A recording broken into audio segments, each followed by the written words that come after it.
alert, major bag alert, bag alert, major bag.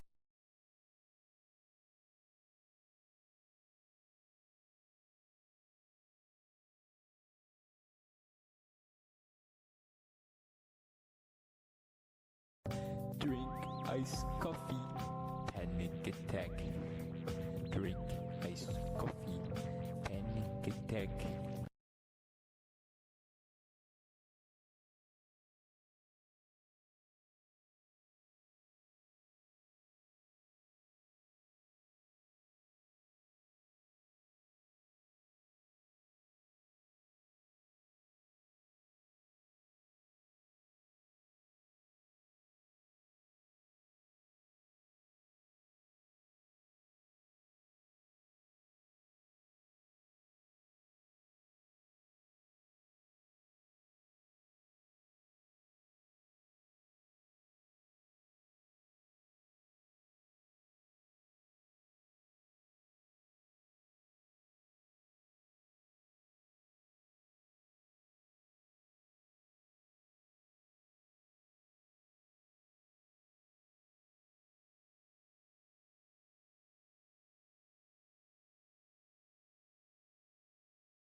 Hello, hello, happy Friday. Hello, Rifts.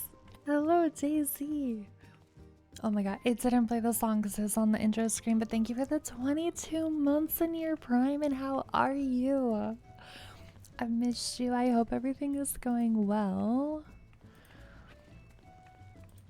Happy weekends or pre-weekend. As far as I'm concerned, it's the weekend now. I finished my work for the day already. Like, I finished it at like, I don't know, like 11:30 or something. And I've just been waiting to be here with y'all. I know, almost 2 years. 22 months is so long. Where does the time go? I genuinely don't know.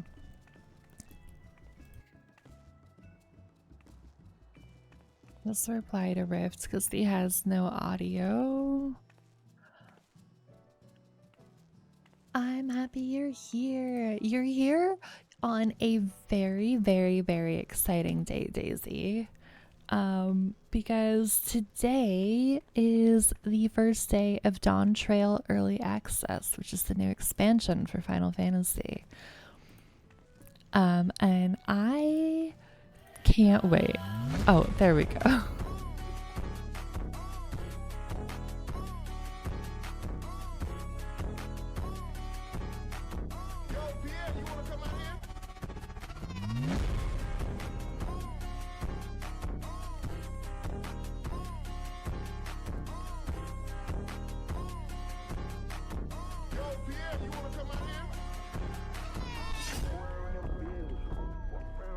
Alright, Starbot got the song, I'm happy. Sorry, announcement about Dawntrail is the game like a new Star Rail. Oh no, I should have specified. I've just been talking about Dawntrail so much. I keep assuming everybody knows, but not everybody knows. But yeah, it's the new expansion. I'm so excited. I'm happy they keep expanding this game. Me too. And I'm really, really excited because I started playing 14 and Endwalker, which was the last expansion, so this is my first time being part of like a new expansion. Not like some of my friends who've been playing since Heaven's Ward and have been through this many times. They also did like a graphics update, so I don't know, well, She's Dancing, it's gonna be hard, but like she looks so good. I literally just stared at her for like 20 minutes when I logged in.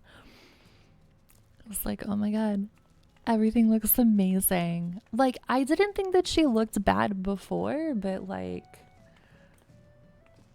she looks so good. I remember the first time you played this game. I know, the time really does fly. I was about to comment on her glorious outfit too. Thank you. This is her Dawntrail outfit. It is matching with one of my friends, and he made it really easy because he came up with the outfit first, and we match outfits a lot. And then I was like, oh my god, I don't have to think of my own Dawntrail outfit because I can just copy yours, and it worked out really well, and I really like it. Yeah, oh my god, she looks so good. I wasn't sure because like they showed the previews for like the graphics update and what it was gonna look like for every like all the races and stuff, and I was like, it looks cool, but I don't know what she's gonna look like in game. And then I logged in today and I was just like, oh my god, I love her. Yeah, getting to copy an outfit definitely made it a lot simpler, and I am very grateful for that. So his is black, mine is purple because purple's my color and he wears more black than I do in the game. But yeah, we have a lot to do. We've got MSQ, there's new job quests, there's 2 new classes, one of which I already unlocked because I was impatient and because I needed to add it to this like macro bar. So we have Pictomancer unlocked, and then Viper's the other one, which is the melee job. So we'll probably pick that up first. A shade of purple is lovely. Thank you. I'm obsessed. This purple has literally been taking over my life. So Daisy, there's so much new stuff. So Pictomancer seems really cool because you're literally like painting, and I don't quite understand how it works yet, but I like unlocked it and then like did the little macro things so it could be on the bar here, and then was like trying to rearrange my hotbar with what it has so far so it like kind of makes sense with like how other classes work. And then we have to grab Viper.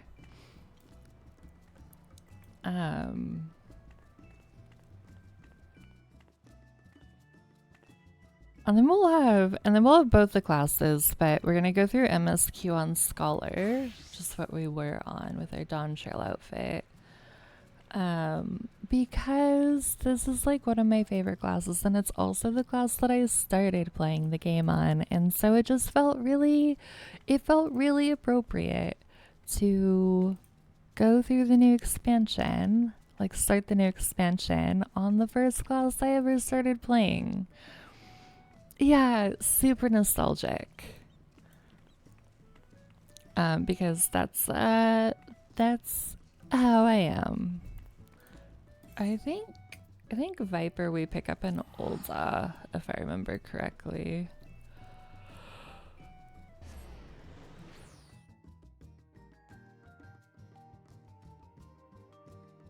And we'll know if we're in the right spot. Yeah, it's right there. There's gonna be like 20 million people. Yep, all by the NPC.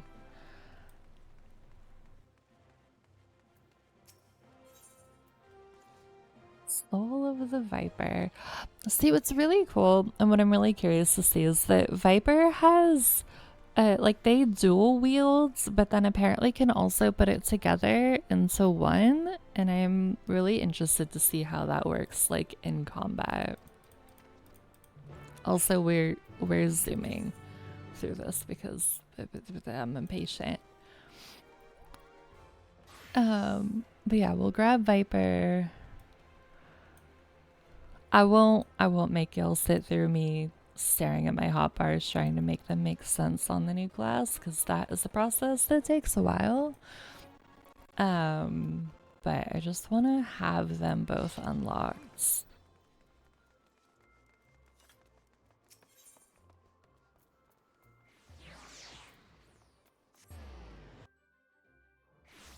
But how are you? How are things?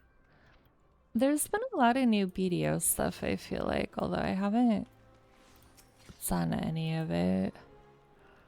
Yeah, there's so many people.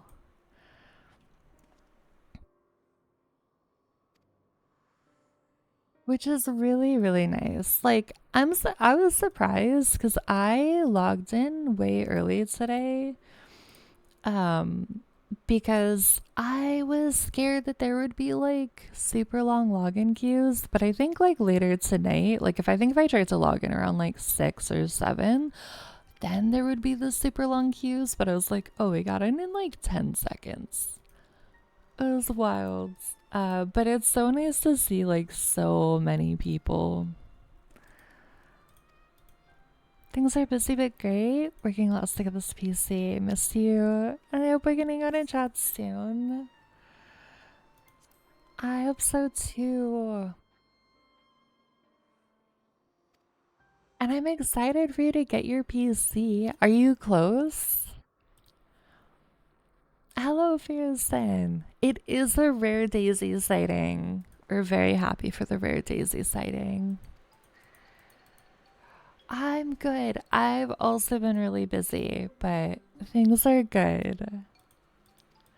And I get to hang out with y'all for like extra long today, so I am very happy about that.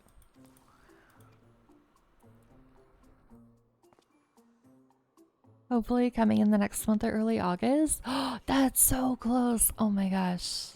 I'm so excited for you.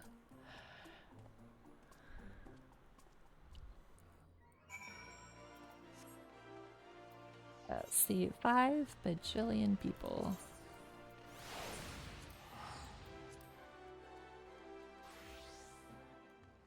Which I love. DPS queues are gonna be super long though, I feel like, because I feel like so many people are just going to they're only gonna want to play the new classes, which is totally fair. But then that means that everybody is gonna be playing DPS, which I'm actually fine with, because that means shorter queues for me as a healer. Cannot allow my heart to believe. I hope you understand. Yeah, it's so many. What are the new classes? The new classes are Viper, which is what we're unlocking right now. And yes, we are just zooming through the cutscenes without reading anything. I'm sorry. We're not going to do this for the MSQ, but so Viper is a melee class.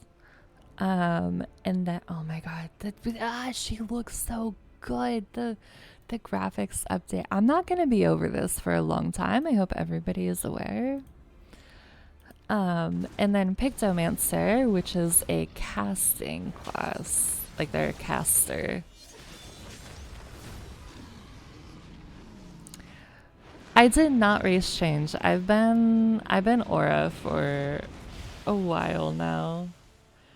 But they did a huge graphics update with this as well, and so she looks stunning. She looks so good. Viper's an edgy dual wielder boy. Yeah, Viper's they dual wield, but then apparently can also put their weapons together.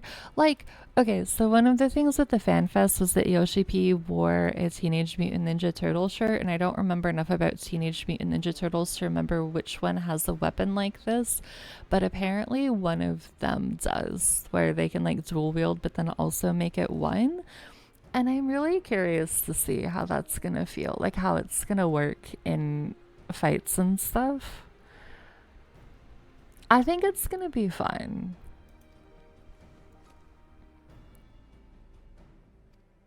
Yeah, both of the new classes are DPS.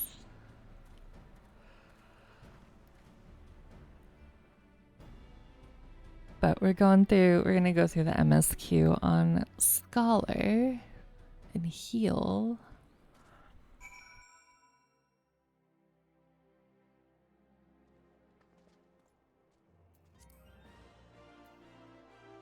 I'd put us back here.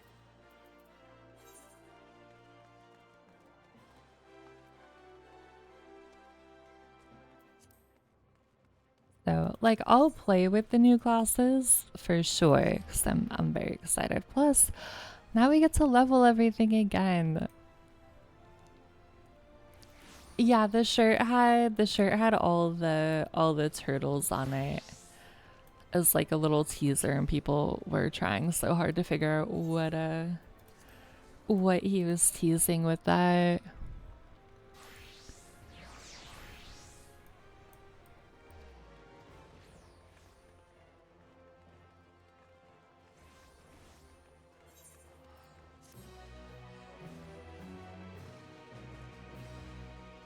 Two of them dual wield, one dual wield size, the other dual wields katanas. I will take your word on that because I have no idea.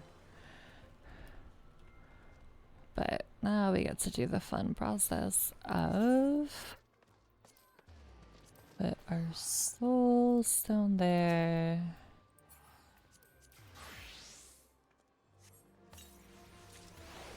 This.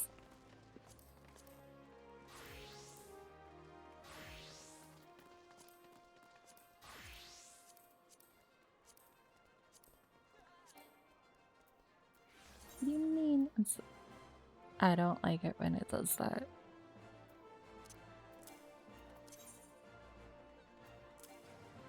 What do you mean insufficient armor? There's so much space in here. Set the shirt. We don't need that. Please let me equip my weapon. How's your day going? Were you a little freaking stayed up till 4 to be first in?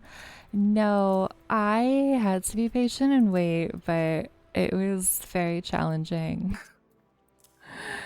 Especially because like a lot of my raid group were all in VC at 4 in the morning, and I was like, because they like got in, and I was like, I want to be there.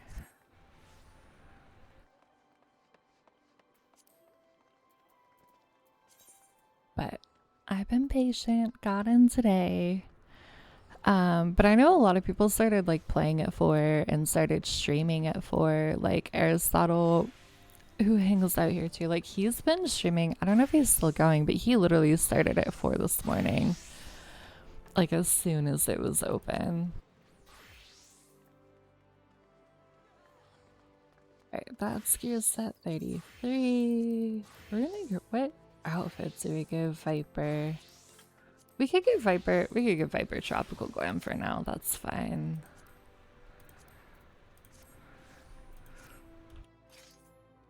So yeah, we have two. Nice. The idle pose is so good. I know I said I wasn't gonna make you guys sit through me doing this, but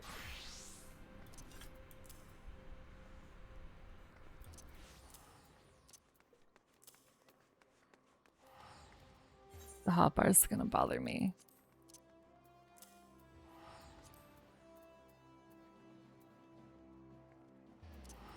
Sun, it was second winds.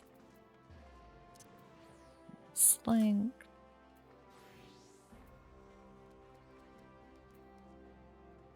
So one.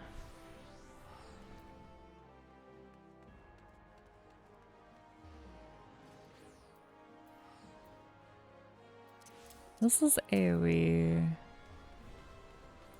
This one's ranged.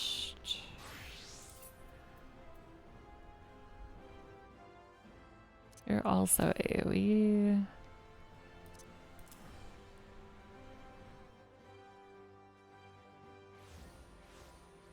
Oh, you get a self buff.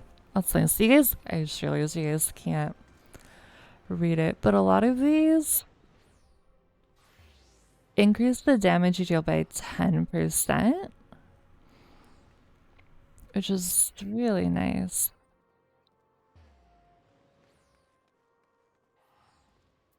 Problem is I don't know where to put a lot of these.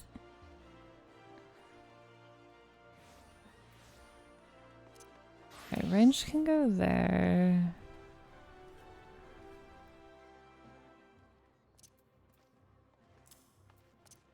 Gonna put you there.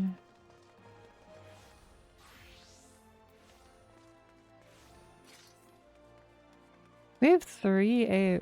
These are all AoE. Although they might be combo. Oh, plus they're OGCD. Okay, so we could do Q.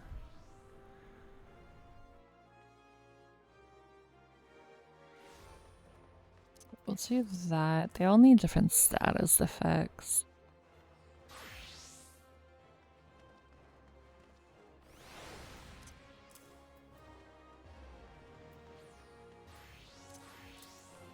Wait, we're gonna go with that. That's probably gonna change. But yeah, this is Viper.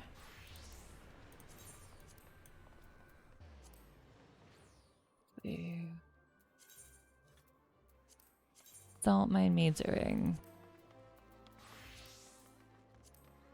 bad stuff.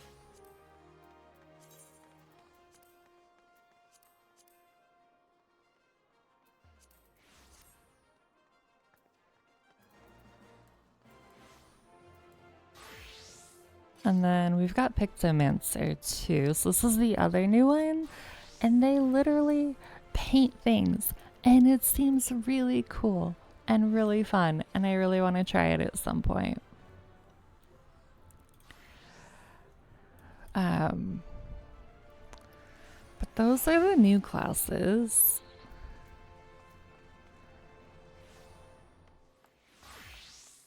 But we want Scholar for MSQ, which we're gonna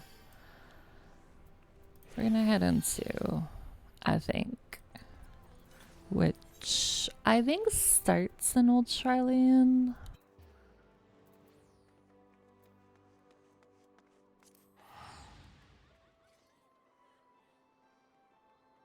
I don't know how far we're gonna get today, but we're gonna see.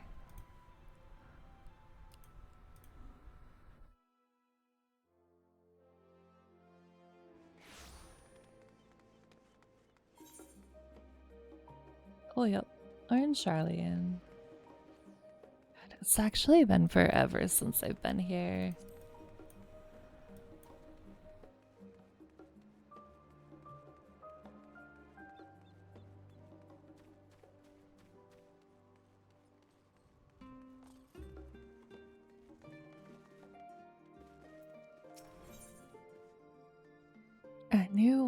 To explore. See how we're going? We're going to a whole new continent today.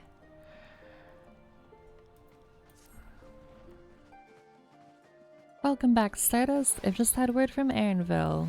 It seems he's managed to secure passage to Tyrrell aboard a guild ship vessel. Why don't you wait in the main hall while I go and inform your travel companions? It should take only a moment.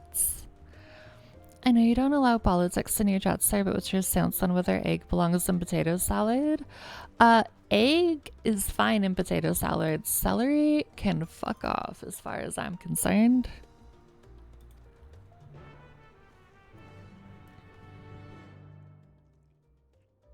I hate celery, and I hate it especially in potato salad because it gets chopped up so small that it's like so hard to avoid, and I hate it.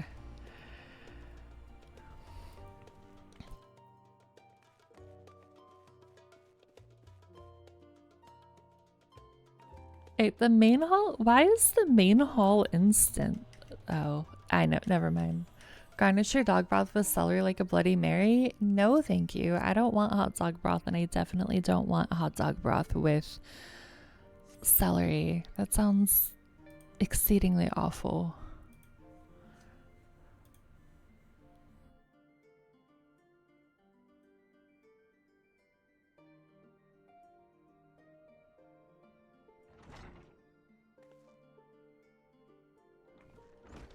If I take 2 celeries together, it can make a straw. That doesn't make it better. That's just more celery, which is too much celery because the correct amount of celery is no celery. Ojika gave us the good news. We've made ready to set sail at a moment's notice. The only one yet to arrive is Aaronville himself.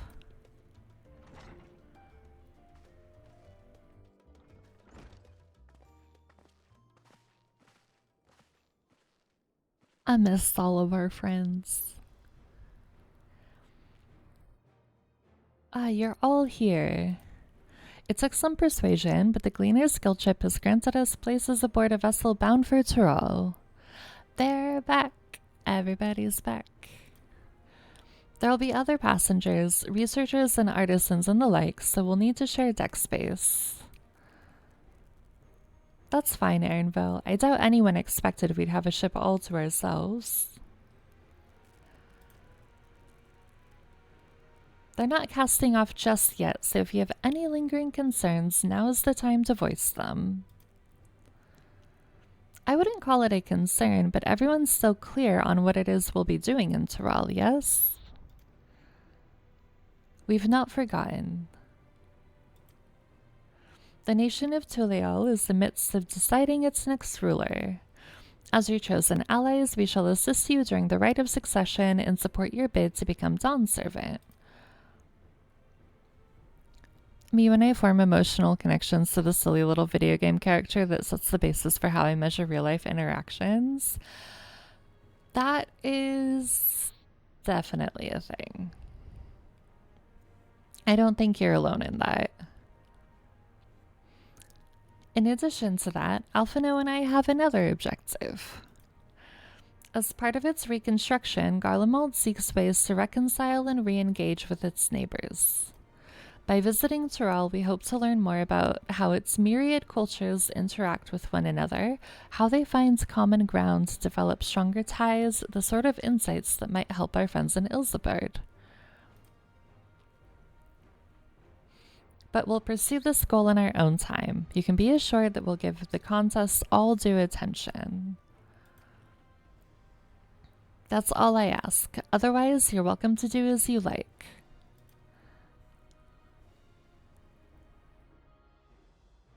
You wanted to find out about your grandfather, right, Cryle? Yes, as far as we could determine from the old missive I found, he had been tasked with investigating the Golden City by your father, the Dawn Servants. Yet, oddly enough, we have no record of that investigation in our archives, and nothing to explain the earring which accompanied the letter.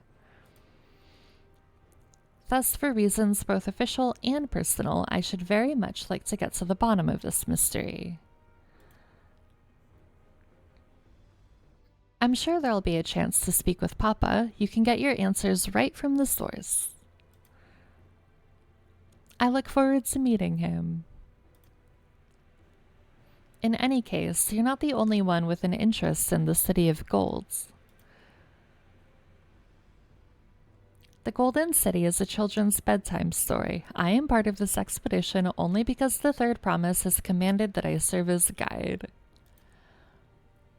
Still playing the part of the stoic servant, I see. What of you? Don't you dare tell me you've changed your minds. Hoist sail and let the wind take us as she pleases. We won't make you down, servant, by standing here talking about it. I go wheresoever adventures to be found. We're gonna go with the first one. Hoist sail and let the wind take us as she pleases.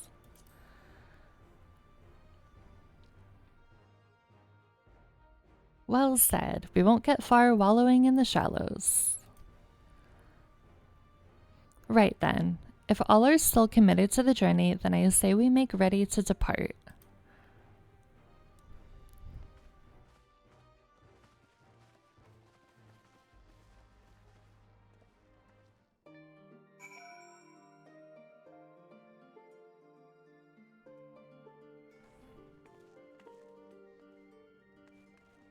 It's Aaronville. We gotta taco to him. Eager as they are, the others have already left for the harbor. We're not in danger of missing the boarding call, but perhaps we should be on our way as well.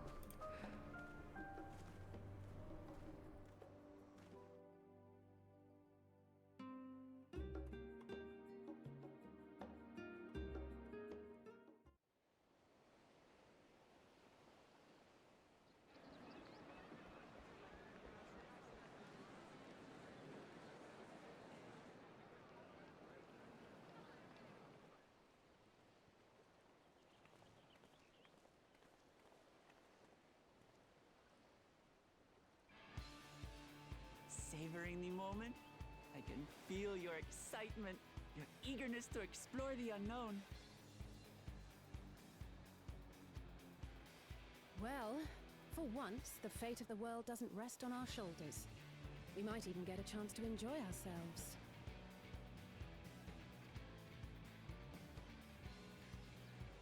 Do not be so quick to relax. Is the voice volume okay for the voice acting? It's been so long since I've streamed this. I tried to get it where it was, but I don't know if I got it high enough. Oh, Tural may seem but a short sail away on a map. The vast seas between brim with peril. The treacherous waters of Shade's Triangle alone have claimed countless vessels. Even following the safe route plotted by Admiral Bootheswin herself, this will be no pleasure cruise. Perhaps, but my voyage here was uneventful enough, disappointingly so. Either way, the two of you have first-hand experience, which will be of great comfort in the days ahead, I'm sure. She's so cute. Which one? Her? It's nothing new to us. Oh, Kryl, silly little Lollifel. Kryl's so cute. I'm excited she finally gets to come, like, on an adventure with us. You heard apparently Lollifels are fucking unhinged, like the players. Yeah, a lot of Lollifels are just legit gremlins masquerading as a cute little guy. All aboard! We're casting off! It's time. I trust you have everything you need?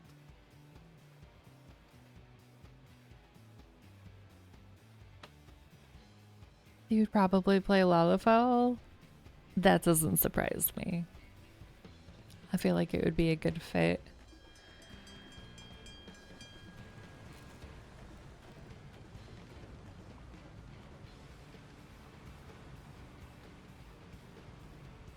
And so does our ship cast off from the docks. We sail west as Kettenram did some 80 years past, bound for the New World, known to her children as the continent of Tural. Are you ready to cry? Yeah. I was gonna say I don't think I'm gonna cry, but I also know myself and I know this game, so I'm probably gonna cry at some point. Just wait, Papa. When this contest is said and done, it'll be your daughter who sits the throne. Me, Woklamat.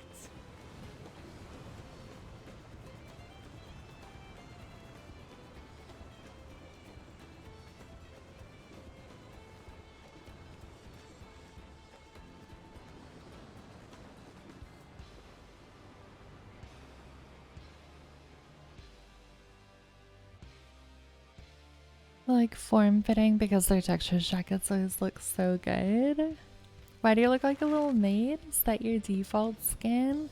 Because I'm matching dawntrail outfits with one of my friends, and this is the outfit he put together, so I just copied it so that we match. I think she looks cute.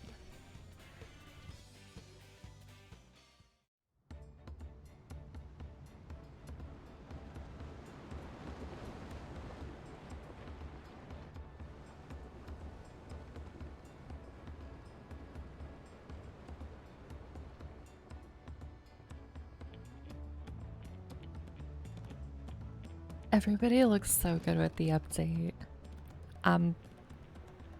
This is gonna distract me the whole time. Aye, so far so good. But this sea, she's a fickle one. Calm one moment, blowing a gale the next. I'll take my rest while I can then.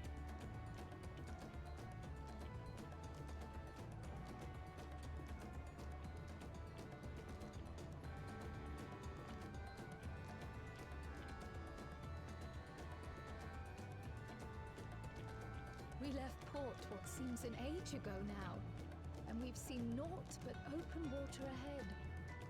I knew Tural was far, but it's another thing to really know.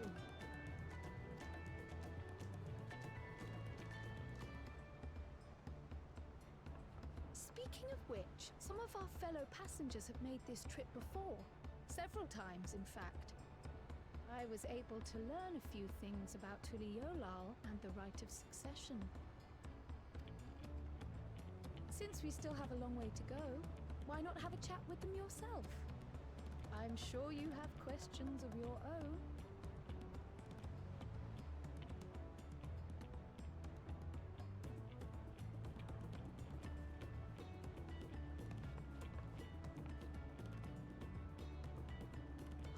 Did you look out across these same waters, Grandfather?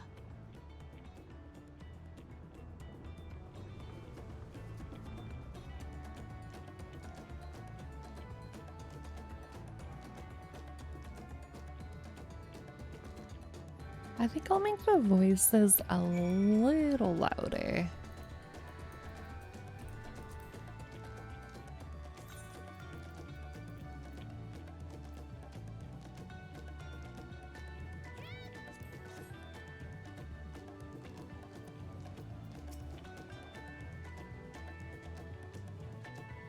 Oh, this will be my first visit to Tural.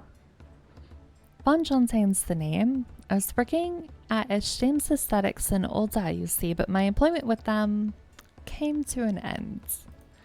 That's why I visited Charlian in the hopes of starting over. While I was attempting and failing to find a new job, I seized the chance to board this vessel when I overheard a room for another passenger had suddenly opened up. I'm told the Dawn servant welcomes all regardless of origin, and so Tuliolal seemed like the perfect place to begin anew. Hopefully things will be better this time.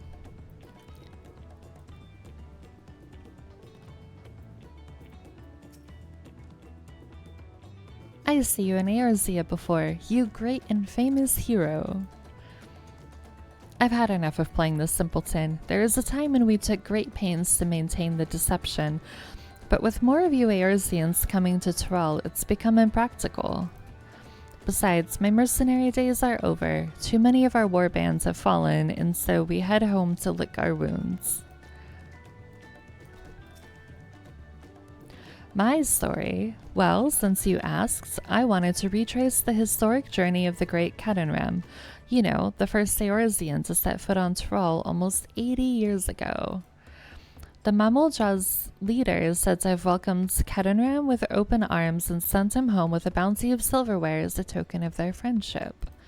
But the real treasure was the crops he brought back, popotos, tomatoes, and corn, which spread across Eorzea like wildfire. His grand adventure led to a culinary revolution.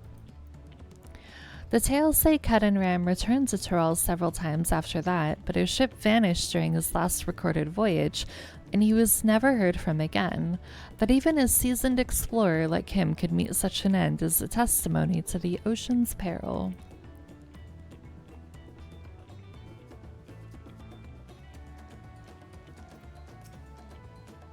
An adventurer, I presume? I'm a merchant myself based in Ul'dah.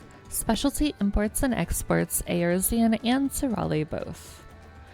If this is your first crossing the salts, as they say, do remember that the social mores of Eorzea are not necessarily the same as those over yonder. Consider this. It is not uncommon for the various races to be referred to instead by the names of certain clans. For the Mikote, the Hetzaru, the Hrothgar, the Zibral? I'm gonna have to hear somebody in the game pronounce that because I have no idea how you're meant to say that. Not because every member of a given clan is of the same race mind, but because many individuals of said race are associated with that clan. A fair assumption in certain cases, but take care not to give offense.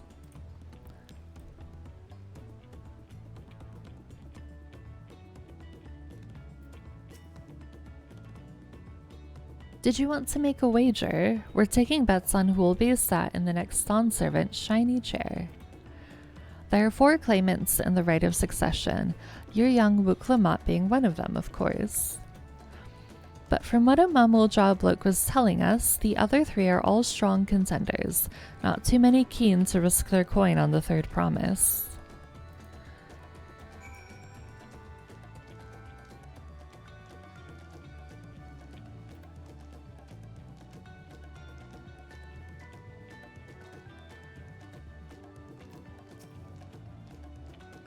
Did you learn anything of interest?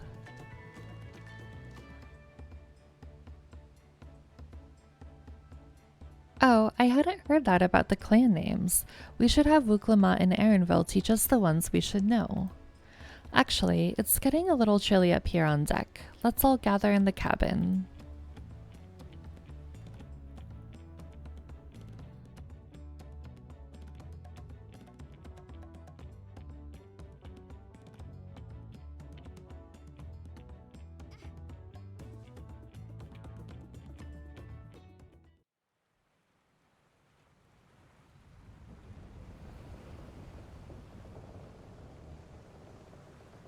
Oh, we just went from sunny to stormy awfully quick.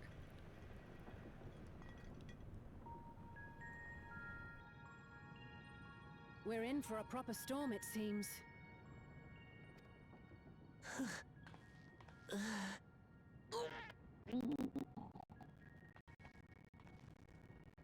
How's your stomach? Any better? I don't know what you mean. I don't get seasick.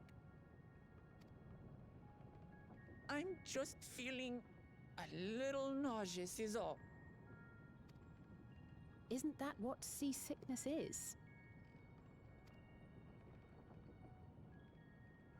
Erinville, you were born in Tyrell, yes? Do many Vieira live there?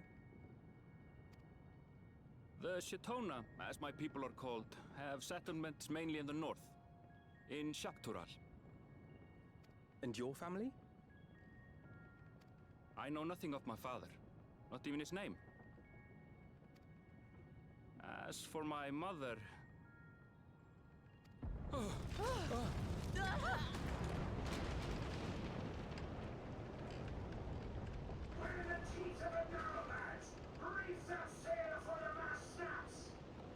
That doesn't sound good. Oh dear. Only elders at watch! This wind's too strong to take any sound! Man falling off the mast! We need help! Get him below decks first! Quickly! Before he's washed overboard! Come, we should lend what aid we can.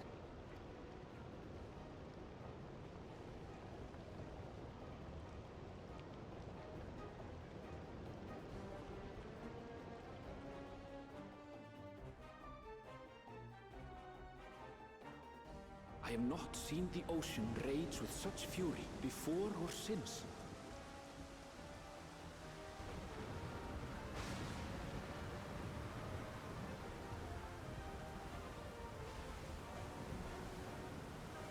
The heaving waves tossed our ship about like a toy, sending sailors tumbling.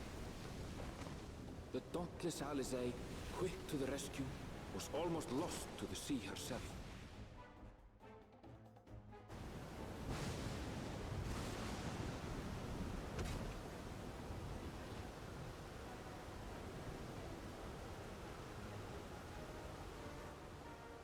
Meanwhile, our champion rushed to deploy the vessel's magical defenses, and thereby shield us from the lightning.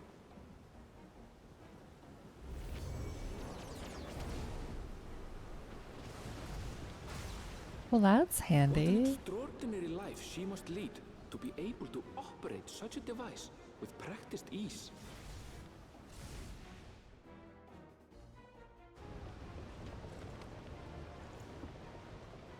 Voklama, too, threw herself into the rescue efforts, though one might have mistaken her for another soul in distress. Initiate the Star Wars dome.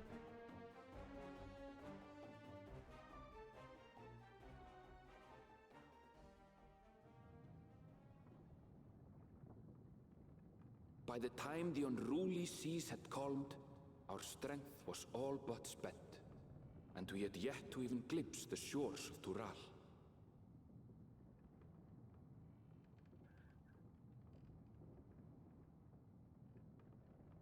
In retrospect, of course, that battle against the storm would prove a fitting prelude to the coming contest for the throne.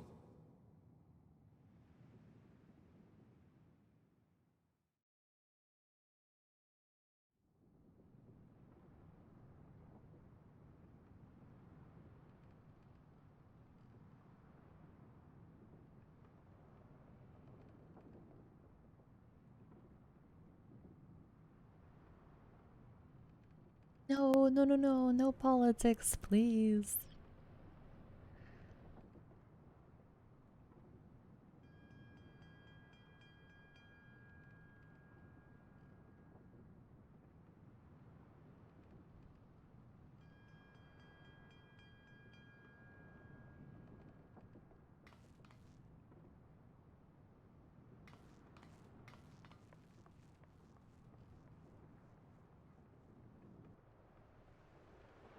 I mean, that doesn't really sound like it would work, to be fair.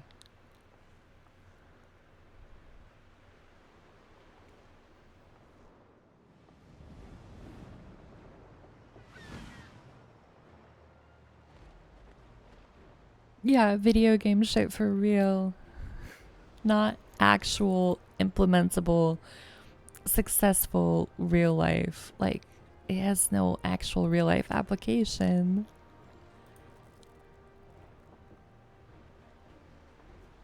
Morning. Joining us for some fresh air? Seems my belly has settled along with the weather, but I'll feel much better once we're on solid ground. Yep, like, oh boy, here we go.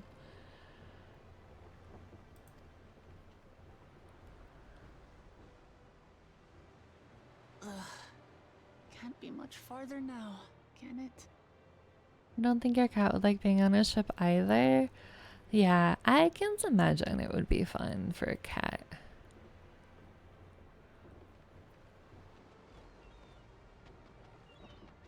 Seabirds. Land must be near. You need only hold out a while longer.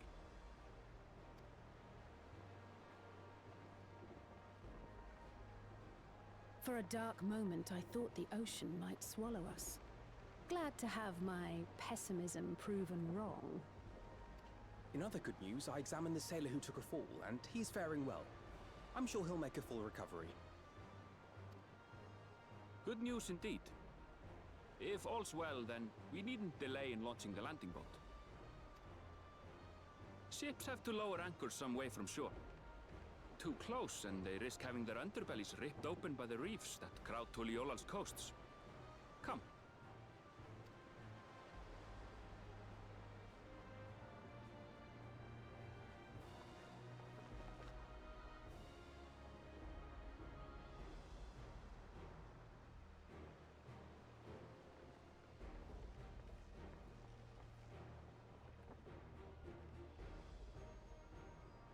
Thanks for bringing us all this way. She rock a jacket like Alice say? I would. I love her outfit. I think it looks so good. Ha! We only did what we were paid to do. Couldn't hardly set you adrift halfway. If anything, it should be us thanking you for helping us through that beast of a storm. I would wear her whole As a outfit, matter of fact, honestly. everyone's starting to fancy your chances in the contest. At this rate, we won't be able to lay wagers no more. Then I better not let you down.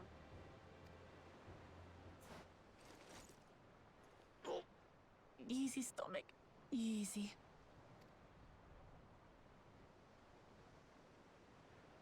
We're the last to board. If there's nothing left to say, then let's shove off, shall we?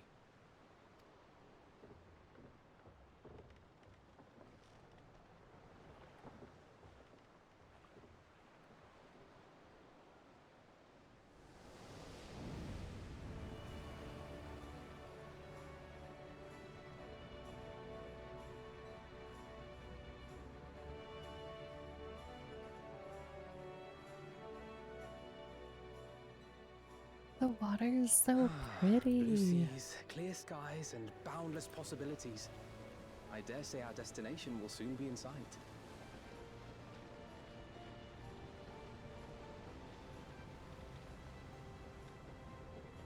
Enjoying yourself for a change?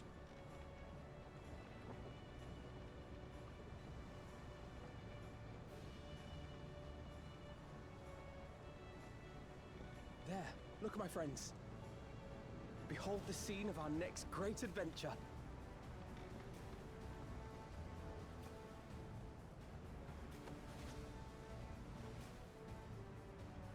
At last, we are come to the land you call the New World. To my home, Tural.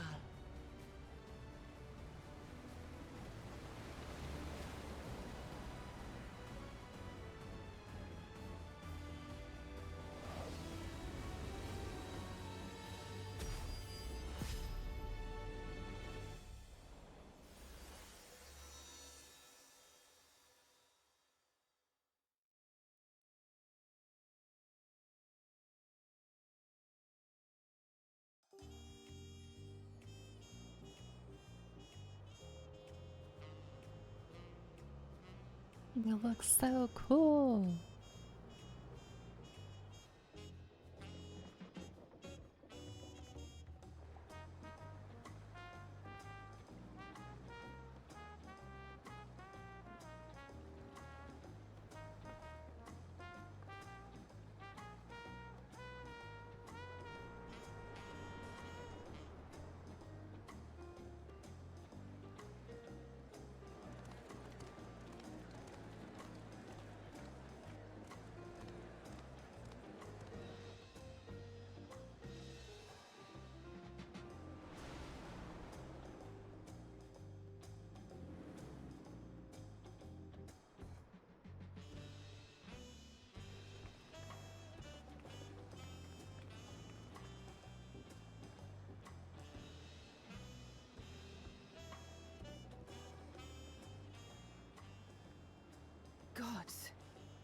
seen cities with an impressive mix of cultures, but this is something else.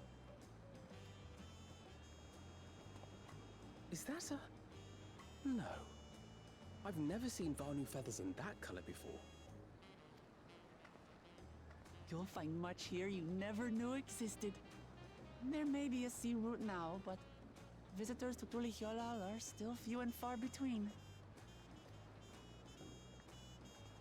And as we don't build seafaring ships, only a handful of Turali ever venture abroad. Mamulja sellswords mostly. Those willing to play the fool sail with Lominsan merchants to secure employment in Eorzea. I suppose that makes us a rare sight in your country. Rare and currently undocumented. Were there some forms we should fill out or... Forms? Did you forget who you're traveling with?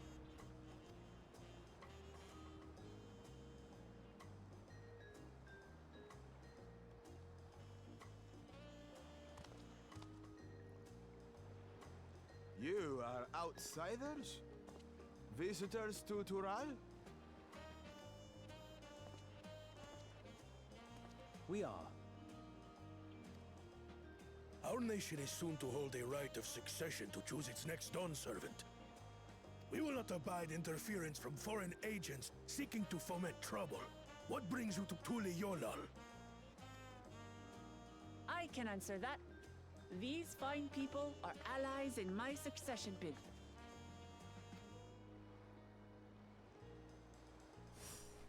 Third promise.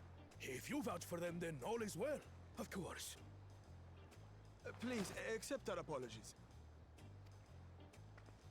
No need to bow and scrape. That our soldiers are so diligent in their duties fills me with pride.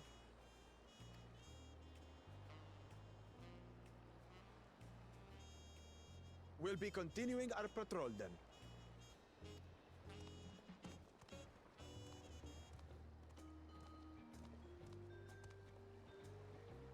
Well, well. You really are a figure of authority here. Are you suggesting I don't look the part?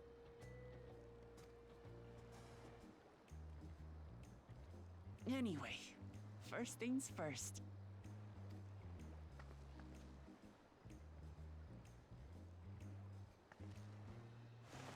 I bid you welcome to Tulihyolal. She is so cute.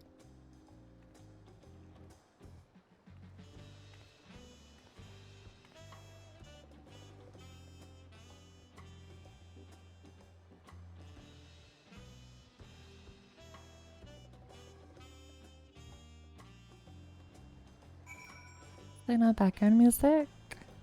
I can make everything louder. Background music's quieter.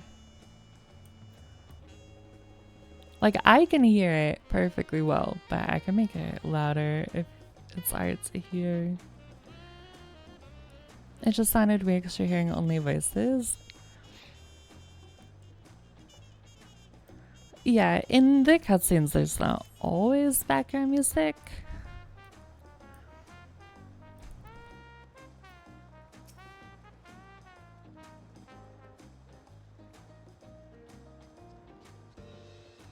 Yeah, normally when they do the big panning city views, there's music. I hear ya. Well, despite the storm's efforts to the contrary, here we are, safe and sounds. Oh, I forgot, I should eat food for, the XP buff, because now we have to level again.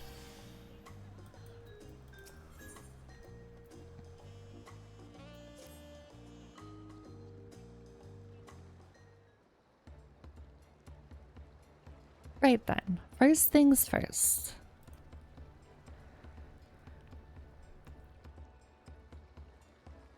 I still a bit queasy. No more boats for a while.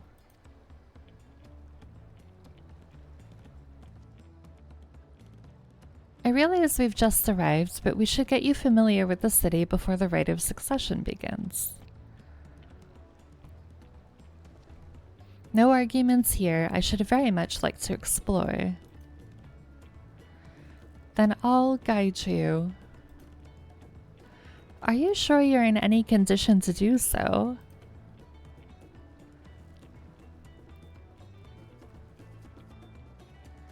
Aha, we were wondering who these strange folk were, so the third promise has found ourselves some new followers then.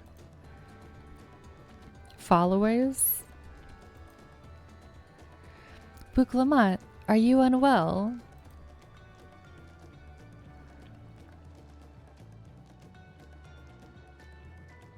No, not at all. Couldn't be better. The third promise does not get seasick. No, sir. As for my hand-picked entourage here, I've recruited them to help me win the rite of succession. I was about to show them around the city, in fact. That sounds lovely. But a group of foreigners is going to attract attention, especially if they're in the company of the third promise. Everyone will be curious. We certainly were.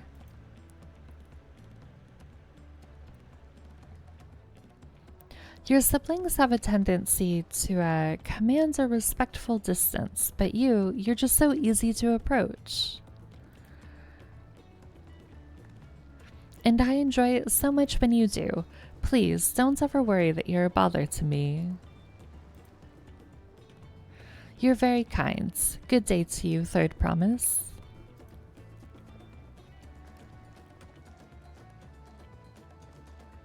They did have a point. Bouclamat is technically royalty here. Like it or not, a person of her station surrounded by this many outsiders is bound to draw a crowd. Wait, what do you mean technically? I suggest we move in 2 groups so as to attract less attention. Just technically ignoring me then?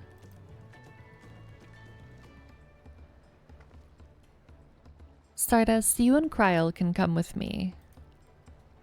I'll take the twins then. We'll get in touch once we've had a good look around. That voyage was hard on all of us, so take it slow and recuperate. We have time enough for that. Enjoy your wanderings.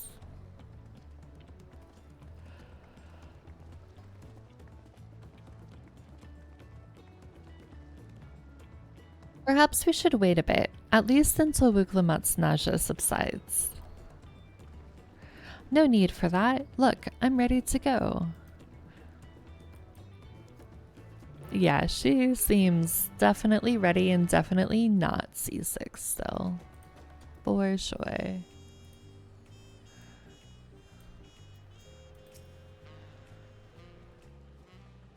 I'm fine now, really. Can't stand around all day feeling sorry for myself, what with the contest looming and all. Now then, seeing as we're already here, I might as well tell you about the harbor. Erinville already mentioned the reefs in our coastal waters, which explains why you don't see any big ships moored at the docks. Only vessels with shallow drafts can navigate the bay, mostly small fishing boats or barges ferrying cargo up and down the rivers from inland settlements. Much of the incoming traffic is from Yaktural, the southern landmass. The clans there produce various goods for export. Their wares are unloaded here and carted off to the merchant stalls in the neighboring markets. Speaking of which, Bayside Bevy should be our next stop.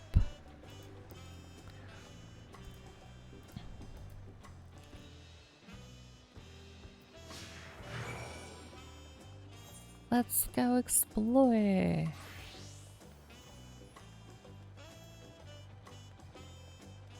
Popping in to say I'm about to start MSQ and Viper.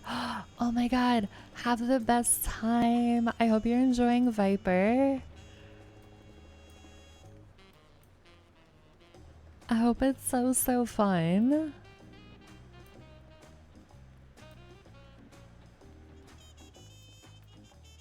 My god, this city is so pretty. It's everything. I'm so glad. I know you were really looking forward to it.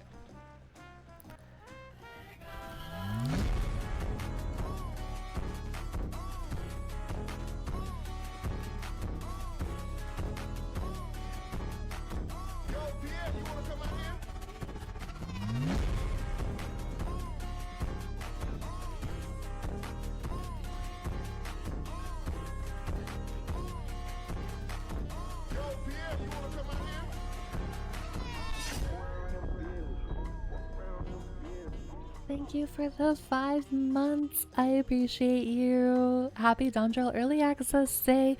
You enjoy your MSQ too. Have the best time. Enjoy it on Viper.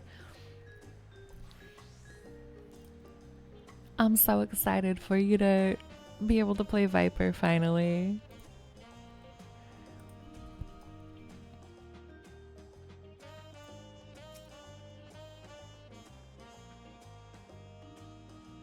This is Bayside Bevy, Tuliola's largest marketplace.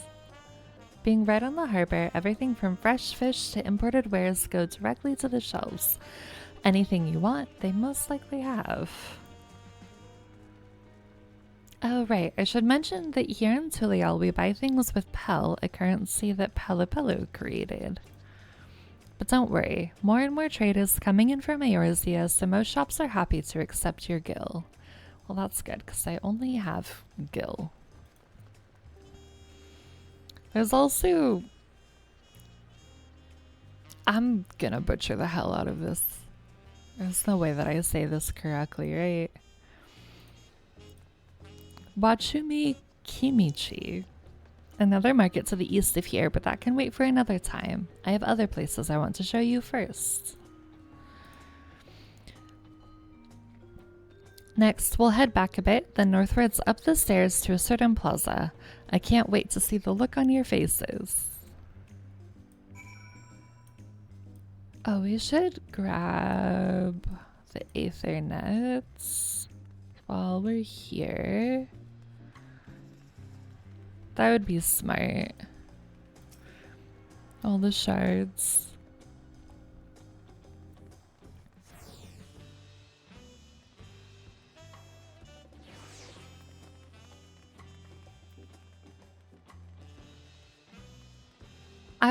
I would like to come visit Tuliol. Like, this is so nice.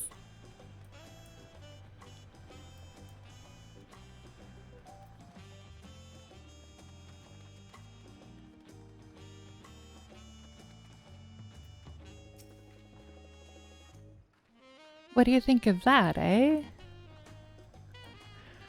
Goodness me, you have aetherites in Tuliolo. I think I told you before, but my brother, Koana, spent 3 years studying in Sharlayan. He fell in love with the nation and its ways and brought back to us the knowledge of aetherite construction. Papa warmed to the idea at once, had one built immediately. Did you do the attuning thing? If you're ready to continue, we'll head down again and then up the slope to the right, or up the slope to the side. Right at the top is the gate which leads to Zakturol. Let's make a stop at Bright Bloom Post on the way though. That's the headquarters for the Lands Guide. Yeah, we want to grab this for sure.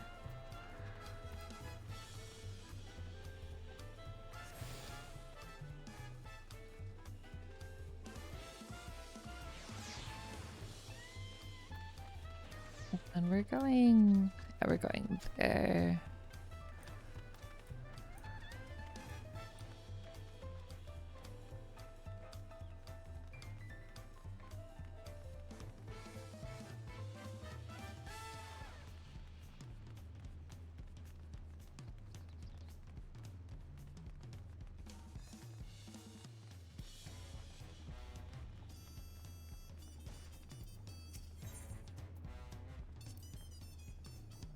We have a lot of narrow, winding streets that crawl up the sides of the mountain. As you can see, though, the builders made sure the city's main thoroughfares were wide enough to accommodate wagons. Trudging up and down all these slopes and stairs is exhausting. I understand now where Wuklamut gets her endless endurance. That's fair. I'm with Cryo on this.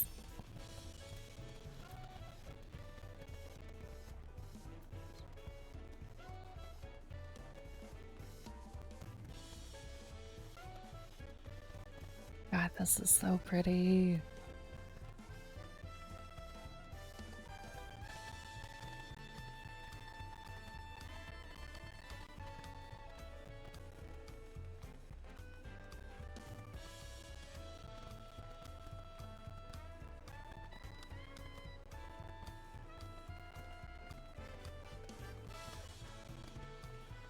Here, we can grab the shard as well, since we're up here. Might as well.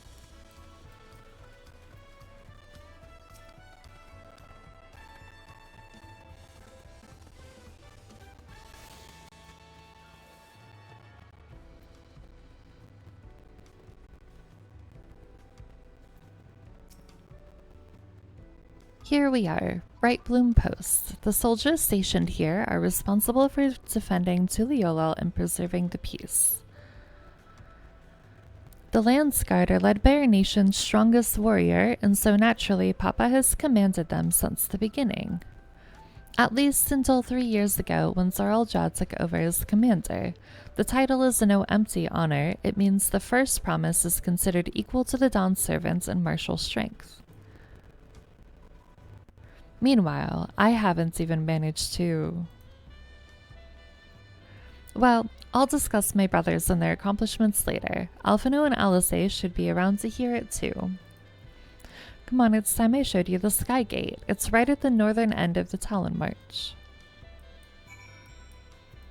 Sky Gate? That sounds cool.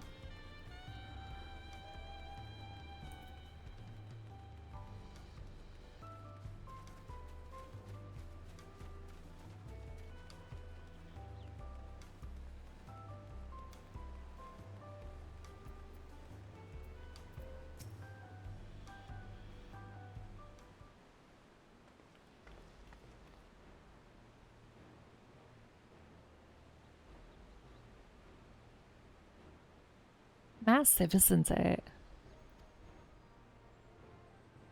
And on the other side is an equally massive bridge to match. Both were constructed by a race of giants, the Yakkoi. Strictly speaking, Tural is actually 2 separate continents. Yaktural, the southern lands of the mother, and Jaktural, the northern lands of the father, which lie beyond the bridge. Legends say it used to be one great landmass, but long, long ago the 2 gods fought a titanic battle, and when one threw the other to the ground, the impact was so devastating as to split the continent in twain. A familiar sounding tale, I am put in mind of the conflict between Hydaelyn and Zodiark. But getting back to Jaktural, those lands are also part of the Tulial nation, correct? That's right. Isn't my father incredible? He united the peoples of 2 continents into a single nation.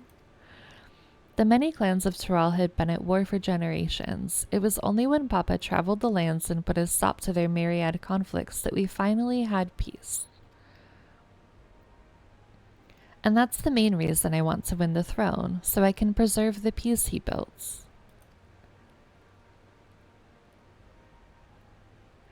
But I see you're more interested in what's behind the gate than hearing about my aspirations. Crossing the bridge to Jaktural requires a special travel pass. Unfortunately, they won't issue any new permits until the rite of succession is over. I promise to get you one when I'm Dawn servant, but until then, you'll just have to wait.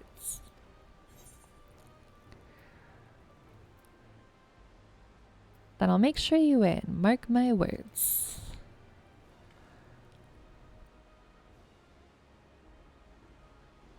You really mean that?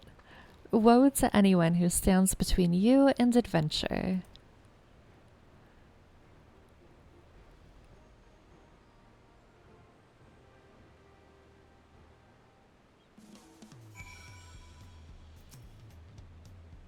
We must have covered half the city by now.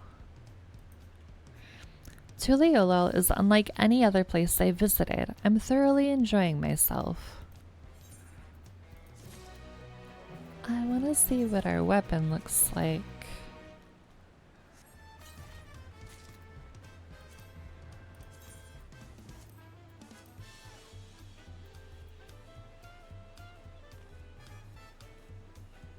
It's very, I don't know, it's a lot more neutral colors than I thought it would be, honestly.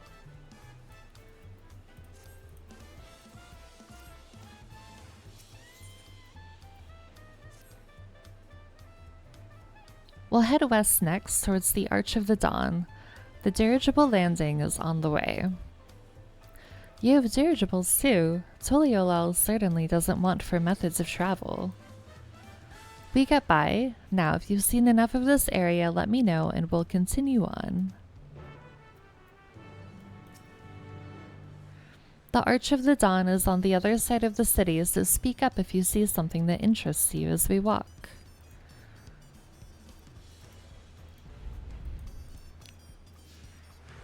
And now we go all the way across.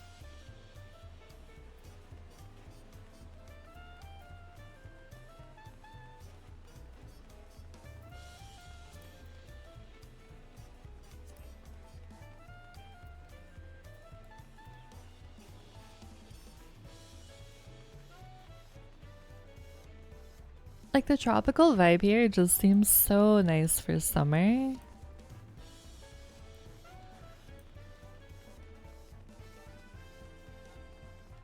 I like it.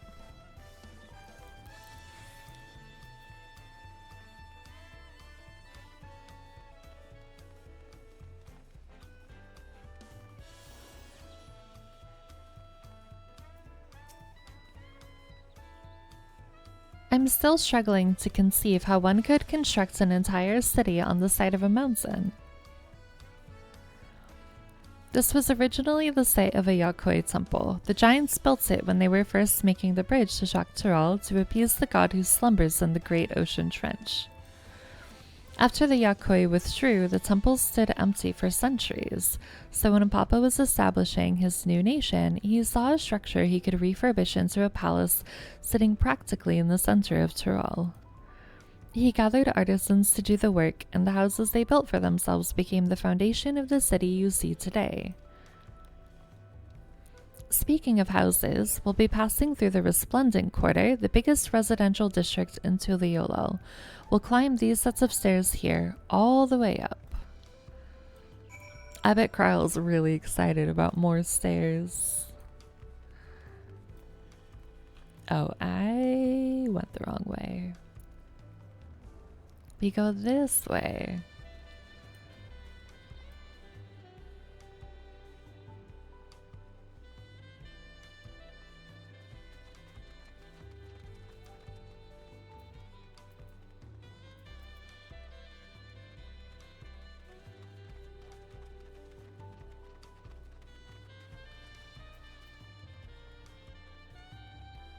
Oh my god, the view is gonna be so good. Look at that. Do you ever just stop and look at a game? Look at that. It's stunning.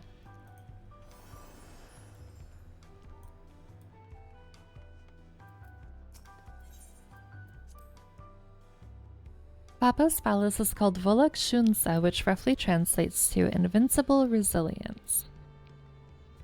You probably want to take a closer look, but we'll be coming back here later. Let's move on for now. The sheer scale of this place is incredible. I wonder what that carving at the top represents. Wait, what carving? Oh, yeah. I don't know. I guess we'll find out. Oh wait, while we're here, I know we'll probably go back, but I just want to grab it while we're here. Just gonna get the Aethernet shard and then go where we need to go.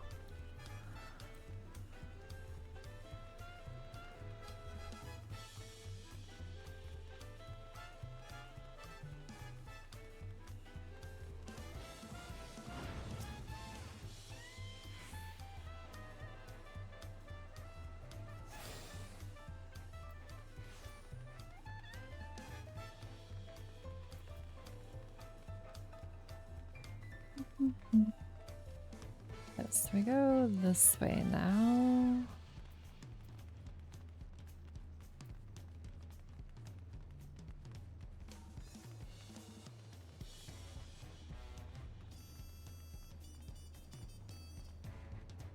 And people are jumping off. Not really surprised about that, to be honest.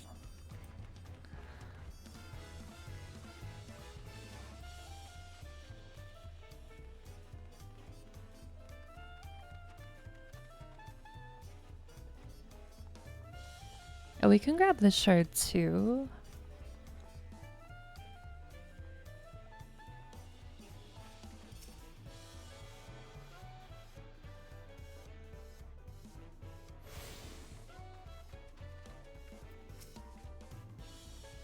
So, this is the Resplendent Quarter. What manner of people live here? Oh, we have residents from all the Yogg-Tyrol clans. Mamuljak, I don't know how to say that. Pelupelu, Moblin, Hanu. We also have Tonawatwa, Hetsaru, and Shitona who moved south from their ancestral lands in Yogg-Tyrol. In essence, it's a gathering of people from every corner of Tyrol. A true representation of Tuliola's diverse character, the adornments on each building contribute to the eclectic cultural aesthetic. It's all so beautiful. I'm glad you think so. Come, we continue down the stairs.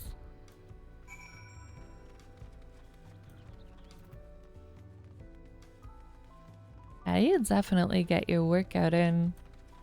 Walking from one side to the other like this.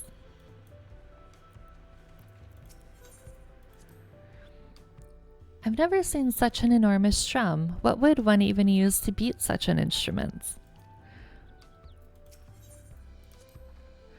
That big drum there is called the Dawn Herald. They play it for formal occasions, like when honoring the land's guard's return from a dangerous duty.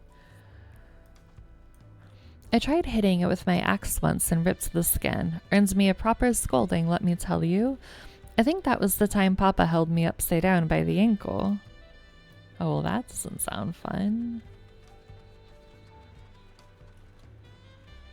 We're just taking a shortcut. That's all.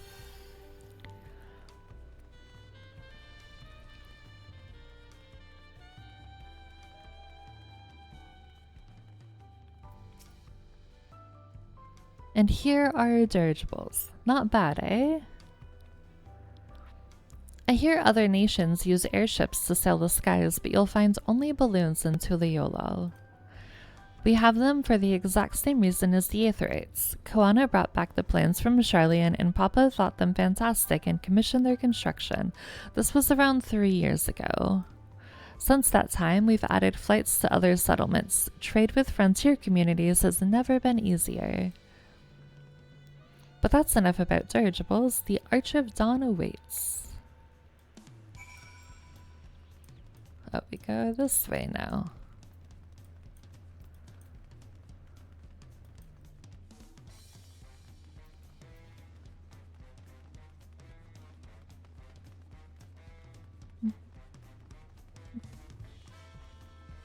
We got an alpaca keep over here.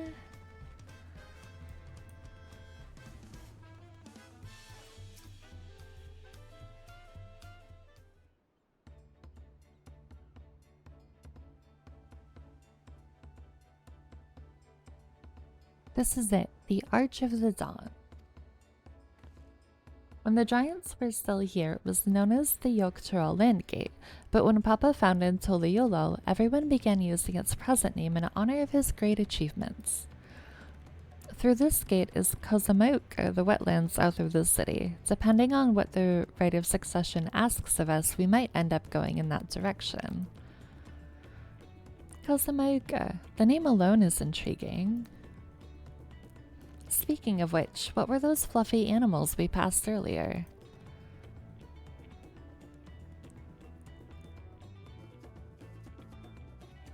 The alpacas are so cute.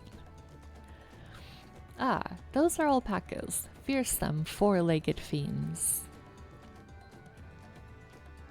Fearsome? They seemed quite placid to me.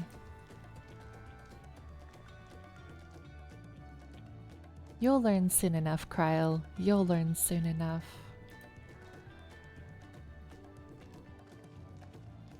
But forget the alpacas. I have something far more important to show you. Come along.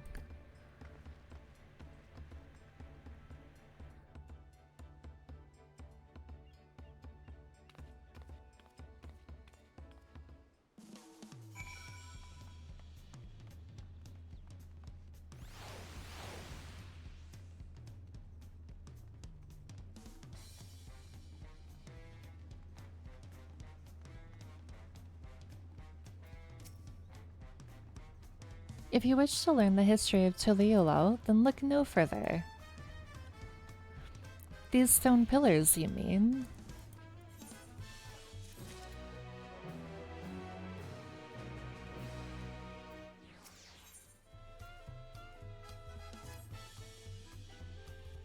What is special about these pillars, if I may ask?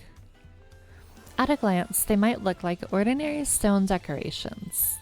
But if you take a really good look, you'll see there's something much more interesting.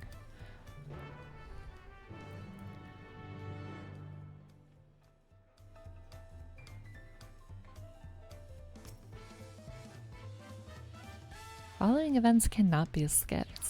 Alright, let's go.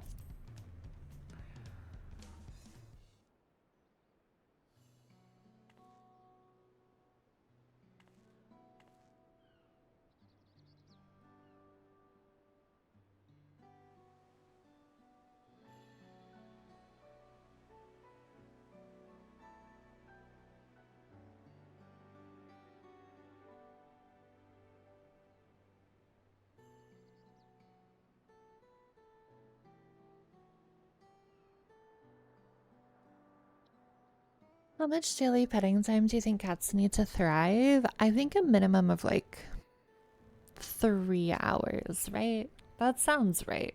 I've never had a cat, so I don't know, but that's just my guess. 3 hours? Yeah, why not? Why not? Why not 3 hours? How much petting time do you think your cats need to survive? Pictures? Wait, no, these are glyphs. They seem to tell a series of stories, many of them featuring a two-headed mammal jaw. Oh, then this must be...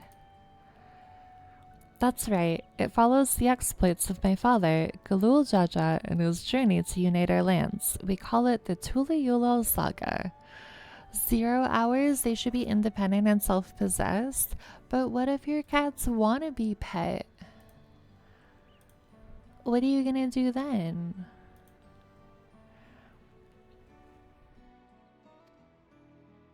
The deeds he performed and the bonds he forged, all immortalized in stone. They should understand that the world is a cold, hard place with no one doing nothing for nobody, but the world isn't a cold, hard place. The world's really lovely.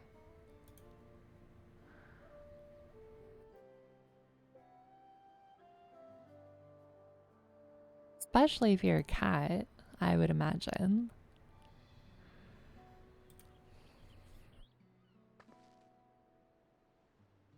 There's no better way to learn how Tuliulal came to be. Study them as long as you like.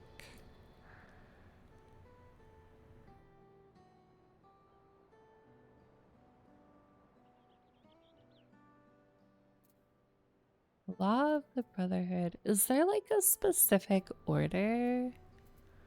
I don't know if there's an order we're meant to go in for this. Will she tell me if there's an order? The 4 stones closest to us cover the first half of Papa's travels. Let's start with those. I guess not?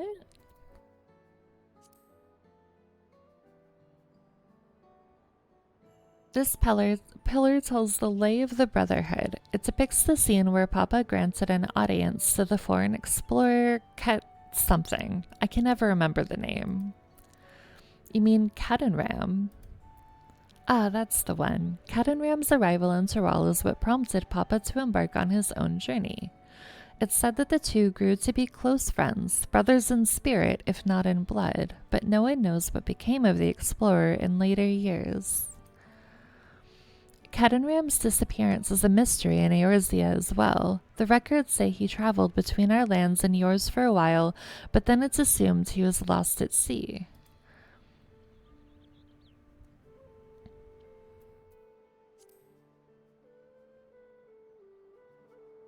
Here we have the Lay of Reeds. This is the story of when Papa visited the Hanu Hanu in their village in Kozamauka. The people Alphino almost mistook for Vanu Vanu if not for the colorful plumage. He spent a fair bit of time among the Vanu in the Sea of Clouds, so it's no surprise he took an interest in your countrymen. I don't know how it is with your Vanu, but our Hanu are a bright and cheerful sort. They hold this one festival every year. Very famous and a lot of fun.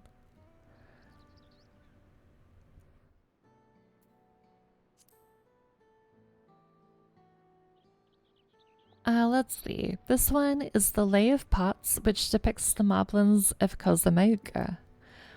They might wear odd masks and sound weirdly muffled when they talk, but the gold and silver work they sell is the best you'll find anywhere. Moblin goods are the standard when it comes to gift giving.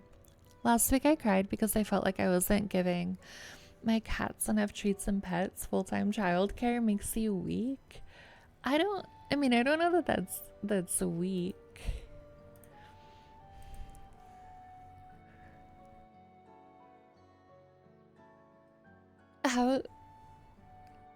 Do your cats seem happy with the amount of treats and pets that they get, or do you feel like they're always asking for more?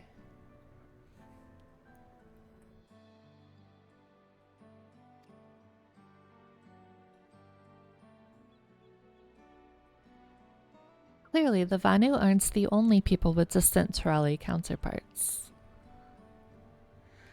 They're fine. They're buttholes. You were just really vulnerable and emotional. I gotcha.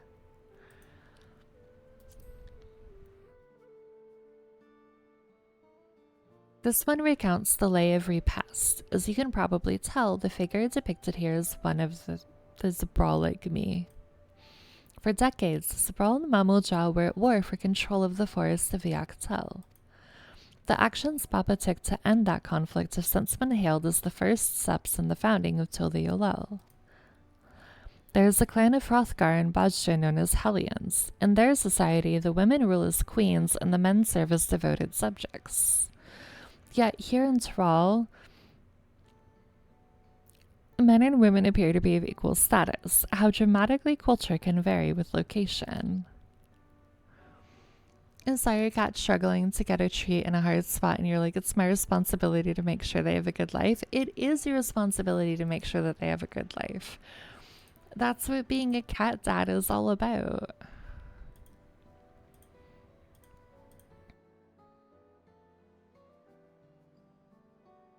If you're done with the first half, we can move on to the second.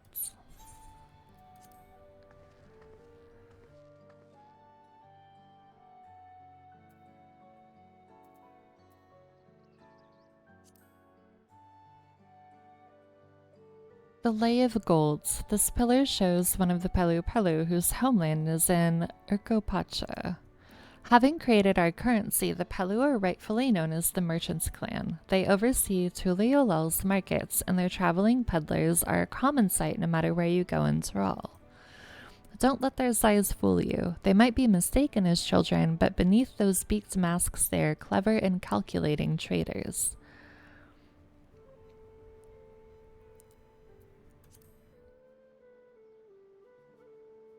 Oh, this one is my favorite, the Lay of Ice. It depicts the battle with the legendary Tural Vidral Valagarmanda. You don't know why you're so emotional lately? You think taking care of little things and making sure they're happy weakens the iron fortress that is the masculine mind? I think that has been known to happen. I don't think you're the first to experience this phenomenon. But I also don't think that it's a bad thing necessarily.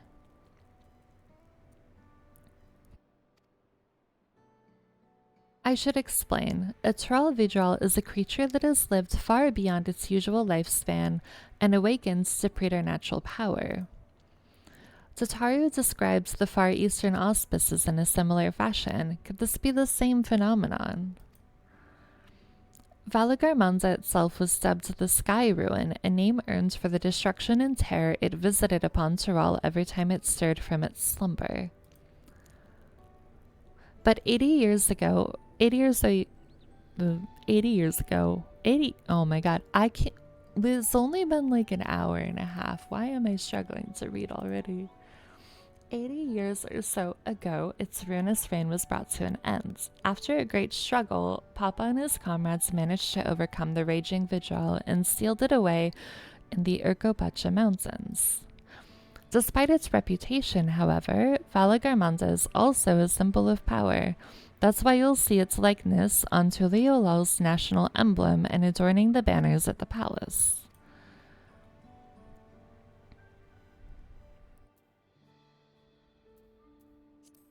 I'm going to save the blank one for last.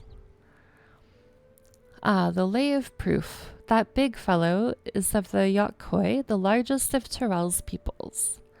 These giants once used their great size and strength to establish a dominion encompassing all of Yoktural. Having brought the southern reaches to heel, they then turned northwards, setting their sights on Yoktural. You'll recall that massive bridge they built beyond the Sky Gate.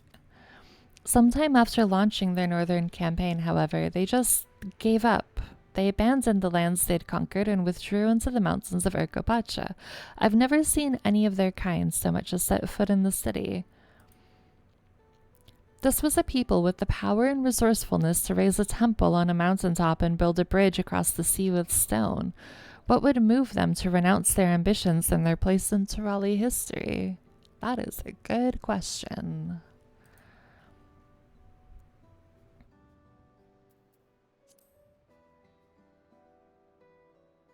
Oh, this one is unmarked. Papa says he left a blank pillar for the next chapter of Tuliyolal's history, whatever that may be. Had your fill of history, then?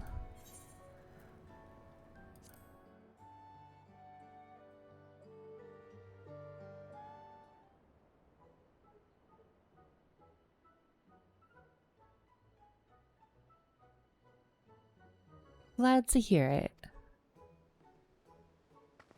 You know, I feel awfully hungry all of a sudden. No surprises there, seeing I couldn't keep anything down for a while, but now I think I'm ready to eat again.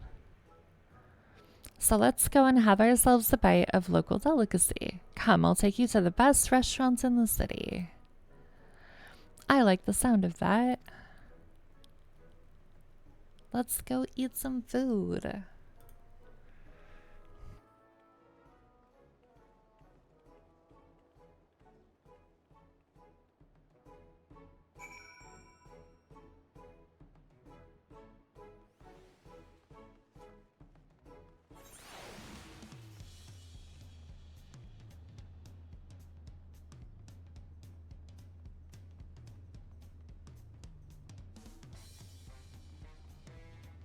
Do you think that's how you corrupt a person with a gift?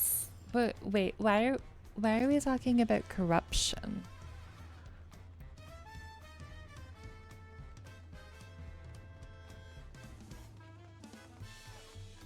What kind of gifts are you trying?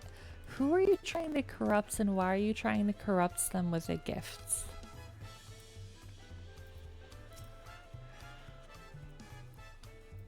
Have you ever had tacos? They're a Tuliolol classic. You bake a crunchy shell made from corn flour and fill it with meat and salad. It's like the Kendrick Lamar song, Corrupt a Man with a Gift. I don't know that song.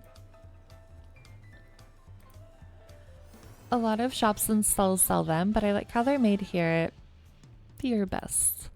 And I need one right in front of me right now. Let's head downstairs and place an order with old Brooke Evu. The Black Panthers song. See, you're saying that like I will know what that is. If I hear it, then there's a really good chance that I'll recognize it, but I'm just gonna go this way. But I'm bad with names. You should know this by now.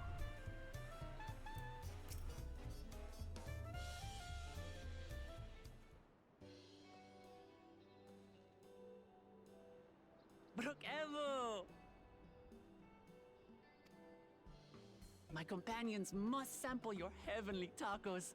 One for each of us, please. This is gonna make me hungry, isn't it? Corrupt a man's heart with a gift. That's how you find out who you're dealing with. A small percentage who I'm building with. That sounds vaguely familiar.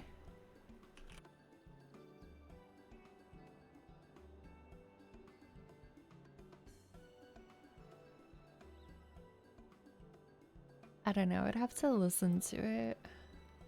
All the Stars song. Oh, okay. Yeah, then if it's her, then I've probably heard it. I'm bad at names and remembering names of songs.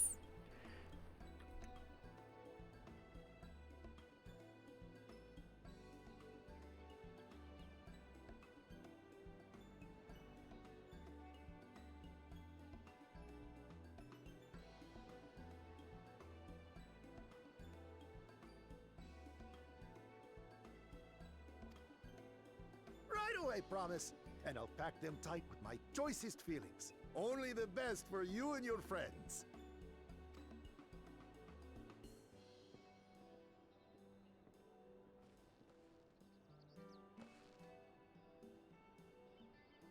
Did you hear the Silver Scares are back? Seems their overseas foray ended in disaster. More than half their warband is missing, including their leader. Aye. And now keen to rebuild their broken reputations, the survivors seek the Golden City. A fool's errand. How many hopefuls have disappeared in search of that fable? They should count their lucky stars they came home alive at all.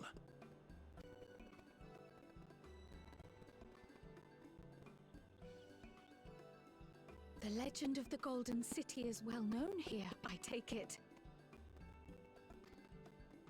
It is, but as no one's ever seen it, many question if there is any truth to the tale. Like our skeptical Erinville. I can't imagine the Dawn Servant would request a formal survey for a place that doesn't exist.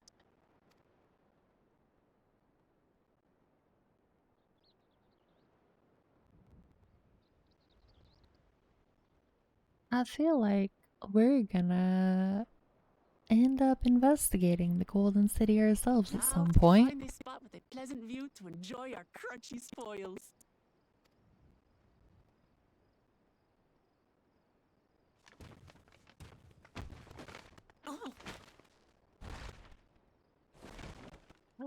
No, he squished our tacos. Why would he do that? If it isn't the third promise. Oh, no.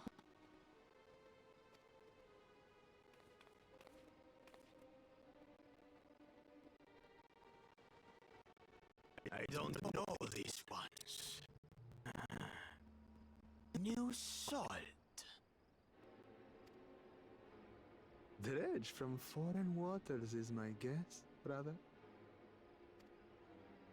Of course, that's it.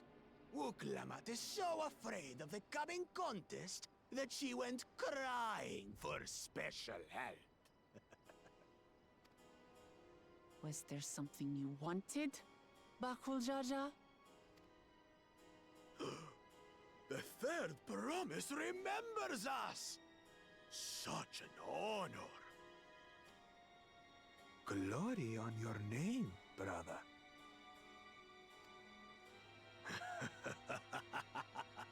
And on yours, brother. I know my rivals for the throne. Nothing more. Another child of the Dawn Servant? No, this brute. We have no ties to their farce of a family. Unlike the sneevling house cat, we are blessed siblings, the elevated chosen. We alone are fit to succeed Golul Jaja as Dawn Servant. All peoples are equal in Tulihiola. Your heritage gives you no greater claim to the throne.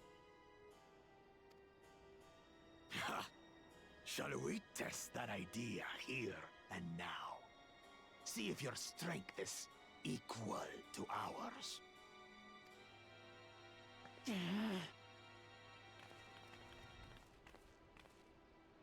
None of this has any bearing on the right of succession, correct? Best not waste your energies on pointless scuffles.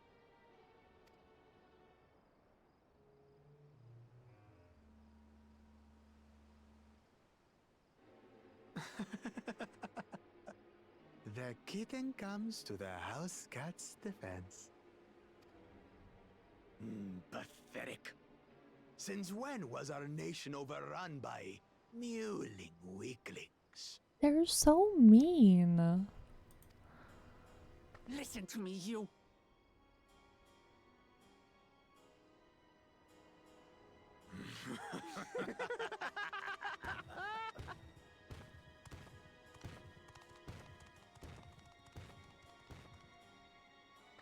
A two-headed mamulja.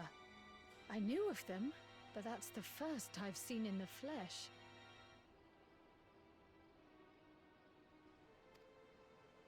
Some get it into their twin heads that they're destined to follow in my father's footsteps. So they travel to distant lands to hone their battlecraft. Those are likely the ones you've heard about. Are there other two-headed claimants? No, just Bakul Jaja. Even in Tural, his kind are far from common.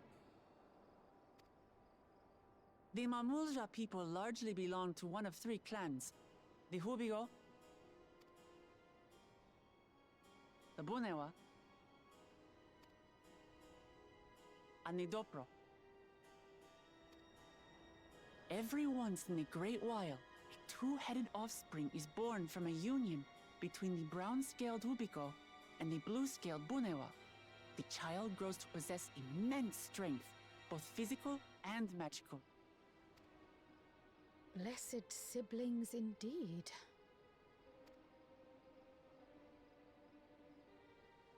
Forget them. Let's go and buy more tacos. I can think of nothing better to rid me of this bad taste in my mouth.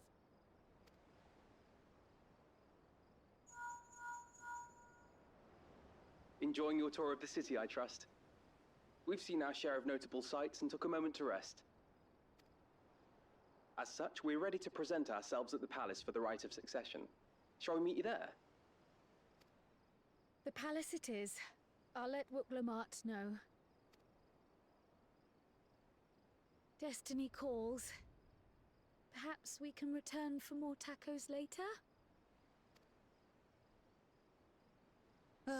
So it goes.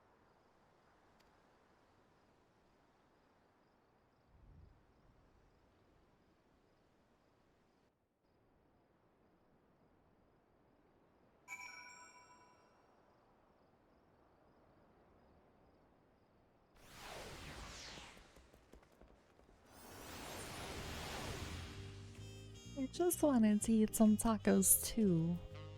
They sounded really good. I was looking forward to trying some authentic Tuliolol cuisine, but we should hurry and join Alphino and the others at the palace. Alright, it's a bit of a climb to the top, but you can head up from the Resplendent Quarter or even the eastern side of Talonmarch if you prefer. Now that you have an idea of how the city is laid out, I'll let you find your own way to Valuk Shunza. Ah, my poor empty belly.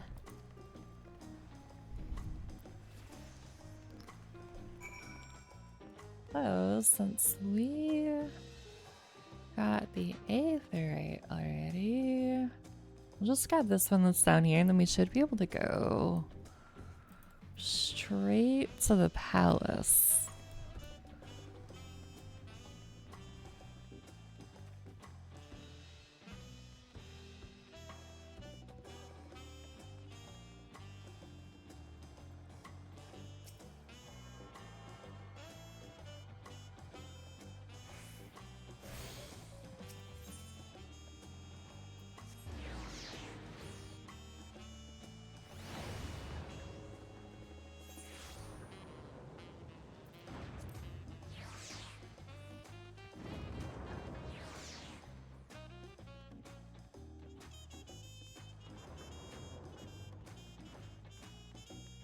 This is my god, the scale of it is...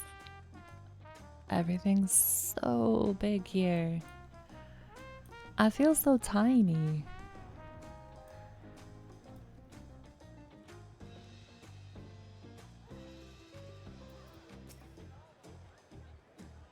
You made it.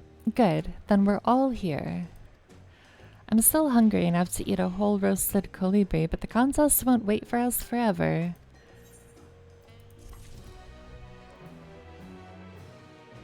You know, I'm kind of surprised that we're just going straight into the rite of succession. I kind of thought it would take a little bit longer.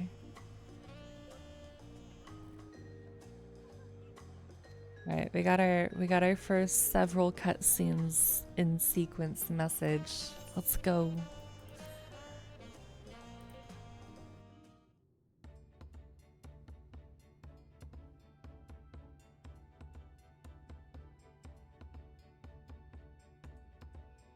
I've acquainted the twins with the city as best I could in a short time. Their unbridled enthusiasm made it rather difficult. Invariably, something would catch their eye, spurring them to run down an alley to investigate. 'Twas like herding a pair of unruly corals.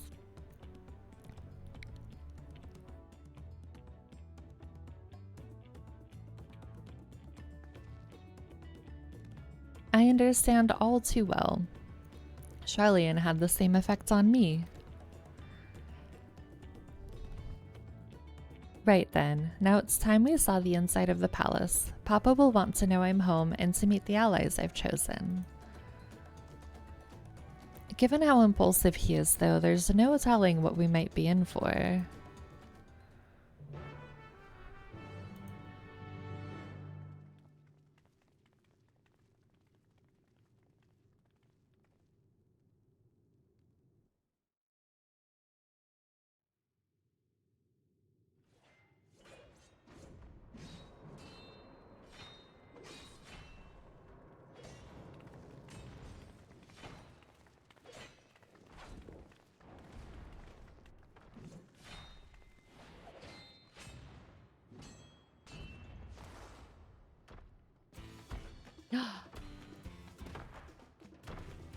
Hi, Stinian.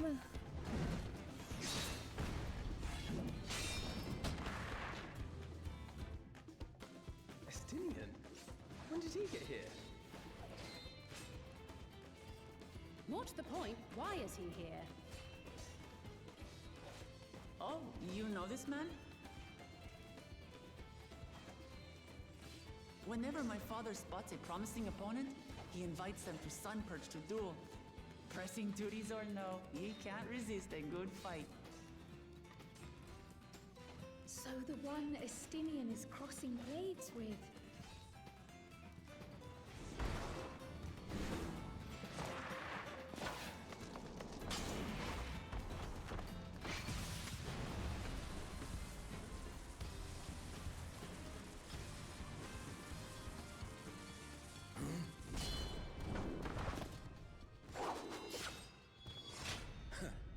That will do, Spearman. I will receive my darling daughter.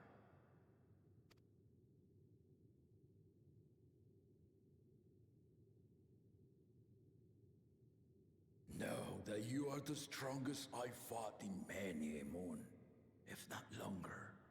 It is the privilege of a life long lived to face such a formidable soul.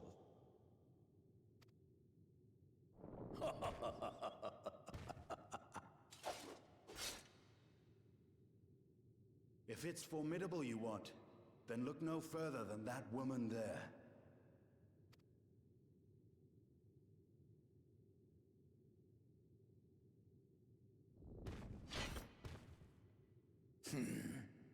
I see you, warrior.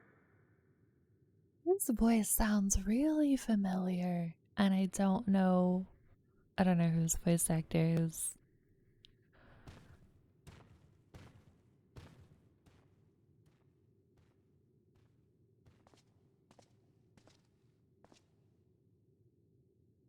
We had no idea you meant to visit Taral. I've seen what lies east. This time I chose west. And thus did our itinerant dragoon make his travel plans. You witnessed our bout. If you thought he was fearsome, that was with one head dozing. I'm not sure I understand.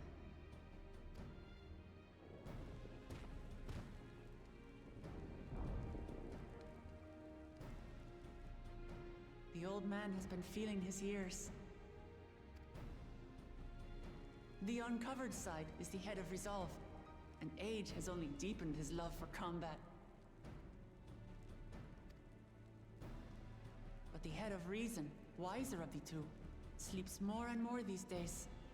As I understand it, the veil helps with the restoration of his magical energies. Enough about me, Lamati. I want to hear of your adventures. Lamachi. A term of endearment. It's what my family calls me.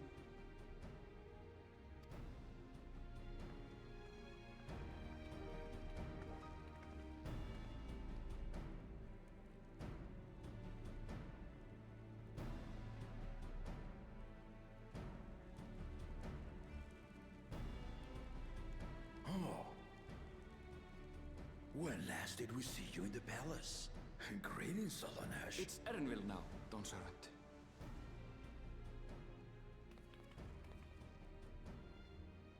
I took the name while abroad, and have since grown accustomed to it. Erenville, then. And these others? I assume are Lamati's recruited allies.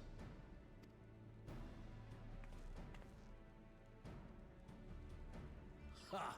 All tempered steel. Yet as much as I'd enjoy testing their metal, the hour of the right is at hand. I will summon the other claimants at once. Then I shall leave you to it. Good fortune, my friends.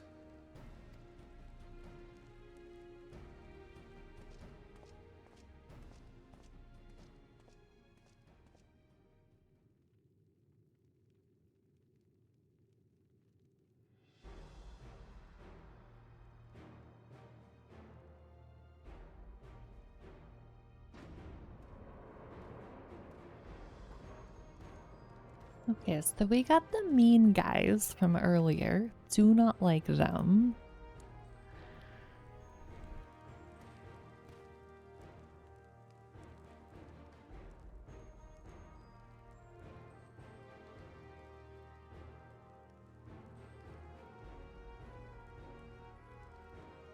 The claimants are assembled. The first promise, Zorolja.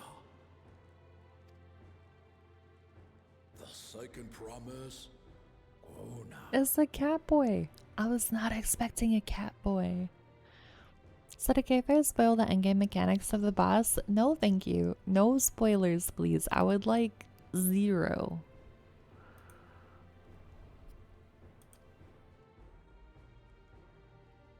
The third promise, Uklamat. Apparently you have to buy Google Play cards for your favorite chatter to do damage to him. I see. Please, we have to save Eorzea.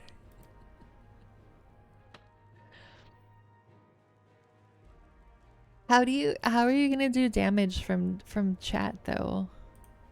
I don't understand the logistics. The chosen of Mamuk, Bakun Jaja.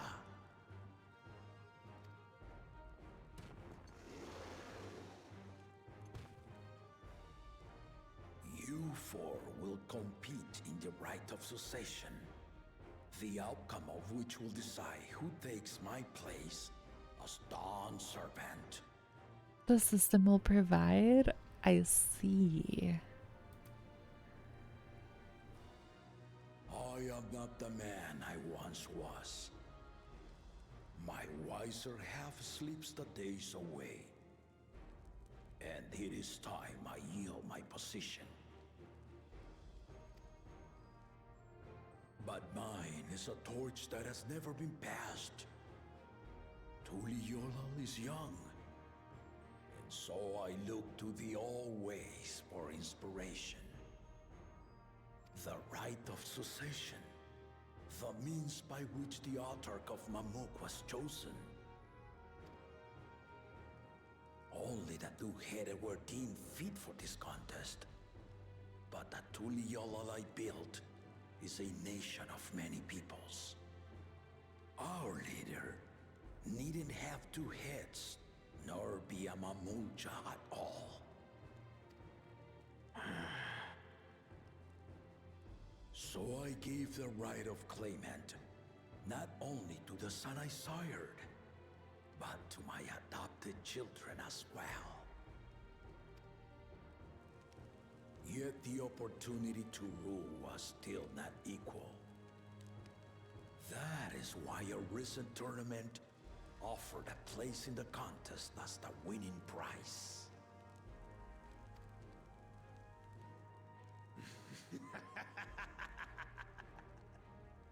Now you have us to compete against.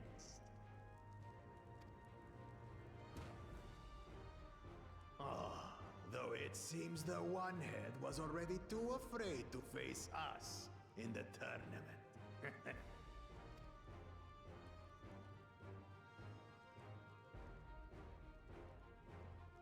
Our brother was in Shock Tural leading the Landsguard on a campaign to eradicate a Tural Vidral. Anyone with sense would know he was too busy for games.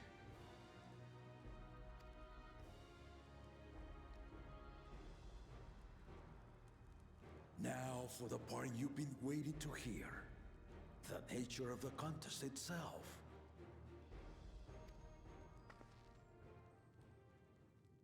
To triumph in the right of succession, and thereby claim our nation's throne, you must travel the lands of Yogg-Tural and find the City of Gold. I had a feeling that we'd have to do something with the city.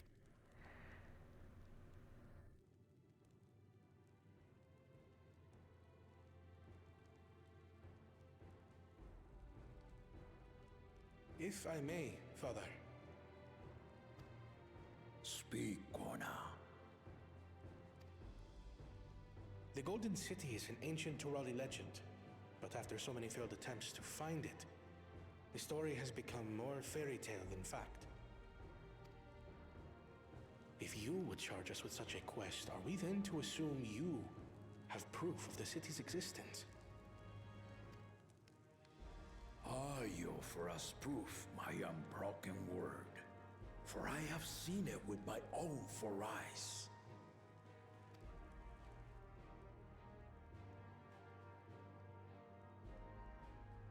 The city's real. All those years. This was before the founding of Tuliyollal. I traveled the lands of Tural with my companions, and we ended our journey at the gates to the Golden City. I mean to have you do the same, but in order to achieve victory proper, you need to break the seal I put in place.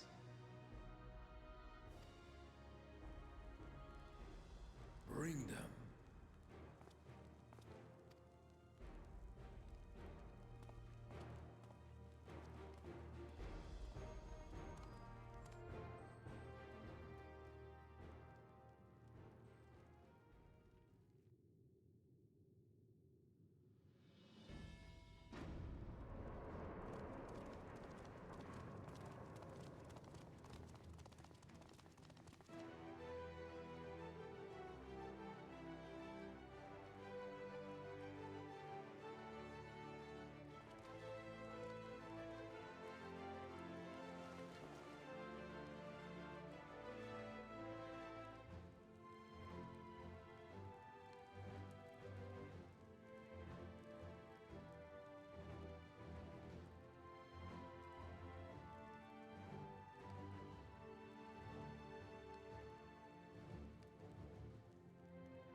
Tuliyola saga.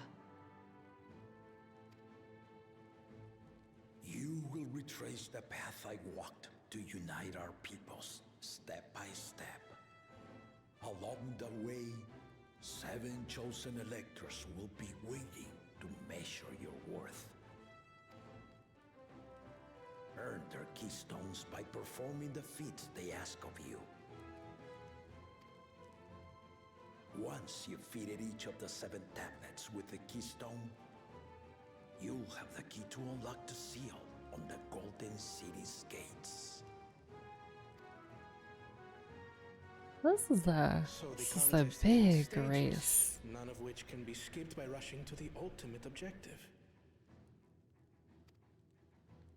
Exactly. Exciting, isn't it?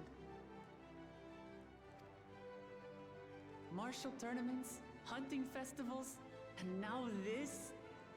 You do so love your contests, Papa.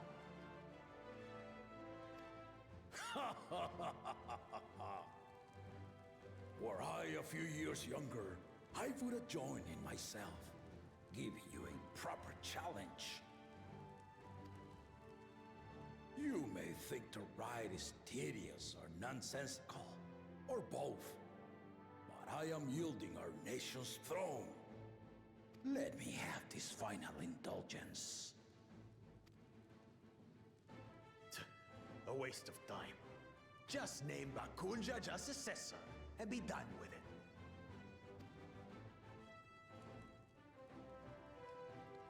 The rite of cessation begins now. I'll be watching your progress with great interest. And Clemens, remember to collect your tablets before you leave.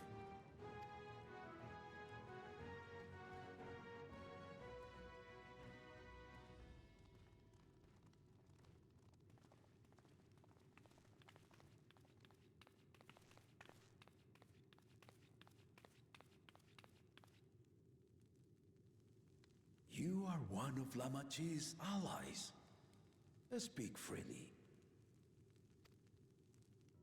I am Cryle Baldessian, representative of the students of Baldessian. My name is perhaps familiar to you? Ah.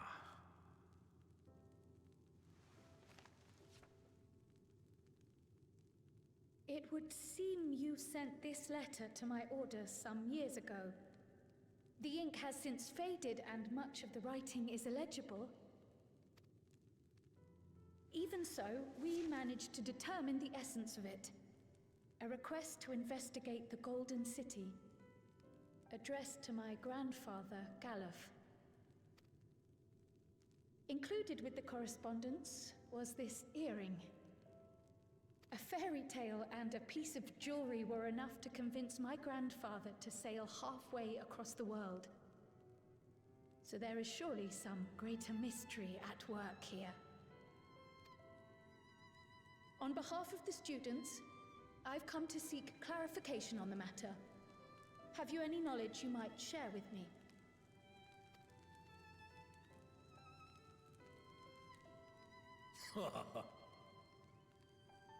No, not at this time. That's anticlimactic. I have tasked the claimants with finding the Golden City. To fulfill your request would afford one of them an unfair advantage in the right of succession.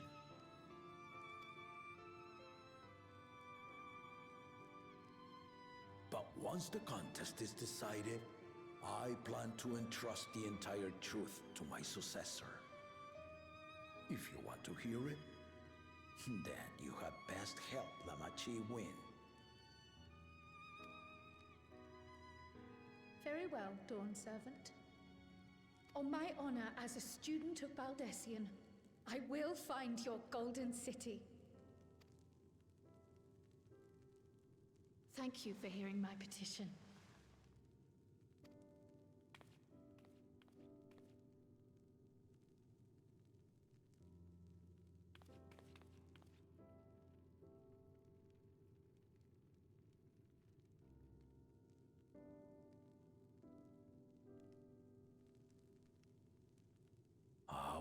that.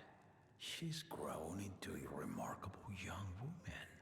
You should be proud, Golov.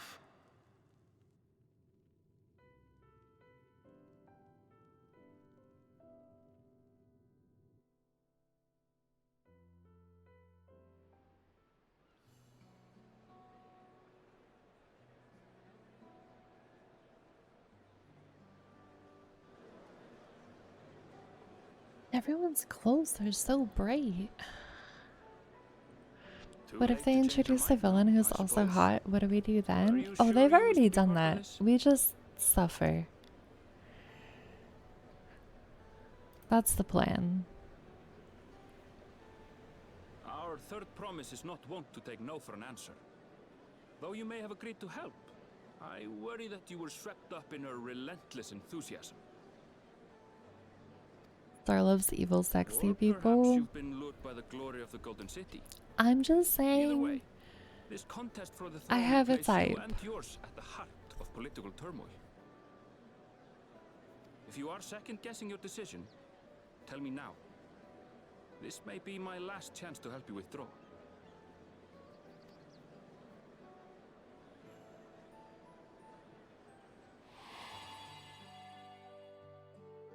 Life is a series of journeys, my friend, and there's no telling what awaits us on the long road.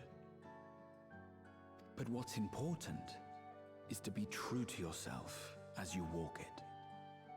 Only then can we hope to be content when we arrive at the end of one and step forward into another.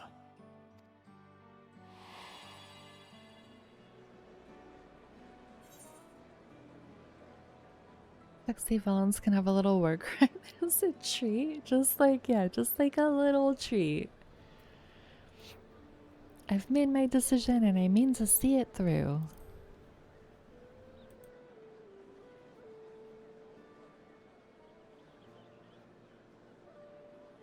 Is that so? I will speak no more of it then. As for my own involvement, I can no longer conduct myself as a mere guide, I think. Not after the Dawn Servant's revelation.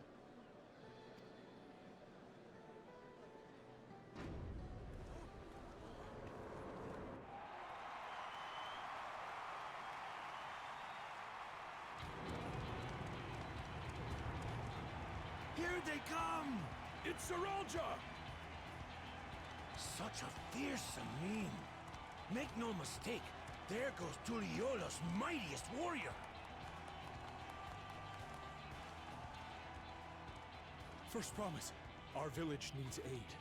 The cold weather stunts our crops, and the children of our village go hungry. Once you ascend the throne, I beg of you, grant my people new lands, please! This is awkward. Saralja. Take heart, tiller of the soil. The Resilion son, blood heir to the Dawn Servant, has heard your pleas. What would I do if one of the twins died? I would cry a lot. I would not be okay.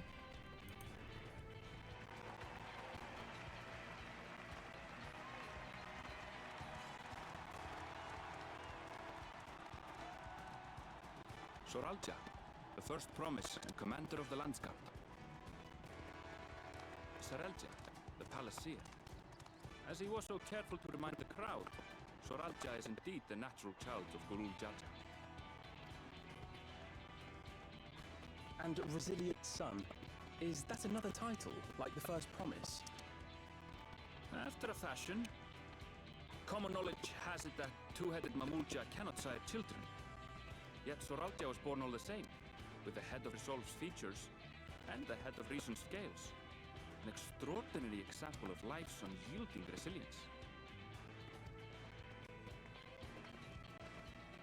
And a warrior's reticence. He says little, but the way he moves... I know a hardened soldier when I see one. He's a natural swordsman, a gift he inherited from his father.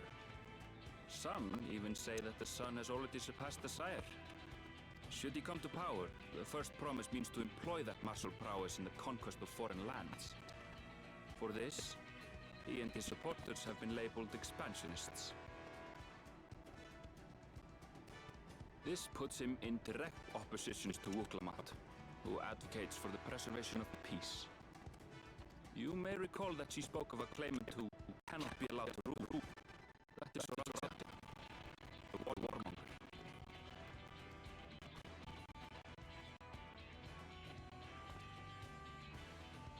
Cryle, are you all right? The echo. It gave me a glimpse into Zeraljar's ambitions. Deep and unknowable, like an abyss. Yet at the same time, a roaring, unquenchable fire. It was a trifle terrifying, to be frank.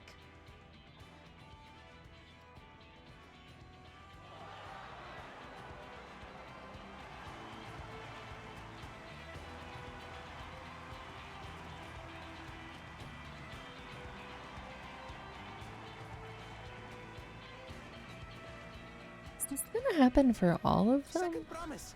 You must bring us more marvelous conveniences. More dirigibles and trains and the like. We need you in charge to make trading easier. The elders, they complain and complain about abandoning tradition. But we're not like them, afraid of everything foreign and new.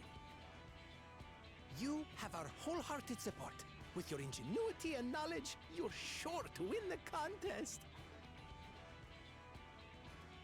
Forgive me, but the right of succession is barely begun. I will hear your petitions if and when I am named Dawn Servant. If you will excuse me.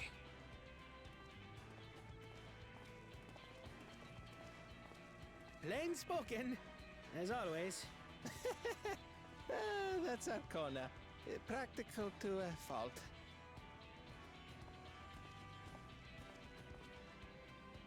Here we have Kona, the second promise, who spent time as a pupil at Sharlian's own studium. Now that you mention it, I think I did see him in the halls once or twice. There was nothing to suggest he was Turali, much less from a royal family. That was by design. He forwent his usual garb and took an Eorzean name to avoid attention. So it was Kona who introduced the dirigibles. And the railway too, given what we just heard. In furtherance of his goal, to enrich Tuliolal with every bright notion he learned of in Sharlian. He is the hope of those who prize innovation. As aloof as he may seem, Kona and Wuklamat actually get along rather well. They bicker and banter as only close siblings do.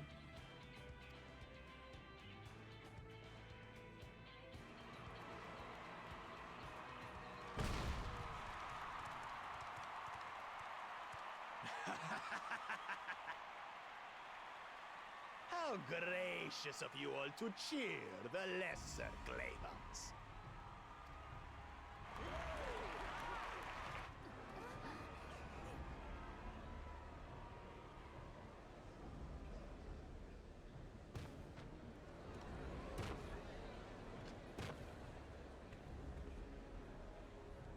Oh, come now. What are you afraid of? I'm no different from your Dawn servant. That my kind should reign is Mamulja tradition, and has been so since before there was a Tuliyolan. I'll brush aside your feeble contenders, and then you'll see who deserves your deity.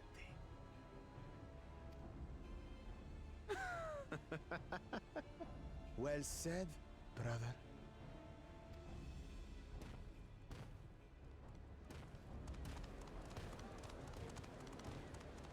The Mamulja finally found peace in Tuliolal. A pity those fanatics are intent on keeping that tradition alive. The chosen of Mamuk, Bakul Jaja, winner of the recent martial tournament. and the only claimant not of the Dawn's promise. His strength is undeniable, but you see how he is. A few devoted Mamulja are his only supporters. What would he do with the throne should he win it? His policies and so forth? I doubt he's thought much beyond winning the contest itself. But one thing seems certain. If he does become Dawn Servant, he will see the Mamulja exalted as the ruling class, and all others forced into subservience. Sounds like another that cannot be allowed to rule.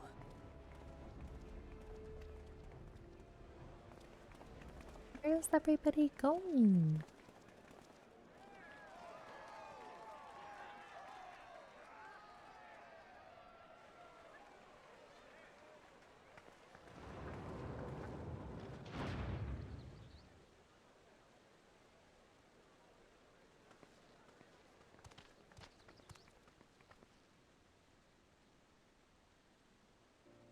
We wish for one thing and one thing only, Third Promise. To abide together in harmony with our neighbors whom we love in this land we share. It is our way, the Turoli way. Galul Jaja built for us this peaceful nation, and we beg you to preserve it. You have my word. I won't let your pleas go unanswered.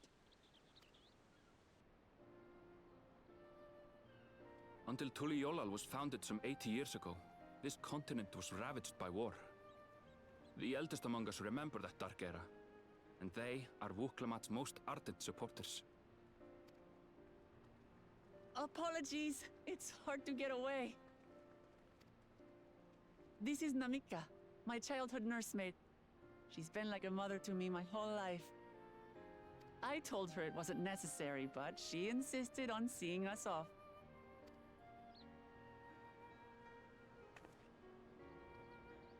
I place our precious Third Promise into your care.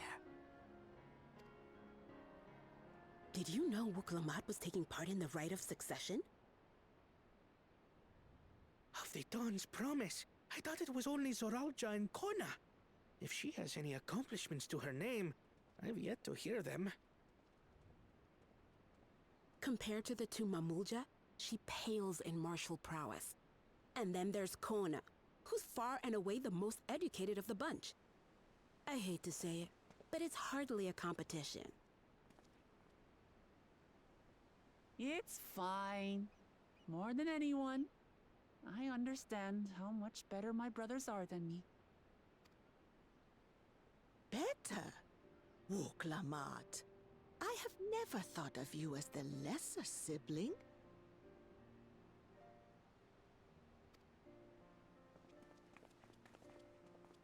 Your brothers may excel in their respective ways, but you boast qualities that both lack. A strength that is yours alone. Having cared for you for so long, I should know.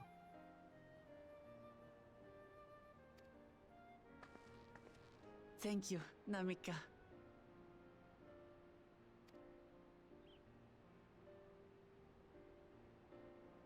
Well, we ought to be on our way. Yes, hurry along. I await word of your victory with bated breath.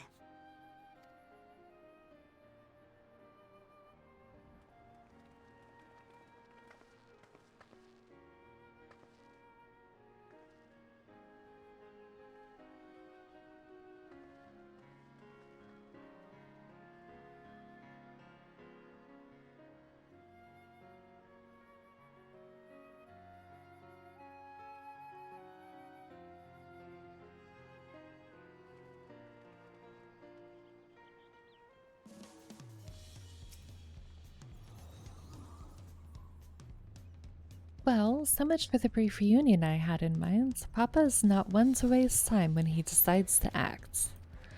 I'm used to it by now, of course, but others are often caught off guard. In any case, we should talk about how we're going to find the City of Golds. All we have to work with are the 7 tablets and their connection to the Tuliolol saga.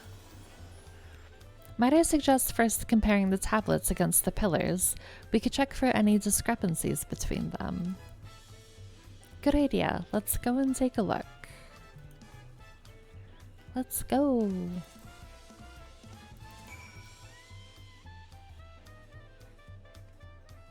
How far is it?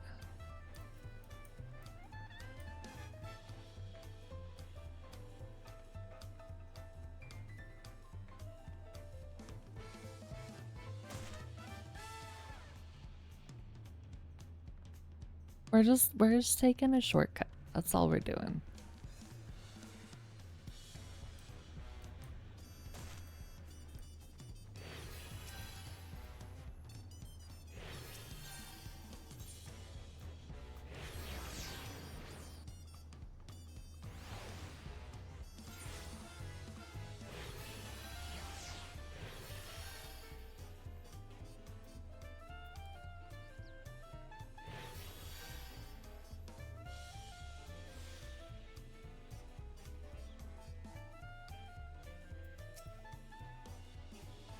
That makes everyone.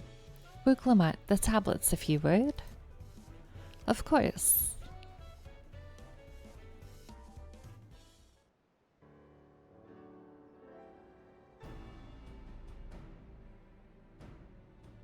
Everyone has a tablet, then let's compare them to their respective pillars. Keep an eye out for even the smallest differences.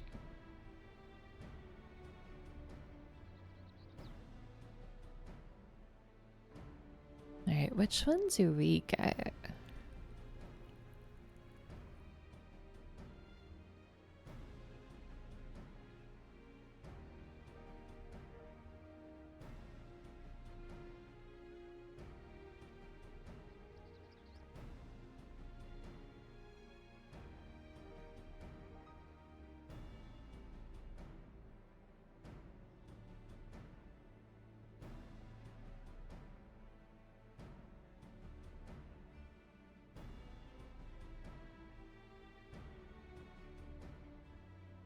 Unless I'm missing something, the glyphs appear to be identical. The only difference being that the tablets have hollows where the keystones are to be fitted. So now that we've established that the scenes are the same, where do we go from here?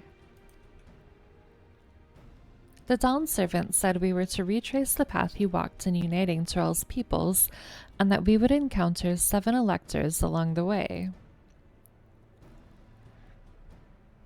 Then we have the answer here in front of us. Papa's path is all laid out in the Tuliolol saga.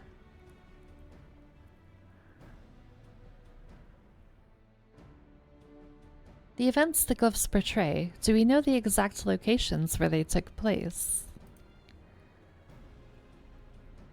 If one is close, we could go there and search for an elector. That would confirm we're on the right track.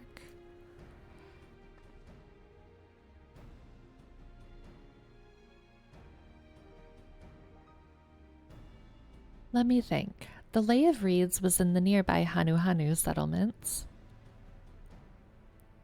Papa took me there once. It was during festival season and the whole village was alive with good cheer. There's also the Lay of Gold. That one involved the Pelu Pelu village, which is about the same distance from here.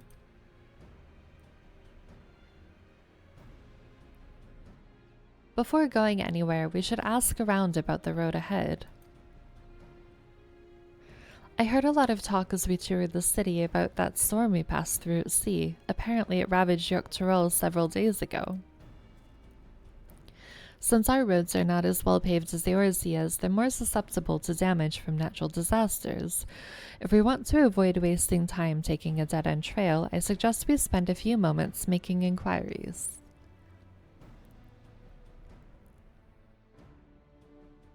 If it's information we need, just leave it to me. I'll bring the information to us. So, are we Woklamar Schilt? What does that mean? I don't know what that means.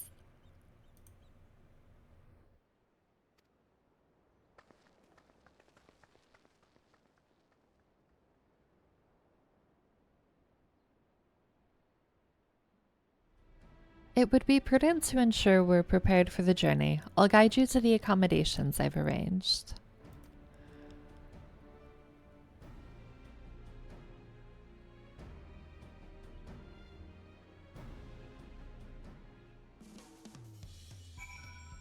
Let's go.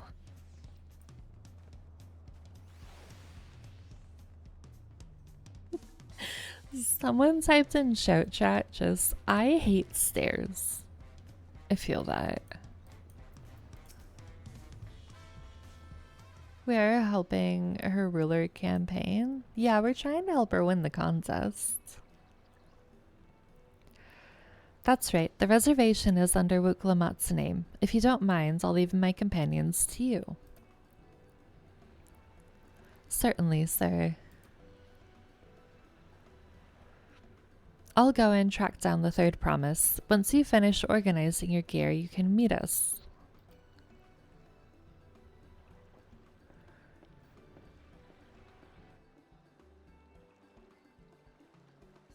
Greetings, visitors to Tuliolal, and welcome to the Farad Cabins.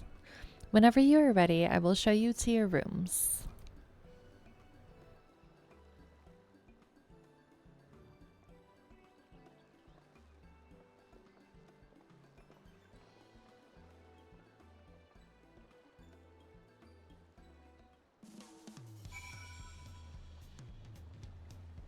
I'm excited to see our cabin.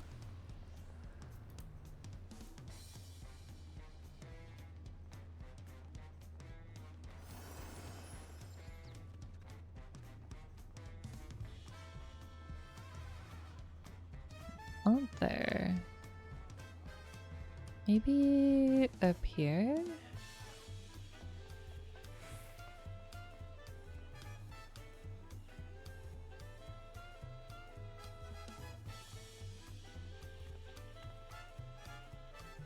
Sometimes I find it so amazing that babies can just drink milk and it provides all the nutrition they need for their hair and bones.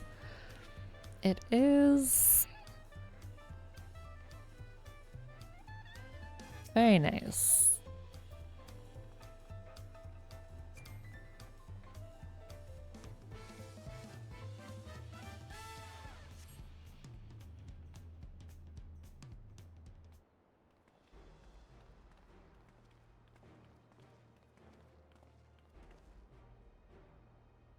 Trust you to be the keenest to head out, Stardust.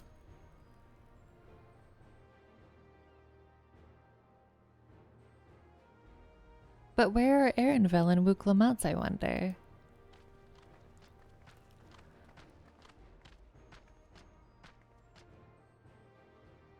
Oh good, you're all here. Who might your companions be?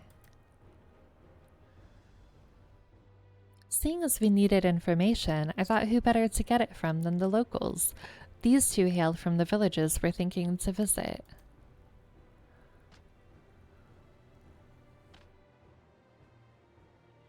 I give you credit for taking initiative at least.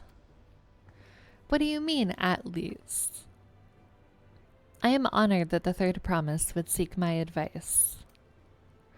I too am happy to answer your questions. Any encounter might be an opportunity to do business. Thank you both for your help. Before we begin, there will doubtless be other occasions when we need to act independently, so I brought these for the two of you.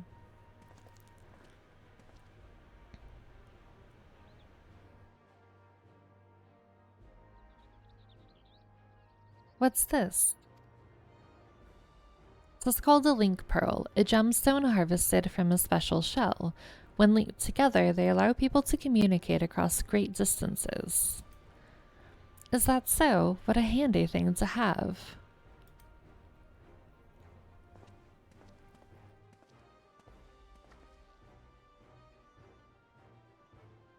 It'll be very useful on our travels. Speaking of which, I should get back to introducing my two new friends here. Our first cell phone? It absolutely is.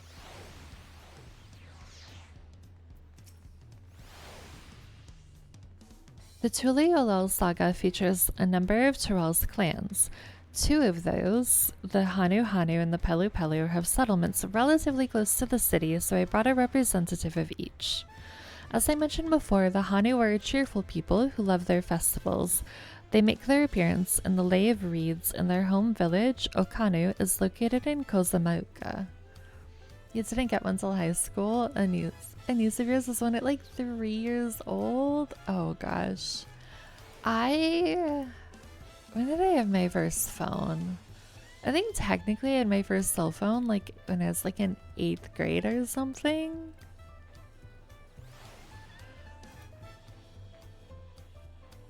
But that was, you know, phones were different then. The other smaller fellows, one of the Pelu, a clan of business-minded folk from Urkopacha. They appear in the Lay of Gold and craft all kinds of marvelous goods in the Wachimpelu, their village. You're much younger than me? This is true. Now, as for deciding which village to visit first, why don't you put that adventurous instinct of yours to work for us, Stardust? Pick our destination. Upon completing this quest, the main scenario will branch into 2 quest paths. Accepting the quest from the helpful Hanu will temporarily prevent you from accepting the quest from the approachable Pelu, and vice versa. The second quest path will become available from the respective NPC once you've completed the series of quests from the first path. Furthermore, story elements and quest rewards will not be affected by your initial choice of path. Speak with the NPC you prefer and embark on the trail for the rite of succession. That's interesting. I think... Who's the 4-year-old gonna call? I mean, that's a really good question. I don't know who a 4-year-old would call on their cell phone.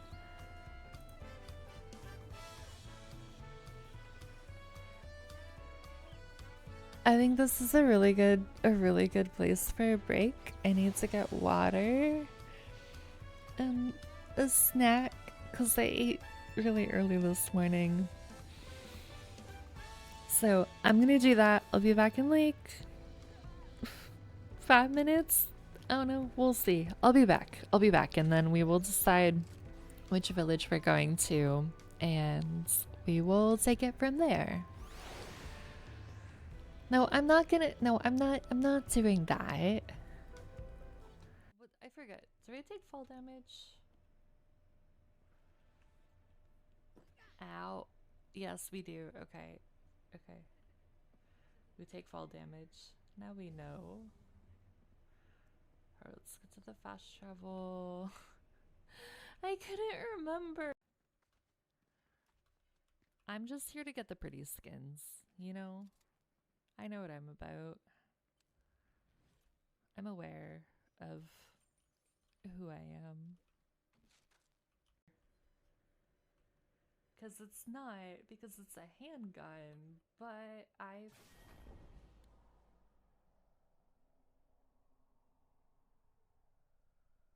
forgot you can't go that way. Are you really friends if you don't cause each other emotional pain? I know, right? Friends make friends cry in a totally loving way. I really want to use Ningguang again because Ningguang is like hands down like one of my favorite characters. And I feel like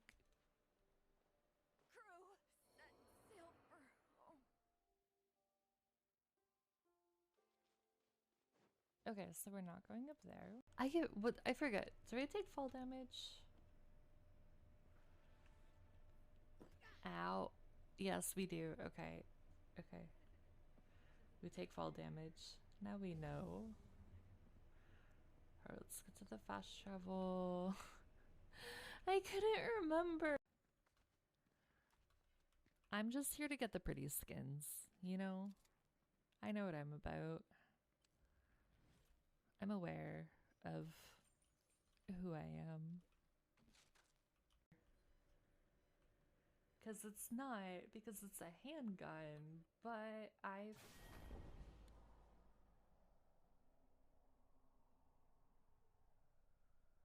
forgot you can't go that way. Are you really friends if you don't cause each other emotional pain?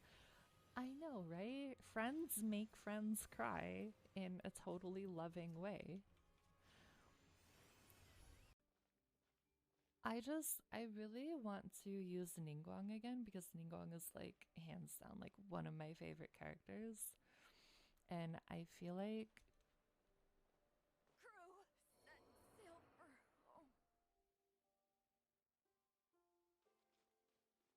okay, so we're not going up there. I forget. Do I take fall damage? Ow. Yes, we do. Okay. Okay. We take fall damage. Now we know. Alright, let's get to the fast travel. I couldn't remember. I'm just here to get the pretty skins, you know? I know what I'm about. I'm aware of who I am. Because it's a handgun, but I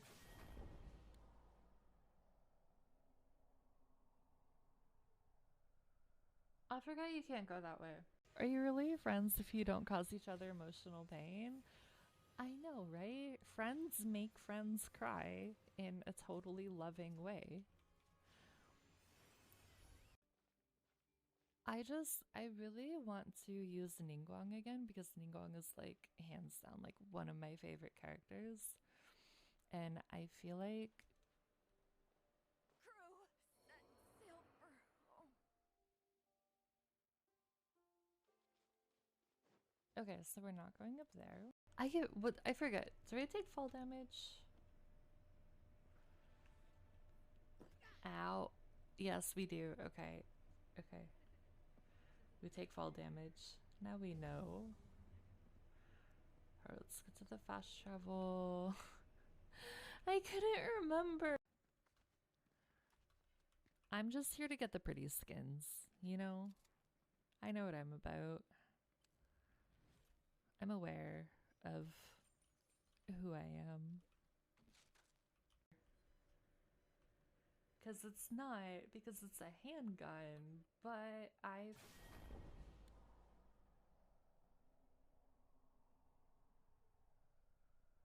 forgot you can't go that way. Are you really friends if you don't cause each other emotional pain? I know, right? Friends make friends cry in a totally loving way. I really want to use Ningguang again because Ningguang is like hands down like one of my favorite characters. And I feel like Crew, set sail for home. okay, so we're not going up there.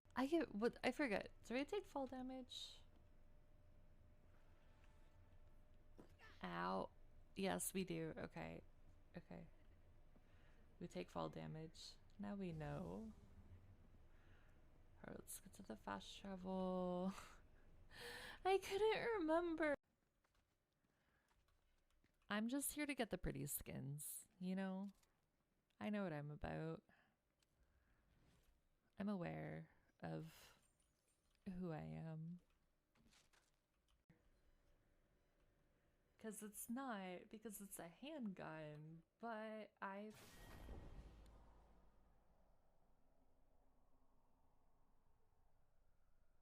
forgot you can't go that way. Are you really friends if you don't cause each other emotional pain? I know, right? Friends make friends cry in a totally loving way. I really want to use Ningguang again because Ningguang is like hands down like one of my favorite characters. And I feel like Crew, set sail for home. okay, so we're not going up there. I forget. Do I take fall damage? Ow. Yes, we do. Okay. Okay. We take fall damage. Now we know. Alright, let's get to the fast travel. I couldn't remember. I'm just here to get the pretty skins, you know? I know what I'm about. I'm aware of who I am. Because it's a handgun, but I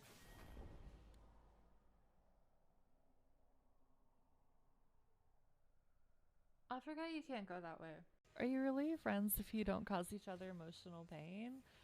I know, right? Friends make friends cry in a totally loving way.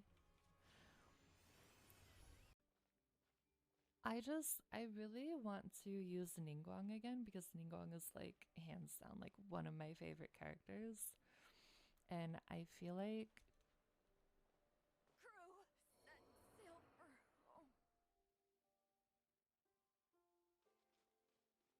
okay, so we're not going up there. I forget. Do I take fall damage?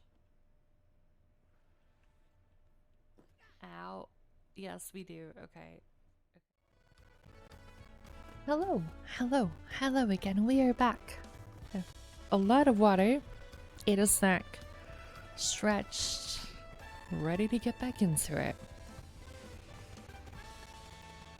Unless you're forward thinking like some people, I'm around right now, pooping your pants is a bad idea. Well, yeah, no, it's not good. Also, I wouldn't. If I need to go to the restroom, I'll just use the toilet like a normal person. I don't need a sock in a bottle and all that jazz.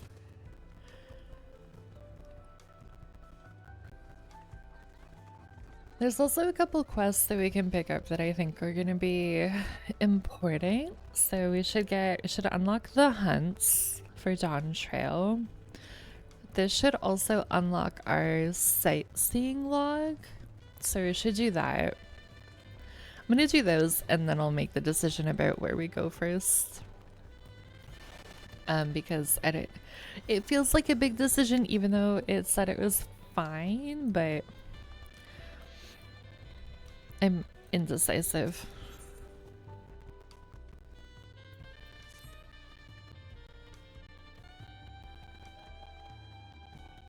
It's part of the immersion. They would use the sock on Aosia.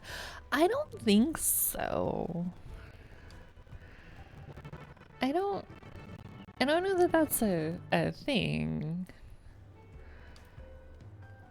And even if they did, I don't need to be in the immersion that much, you know? I'm okay with small breaks from the immersion, I think.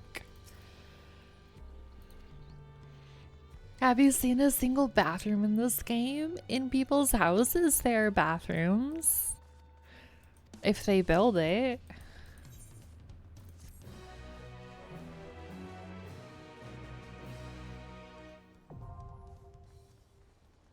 Ooh, nice.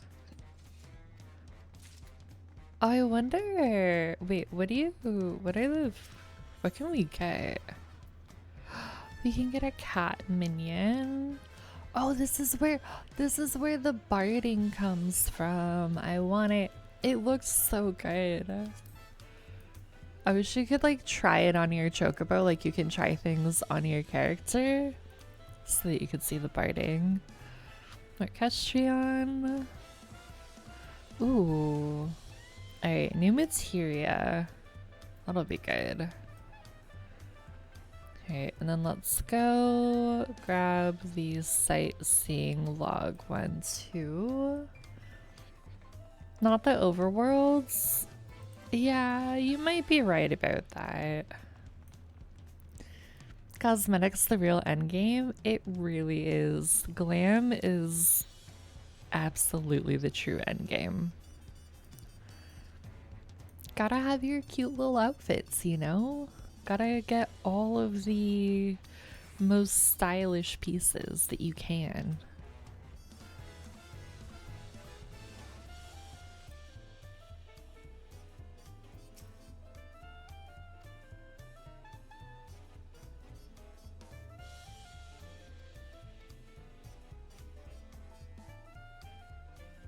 I just really want to grab the sightseeing log before we set out anywhere, just so that if we happen across any sightseeing spots, then we can just start getting them immediately.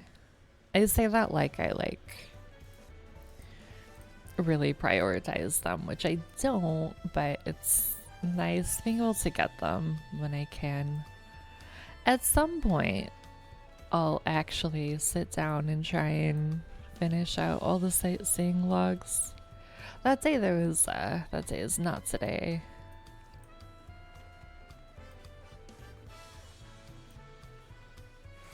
I'm thinking we go with the Vanu over the little merchant.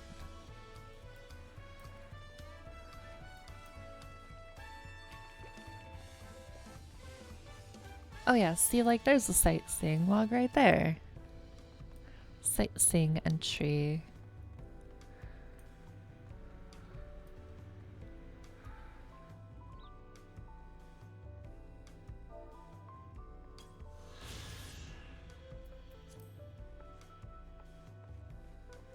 Easy game. Alright, let's start with the Hanu.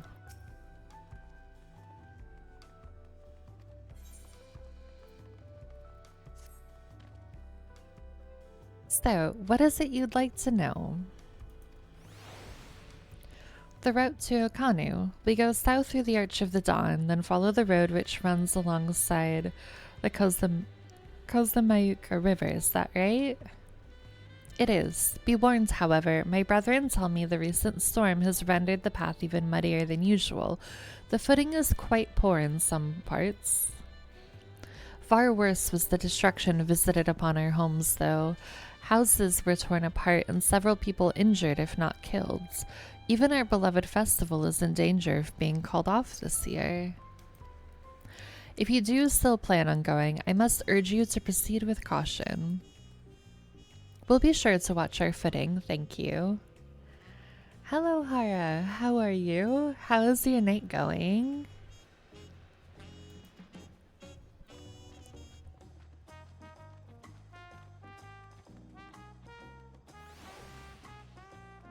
Now I'm worried for the Hanu. It sounds like they were hit hard by that storm.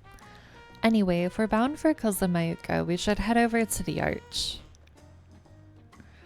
We'll be back to talk to you in good time, Master Merchant. Meanwhile, you can eat and drink your fill. It's all been arranged.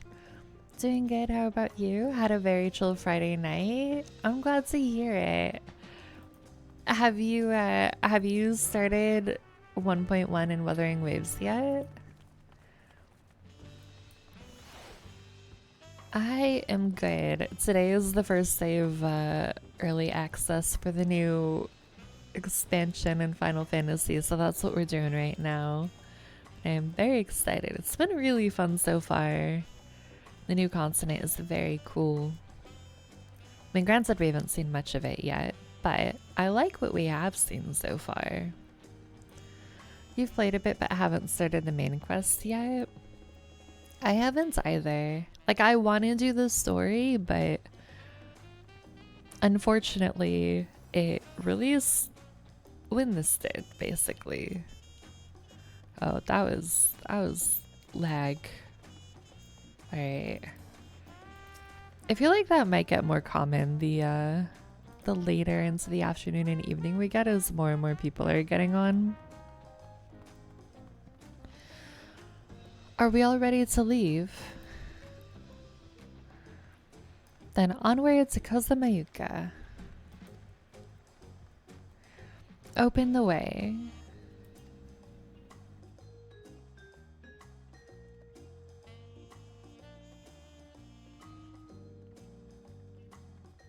Are you pulling for Jinsa? Or Changli when her banner comes out?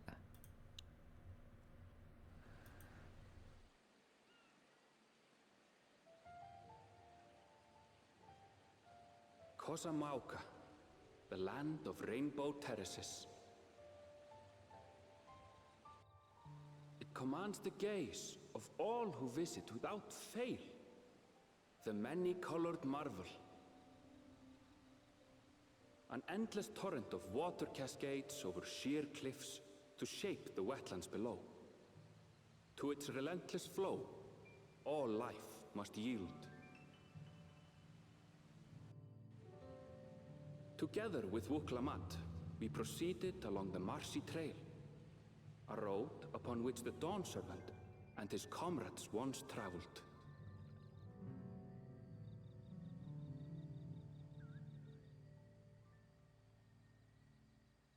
You're skipping Jinso for Changli?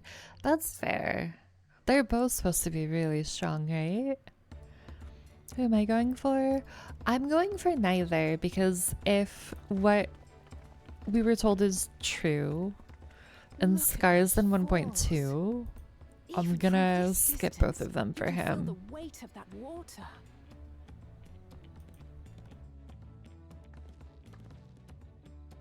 The Isle of Ham was impressive, but as you can see, Tulihiola does not want for natural wonders.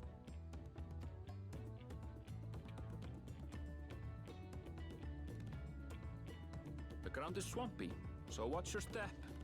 You wouldn't want to fall into a bog. She's shrimping. Maybe a little bit. Just like a tiny bit. Come on, Okanu isn't much farther. I just know what I'm about, alright? And I am not gonna apologize for that.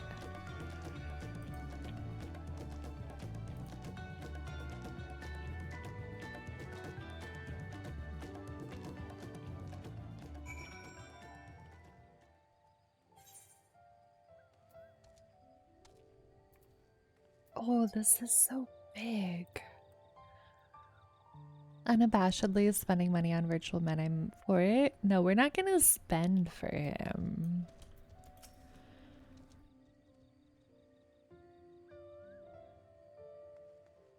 There's no stopping the third promise, is there? A good thing she has Ernville to keep her from getting lost. For all his grumbling, he's certainly there for her. Everyone should be so lucky to have such a loyal childhood friend. Right, let's get moving. If we continue along this road, we should find ourselves in the village before long. I'll hold you to that then. If I see a single swipe, I'll scream. You have yourself a deal. The goal is to get as much currency as I can in 1.1, so then 1.2 we are able to get him with no problems. Although I used my guarantee on Yinland, so we gotta account for that. What?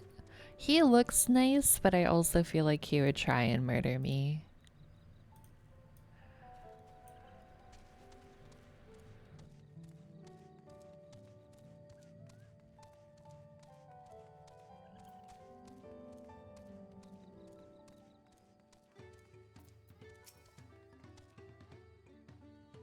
Everyone has arrived and none the worse for wear, except for a certain third promise who slipped in the mud despite my explicit warnings. Hey, I asked you not to say anything. Anyway, this is the Hanu Hanu village I was telling you about, Okanu.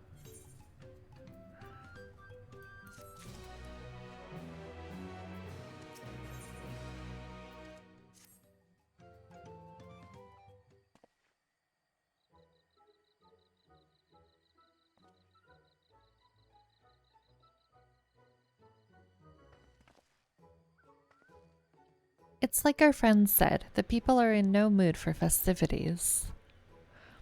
I can only assume they are still recovering from the damage wrought by the storm. Indeed. Well, let's do what we came to do and find the selector.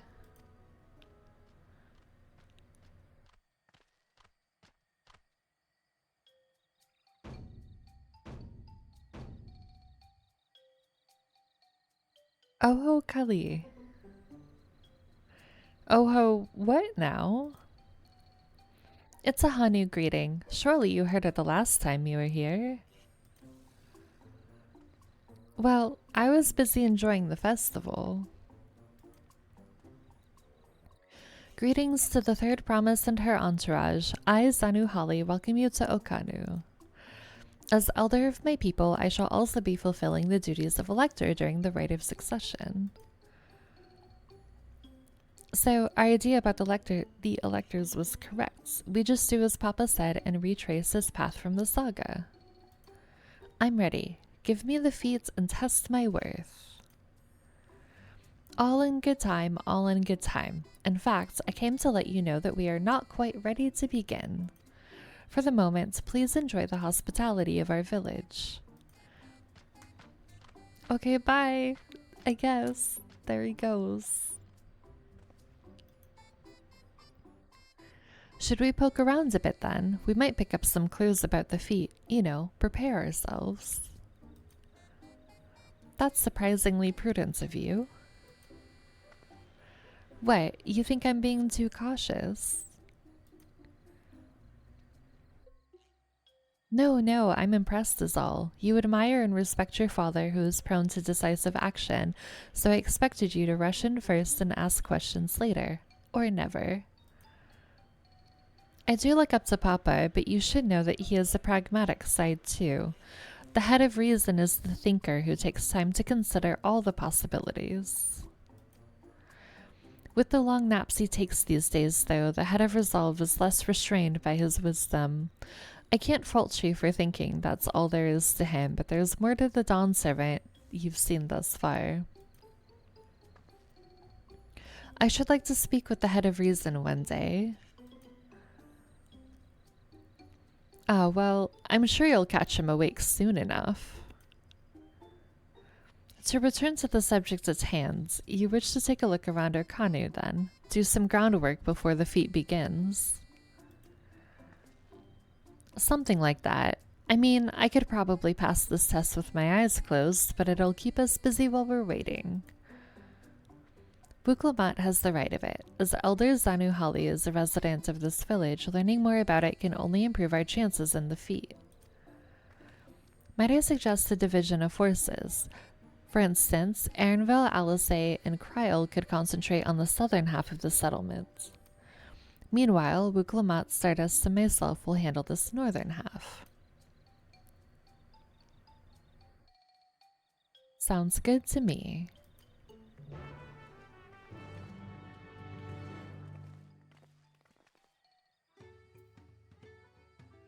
Okay, let's see what is up in this village.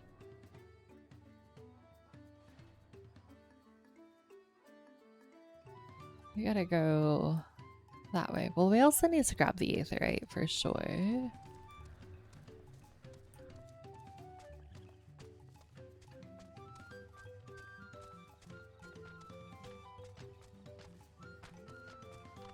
So we'll start there.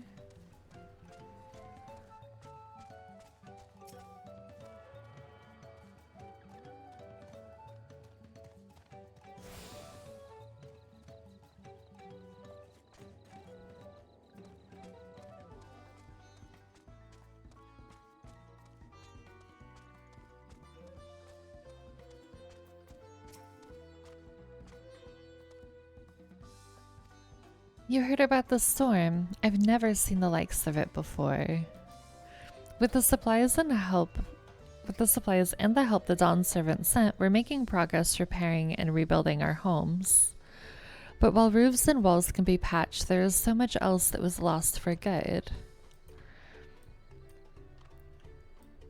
What is... Do I want this? Probably.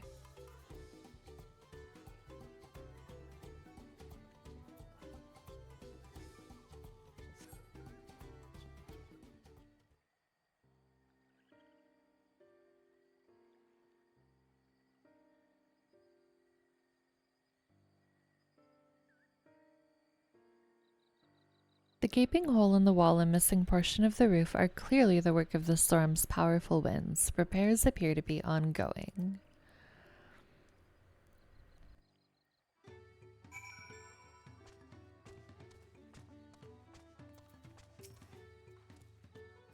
A lot of houses are still damaged, and the Hanu I've spoken to are not their usual cheery selves.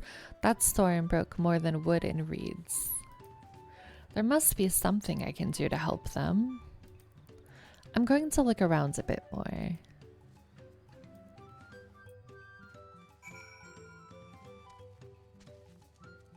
And so shall we.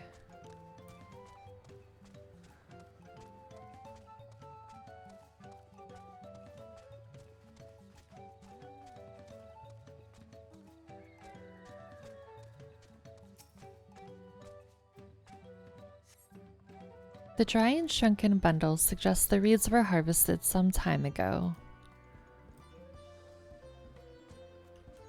I think we're gonna go that way.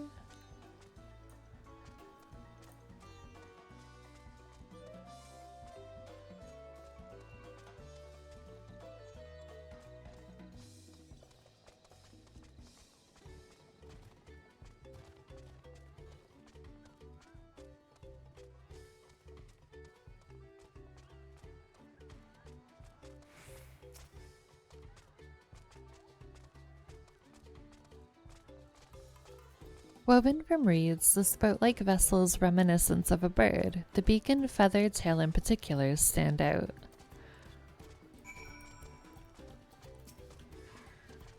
This boat must be woven from the same reeds I've seen gathered into bundles here and there. The plants hold both practical and cultural significance to the Hanu, then.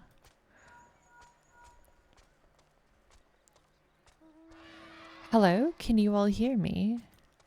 I'm told they're ready to receive us now. Come to the large building in the south of the village. On my way. We ought to hurry over too.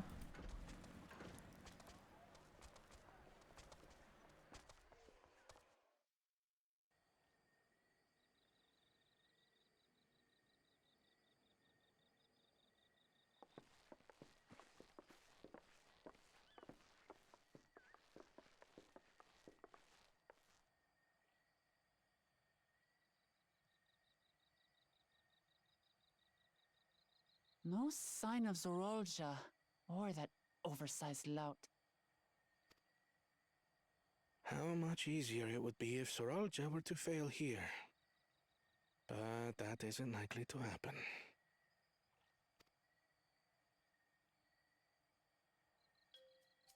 Honored guests, I am Zanuhali, Elder of the Hanu. I am also an elector, charged with judging which among you is worthy of ascending the throne. Without further ado, let us talk of the feat. Not so fast. Surely you couldn't begin without us.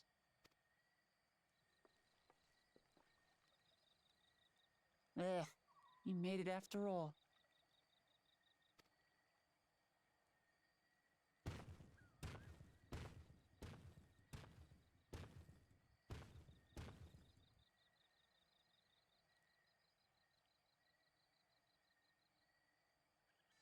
No need to fuss. There is no time limit for this challenge. Now, if you would allow me to proceed. It is here, in Okanu, where my people forged a bond with the Dawn Servant during our own chapter of the Tuli Yolal saga. In homage to those events, I have prepared for you the Feat of Reeds. Reeds seem to be of great importance to the Hanu. I wonder what this feat entails.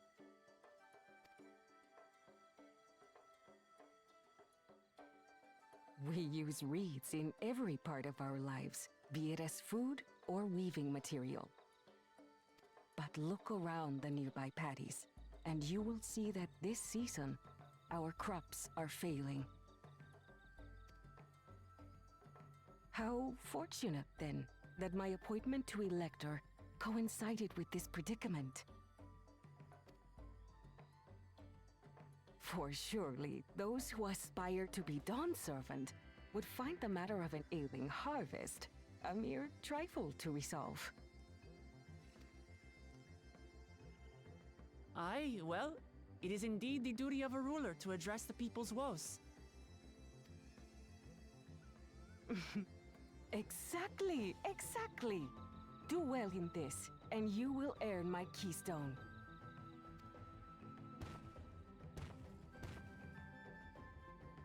Why bother mucking about in the mud when we can take the stone by force? Oh, mercy me! You are a hot-headed fellow, Bakul Jaja. Some electors may enjoy going toe-to-toe with scrappers like you, but I refuse to entertain your base instincts. Arrangements have been made. Should you attempt to engage a feat-giver in combat without their consent, word of your immediate disqualification will be sent to the palace. If you're still feeling feisty, then by all means, draw your weapon.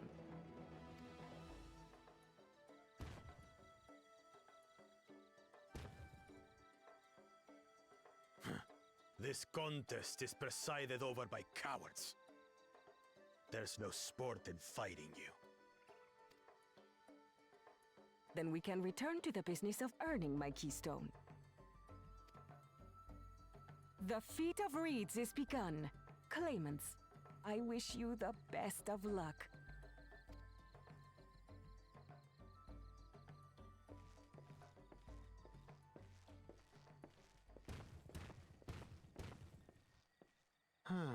The clever kitty crossed the seas to study foreign novelties. He might know tricks we don't. Tricks we can use. What of Little Miss Mittens? You know the answer to that. Compared to the first and second promise, she's a distant third. Not even in the running. Then we see eye to eye on this, brother. Being Bakul Jaja so long with me has rubbed off on you.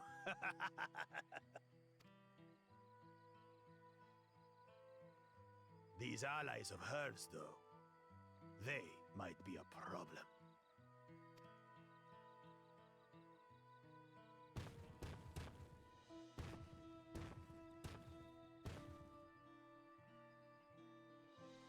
Damn it! I'm just as qualified to be here as they are. I'll show them. Easy now. There's no time limit, remember? Let's keep calm and think things through. Right. You're right. I won't win against that lumbering Vidrol by losing my head.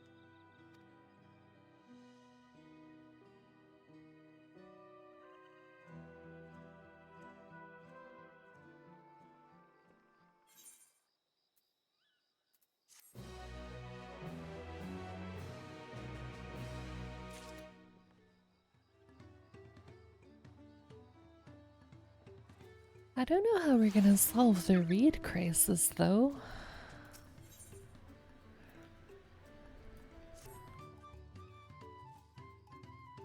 I don't know the first thing about farming, but if there's a way to save the harvest and help the Hanu, then we're going to find it.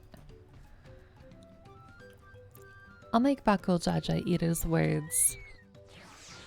Understanding the nature of the problem will be the key to solving it. We need to examine the reeds themselves and then deduce the cause of their poor condition. Ernville, will you take us to the fields where the reeds are grown? Of course, follow me. Let's go.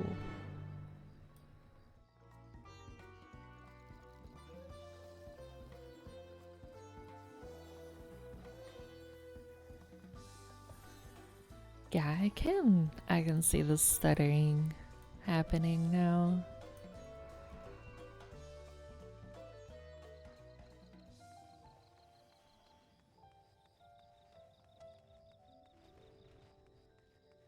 god. He's got the barding already. This is the new one. Wait. This is the new one from the hunt vendor. It's so cute. I love the little sabatender on his booty. It looks so good. We gotta get that.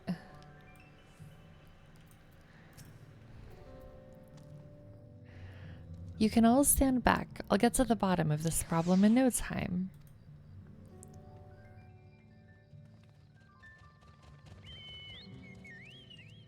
Give me strength. Let's all of us scour the fields and help our bold leader identify anything unusual.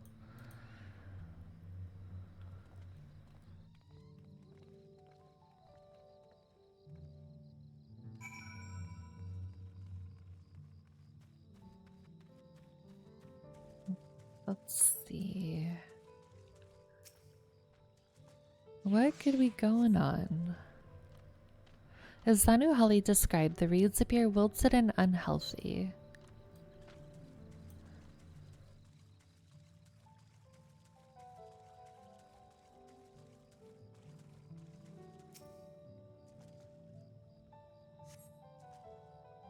The water contains no obvious contaminants and looks fresh and clear at a cursory glance.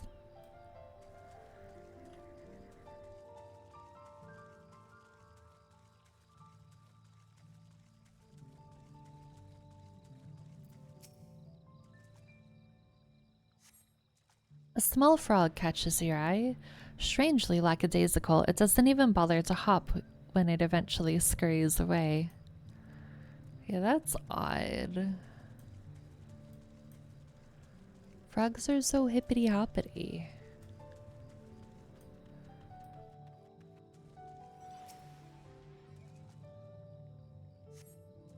The soil in the paddies is as one would expect, rich in color and suitably moist, not dry nor flaky.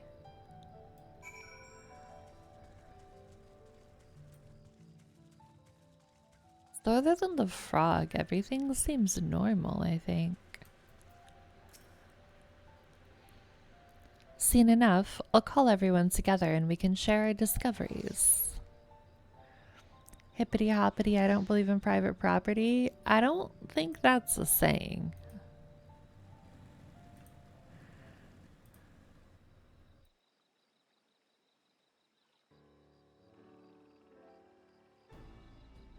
You with a Fearson on this one? You also don't believe in private property?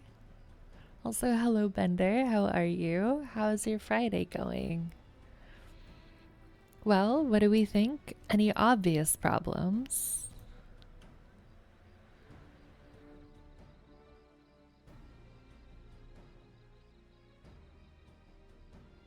I agree. The waters look to be of good quality, as does the mud in which the reeds have been planted. When did you become a latte? Couple months ago now. The frogs and insects are unusually torpid. This suggests the problem is affecting not only the reeds, but also the creatures which live among them. Could something invisible to the naked eye be polluting the water? We would need an alchemist to know for certain.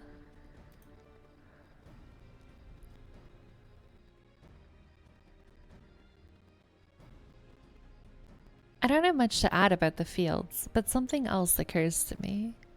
Your observation skills are unrivaled. Your observation skills are fine. It's also been a hot minute since you've been here, so don't feel too badly. Time for a name change? Yeah, it felt like the right thing, you know?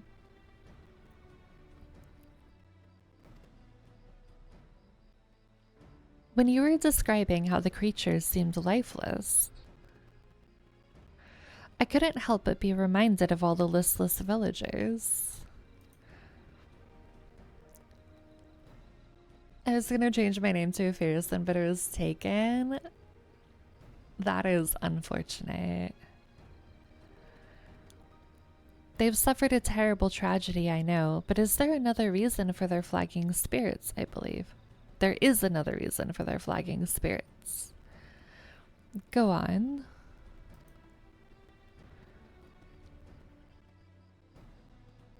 The festival. This is traditionally an occasion for celebration and renewal, so without it, the Hanu are struggling even more to recover. The last time I visited, the village was in the middle of the festivities. You'll never see the Hanu more joyful and alive.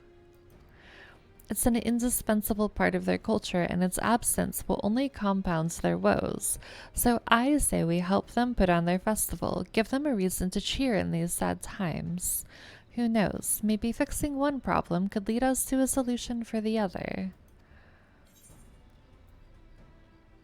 Stranger things have happened. I will go with that because that's true.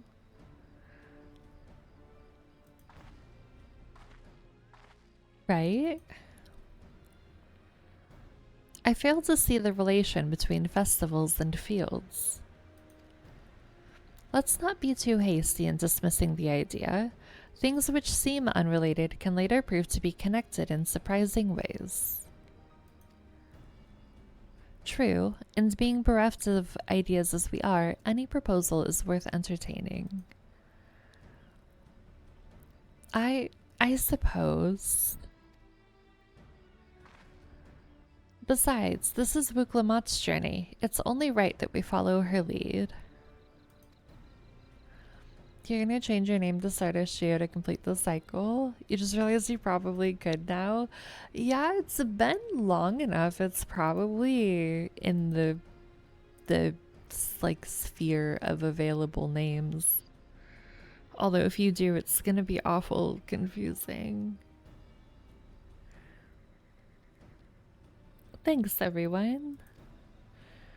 By the way, does anyone know where the festival float is? It's like a boat woven from reeds that looks like a bird.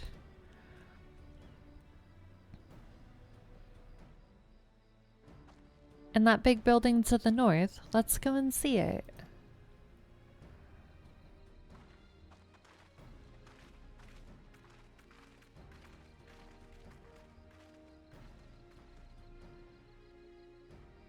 There's much less debate when I'm traveling alone. As your designated spokesperson, it won't change much. What are you, wait? No, there's no designated spokesperson. That's not a thing.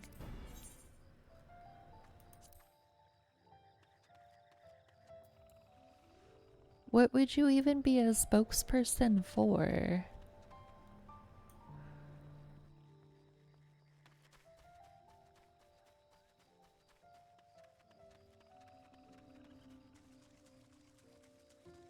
Oh my god, we can't fly yet, but I could use the mount, couldn't I?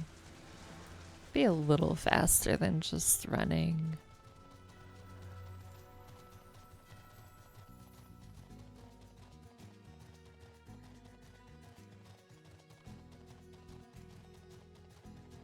Oh wait, I think we want to, yeah, we want to go this way.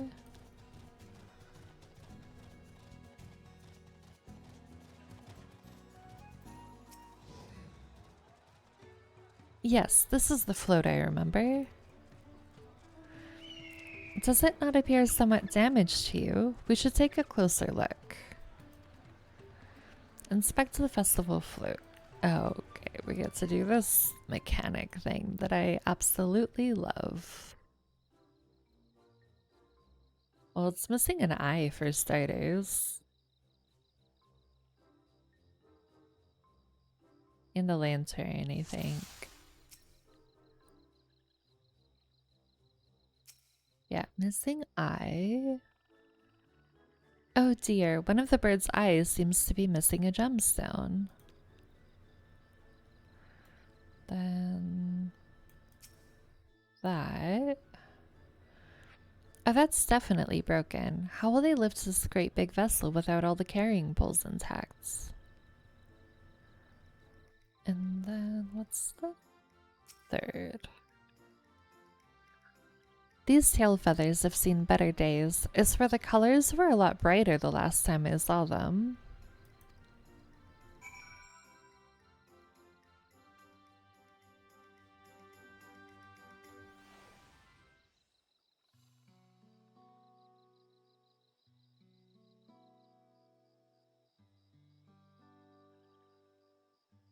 Well, I think we can all agree this bird boat is in dire need of repairs. Now, how do we go about fixing it?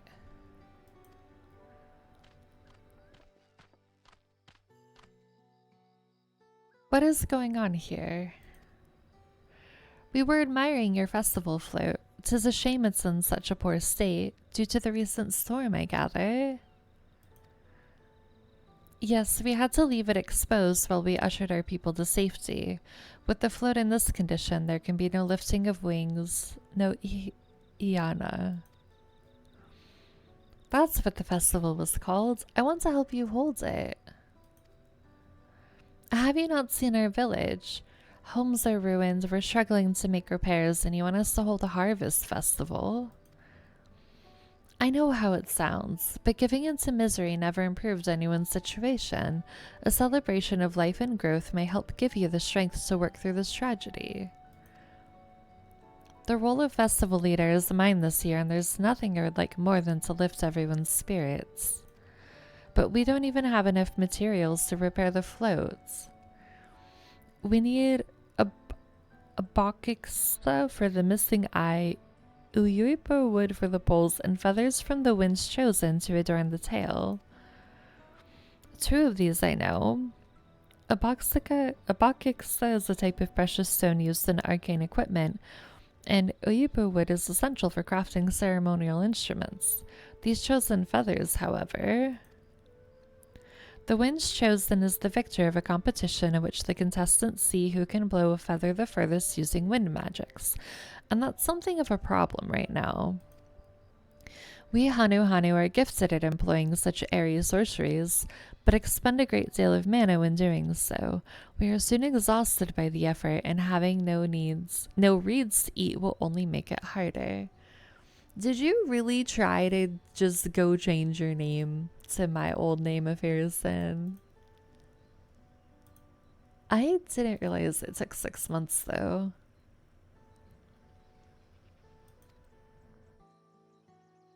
I think I understand. Your vibrant reeds grow quickly and vigorously, so much so that they stifle the development of nearby plants. They must be a potent source of the energies you naturally lack.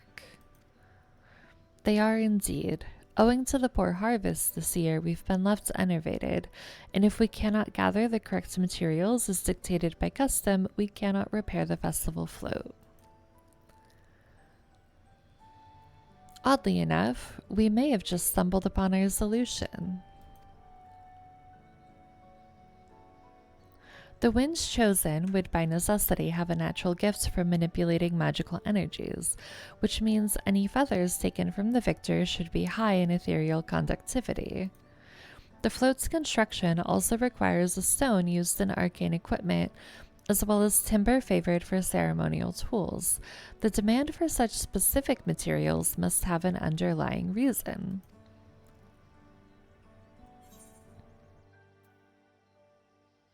The float may also function as an arcane device.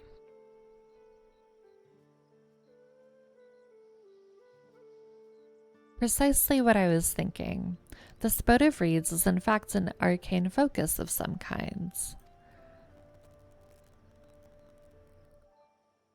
A focus? For what?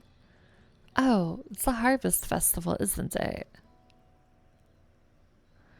That must mean the float was made to encourage healthy crops. So if we repair the boat and hold the festival, its arcane powers might fix what's wrong with the reeds.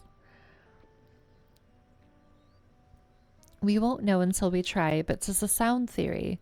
Celebration, prayer, ritual ceremonies, these have all been known to elicit miraculous effects. Wait. The float? A tool for magic? This is the first I'm hearing of it. In the beginning, it may well not have been.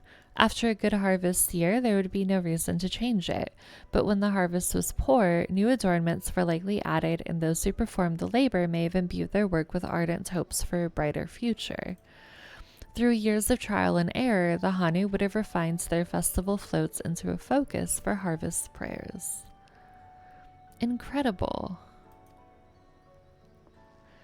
I know you're practically fainting from hunger, but reviving the festival really does sound like the solution to all your woes. And I promise we'll do everything in our power to help you. I'm still not convinced about this focus business, but I accept your aid nonetheless. I will introduce you to the shipwright who's been maintaining the float these last few years. He has replaced both the eyes and the poles before, so he should know where and how to procure what we need. Then allow Alice and I to acquire the feathers. We will encourage the people of Okanu to gather and vie for the title of the Winds Chosen by sharing with them our own reserves of mana. I'll go with you. I carry some alchemical brews that may afford the same effects.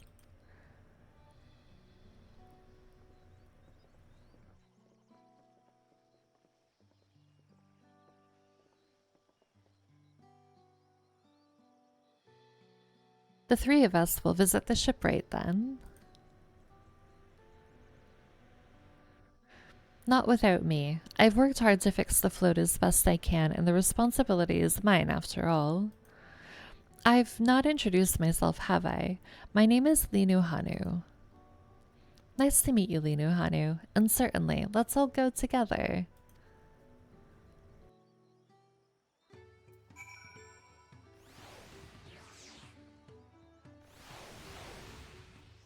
Well, this seems like it's all shaping up nicely, doesn't it? Thanks to Wuklamot, we found ourselves a promising way forward.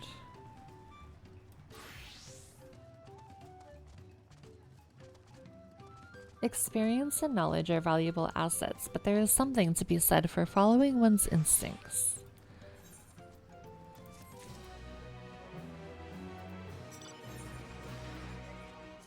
Let's go.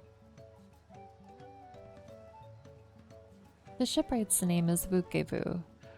He's only moved to Kozumoga a few years ago, but has since mastered our customs to an almost frightening degree. He's especially strict when it comes to manners, so be sure to offer him a proper Hanu Hanu greeting. We wouldn't want to offend him right before asking a favor. A proper Hanu Hanu greeting? Oh, that one. Don't worry, I remember how it goes. Then we shouldn't have any problems. Let's head to Okek Bay to the east of here.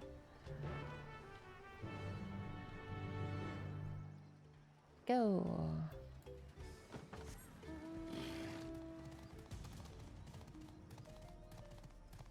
Is our fruit buff ran out already?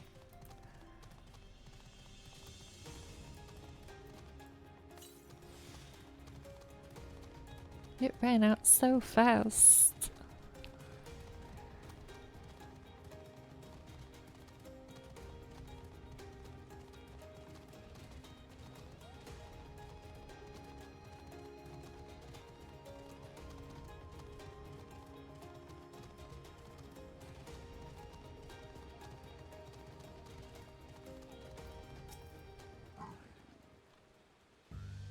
This is Okekbe, the village of all. Those who drift into Kozamaike from Tuliolal and elsewhere welcome to live here alongside the Hanu. As for Wukivu, he lives and works in the House of Waters high at the top of that large tree nearby. Follow me, but I should warn you, the climb up the stairs can be challenging.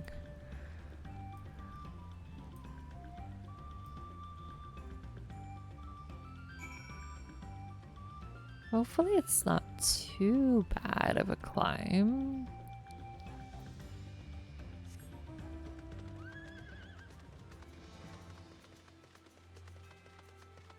Oh, that's not bad. Those stairs aren't bad. Rhea, hello. How are you? How are you still? You're still going? I am very impressed. How are you enjoying Dawntrail so far?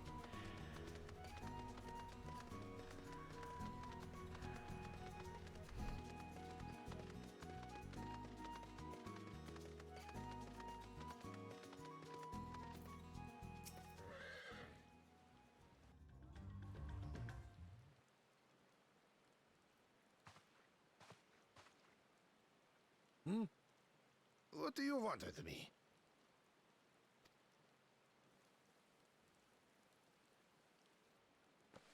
Right. The greeting.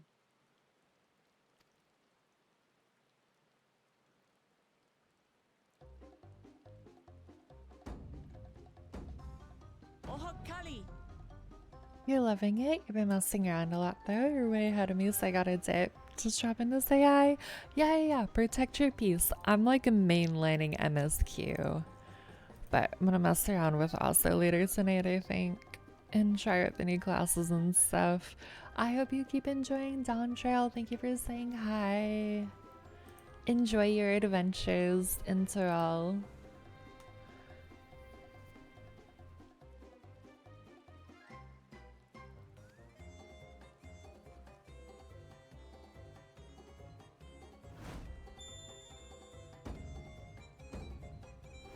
Oh, Kali!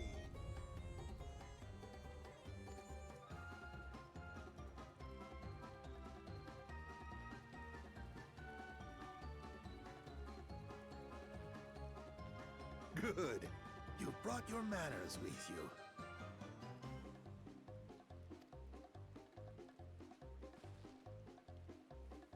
When you know Kanu, do as the Hanu do. For a country as diverse as ours, the preservation of harmony demands that we respect the cultures of all peoples who call it home.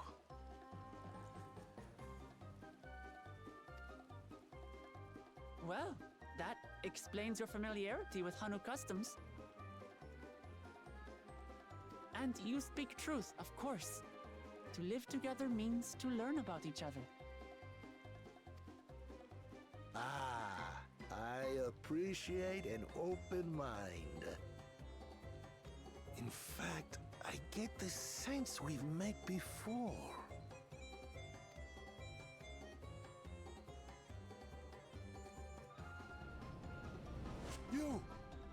You're Wu Clement. Oh, what an unexpected honor for old Wokevu. Here I am prattling on about manners, and I've gone and insulted the third promise herself. There is no excuse for this betrayal of etiquette.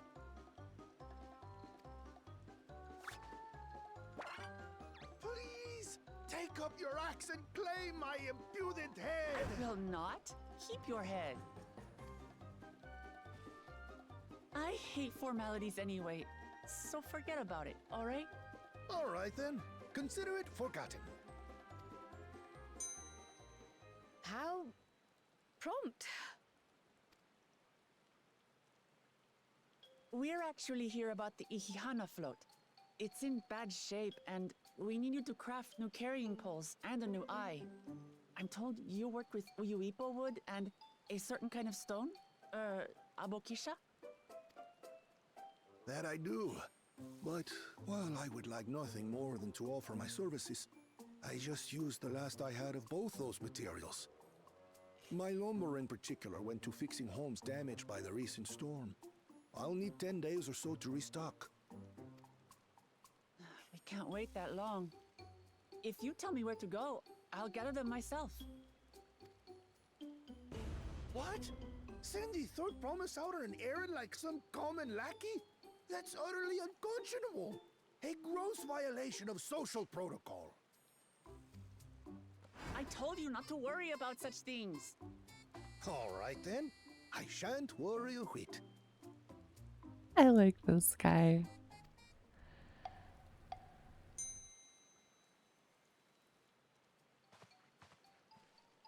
What's with your Hanu friend there? I am festival leader this season, and have come along to oversee the float's repair. As strange as it may sound, Wuklamat and her friends believe the float is an arcane focus, meant to encourage the growth of our struggling reeds. Too many Hanu have forgotten, it seems. But that is indeed the true purpose of the lifting of wings. Your education is impressive, Third Promise.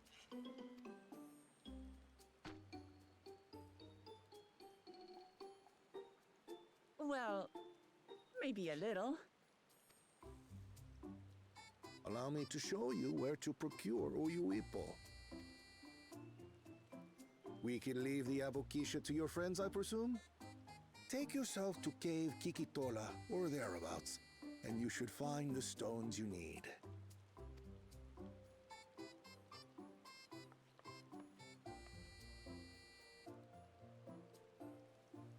I've been there once or twice. I can guide you. That should save us some time. All right then. Let's get moving.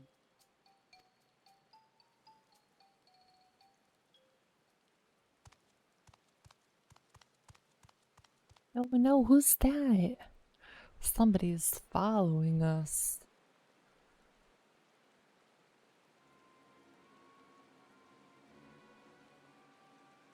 Oh. This guy. Why am I not surprised? One of your rivals is making progress.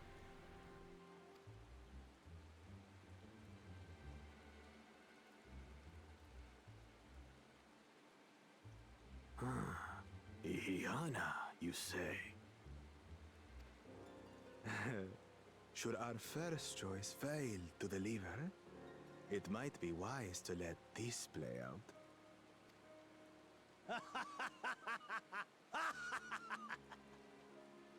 The third-rate promise is making herself useful after all.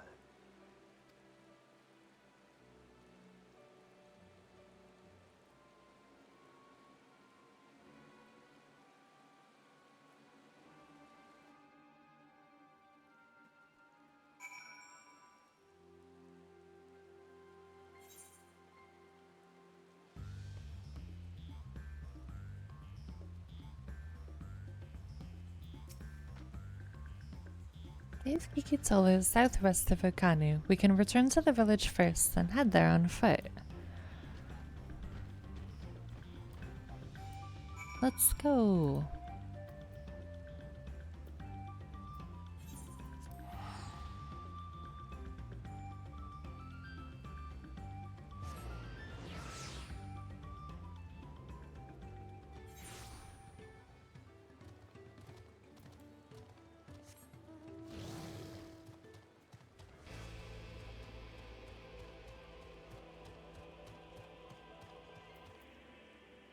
Back from nap, how goes the dawn trailing? Hello, Aristotle. How are you? I saw you were streaming at like 4. How are you liking it so far? The dawn trailing is good. We unlocked Pictomancer and Viper. And I've just been mainlining MSQ so far. I like it. I really like Tyrell. It's so cool. I love the tropical vibes. More like 3. Yeah, you were up and at it like as soon as the servers opened.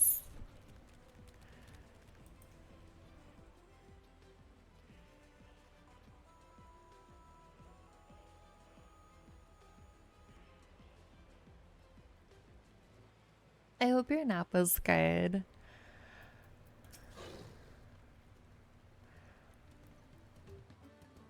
Southwest of here, was it? Let us be on our way.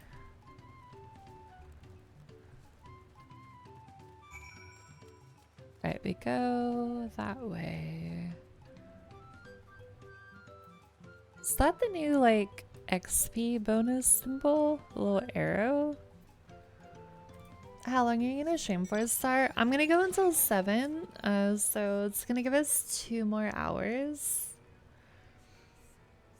You were in 4 minutes after the servers opened. You streamed a bit into the 3rd trial, but 11 hours is the most we can muster for today. We'll get back to it tomorrow. 11 hours is a lot. Definitely, like, rest and take care of yourself too, but that's exciting. I don't know how far I'll get in 2 more hours. I'm hoping we'll make our way to the first dungeon, but I don't know. But that's exciting. So bonus arrow, do this if you can. Get a forlorn maiden and kill it with a bonus. Ooh, 36 is nice for the gems. Shared feeding is smart. I don't think I can do it though, because my scholar is only level 90. We haven't even hit level 91 yet. And it's a 92. But I do want to do shared fate stuff because I know people are gonna be like going ham, and it'll be really good to do that while people are kind of going crazy, especially for leveling stuff. Now that I get to start the leveling grind all over. Well, I never stop the leveling grinds, but I get to do even more leveling to get to Omni 100.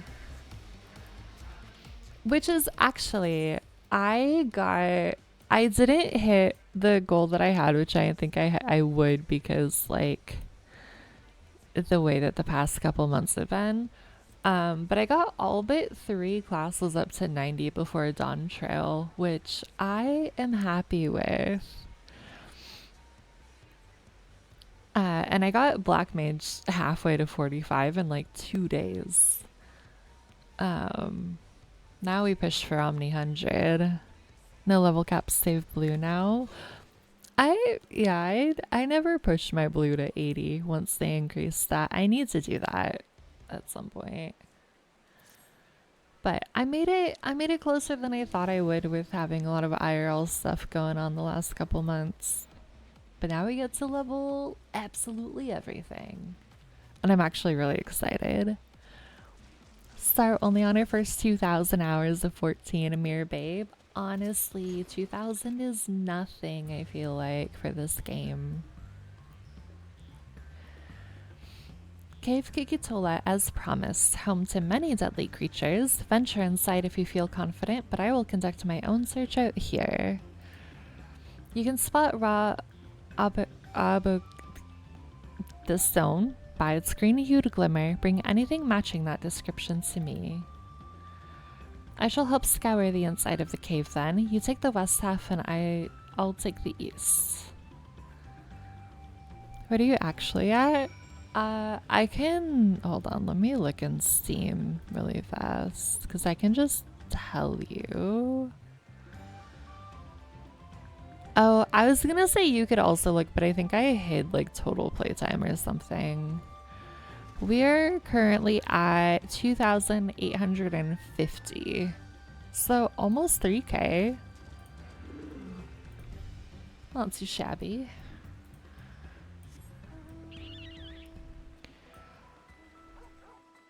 Also, I'm really excited that I can still like world travel with an Aether, because that means I'll get to see so many friends. I was really sad that I wouldn't be able to, because I thought that I wouldn't be able to.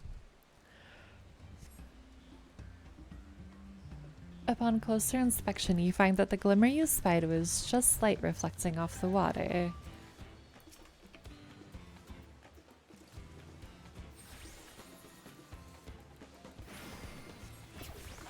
Oh, we should get Eiffel out here.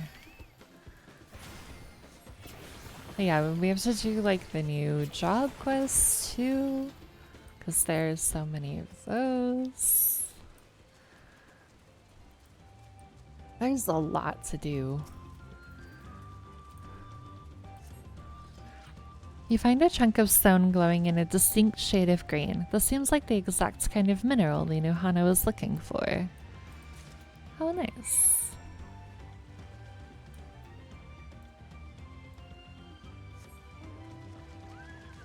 Now we go show him the shiny rock we found.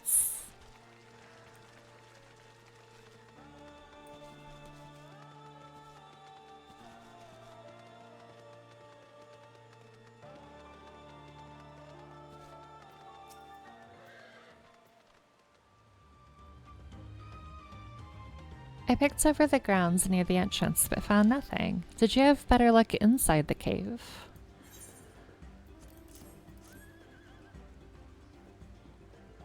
Yes, this is the rock. Along with Kryle's contribution, we have more than enough for our needs. The stones you have brought shine very brightly. I thank you both.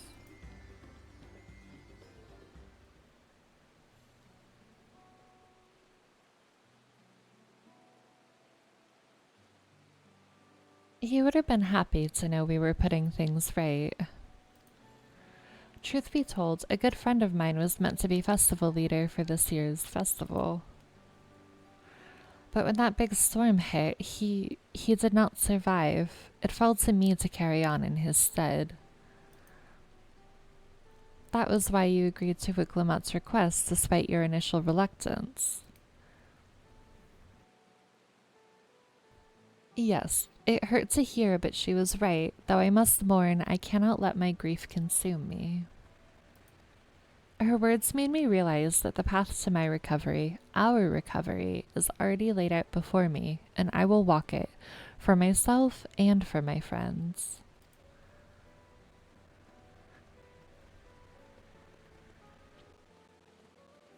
Thank you for sharing your story with us. Please rest assured that we've taken your plight to heart. I'm certain our companions are procuring the other materials as we speak.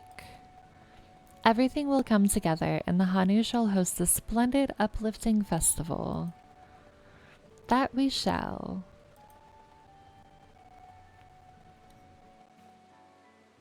With that, let us return and deliver this stone into Wukavu's waiting hands.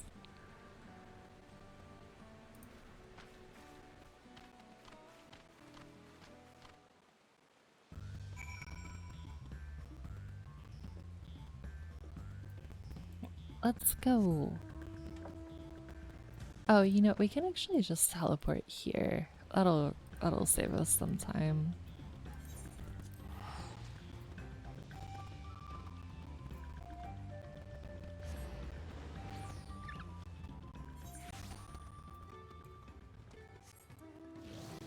Now we go this the way.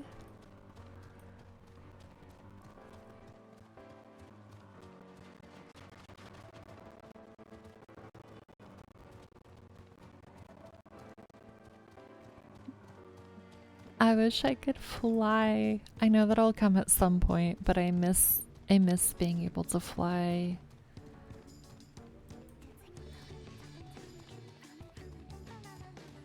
It would be so nice.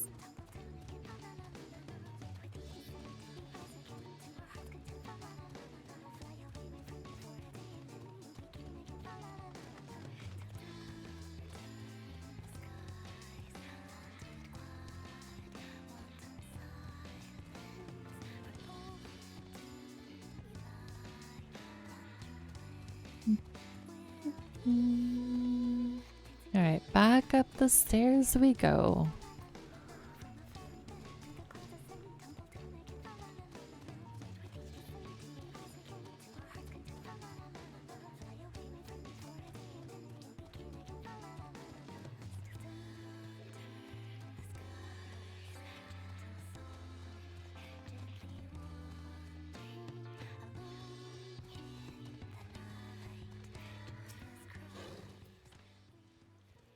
Thanks to the third promise and her mighty swings, we've collected some suitable logs of Uyuipo.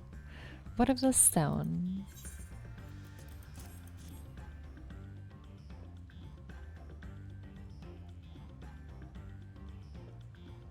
Yes, these are excellent samples, a goodly quantity too. At this stage, you've likely surmised that the lifting of wings encourages the crops to grow, but not exactly how, eh? Well, you're in for a treat. If all goes to plan, the result should be spectacular. Now, to get to work crafting these pieces for the float, I could use an assistant versed in the arcane arts to enhance the Uyuipo's conductivity. Then I'd be delighted to help. Everyone else should head back to Okanu. We'll join you at the float once the work here is complete.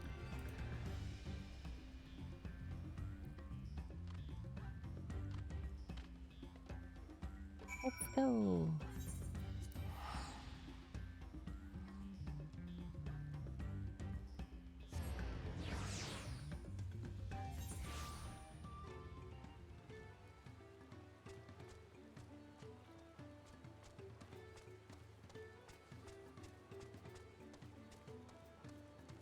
I'm assuming we're just going back over to the float to turn in the quest.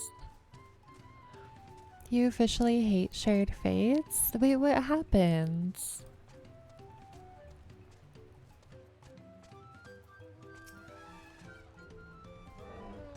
Rank 4?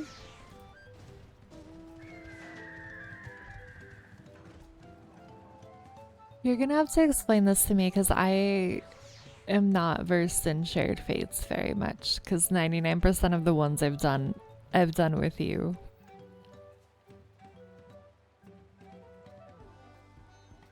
Gathering the Uipo is a trial in and of itself. At first, Bukebu criticized everything I did. Then he suddenly yelled, "I've spoken ill of the third promise and must punish myself," and proceeded to slam his head into a tree. I told him not to worry about it, again, and it was like snuffing out a candle. He's an odd one, that's for sure. At least we've seen to the poles in the new eye. Now we just have to wait for the feathers from the twins. Shared fates usually at 86 fates. To get to max rank in Shadowbringers and Endwalker, there's now rank 4. So does that mean that there's more fates then? Than we're in Endwalker? Where? I never remember where it is.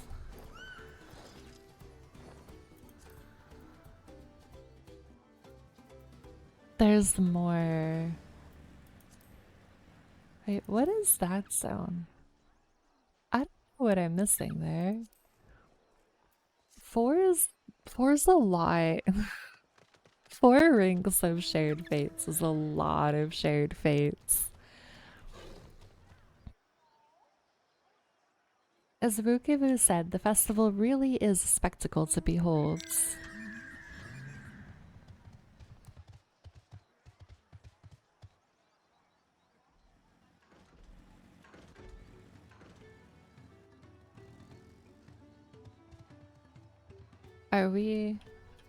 What?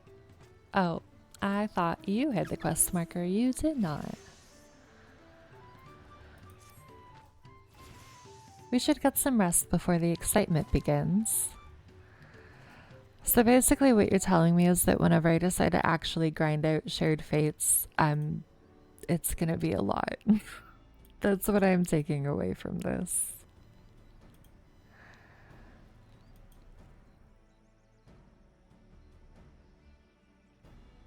Over there by the float, isn't that the third promise? Then the rumors are true. She's trying to complete the feat of reeds by reviving the festival. The festival is a prayer for healthy crops, but does she honestly believe that that will be enough to save our harvest? The second promise, meanwhile, barely glanced at the fields before leaving Okanu altogether. Maybe we ask too much of our young claimants.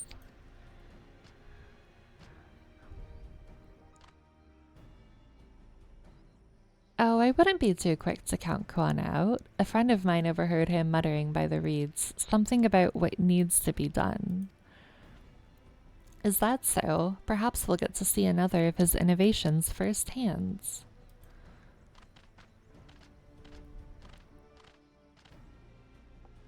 That sounds like our Kwana. One look at the reeds was all he needed to think up a solution.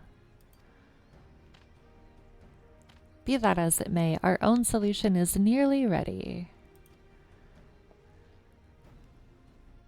Indeed, as soon as the others get back, our long-awaited festival can begin.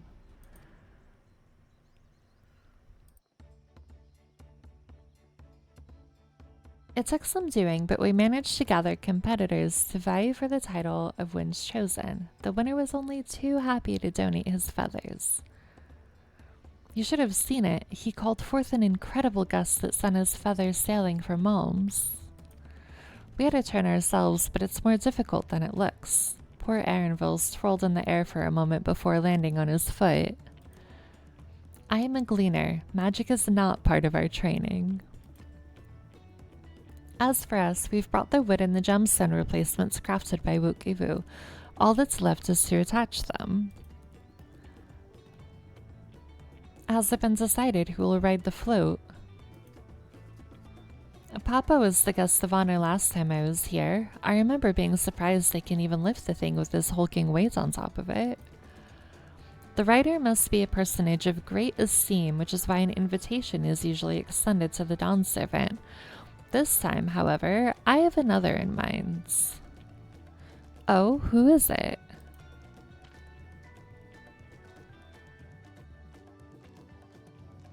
Our beloved festival, the lifting of wings, is only being held because of you and your companions. Thus do I nominate you, Wuklamat, as our guest of honor. Huh? Me?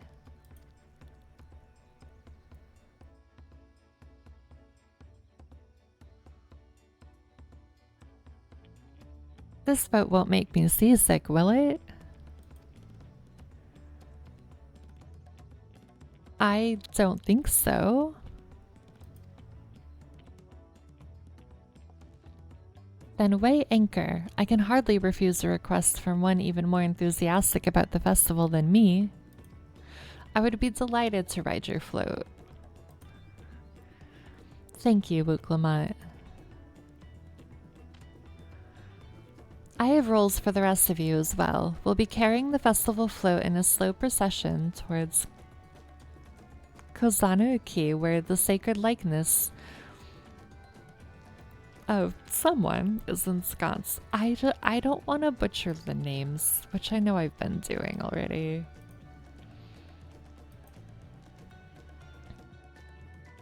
What I'd like you to do is clear the path of dangerous wildlife so that the procession can move along unimpeded. Consider it done.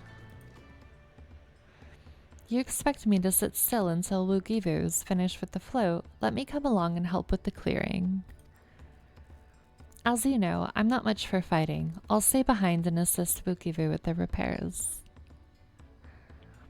If you aren't sure where you need to go, the path I spoke of begins at the south of the village and branches off to the east. That will lead you across the bridges to the Shrine of the Sun. Then we shall see to clearing it end to end.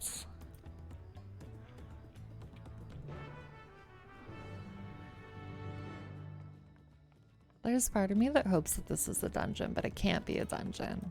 I don't think it would be. Not if you get to pick your starting place. Like with the branching story. I feel like the dungeon would have to be after you finish both quest lines. That would be my assumption anyways. I could be wrong. But I don't feel like it would make sense.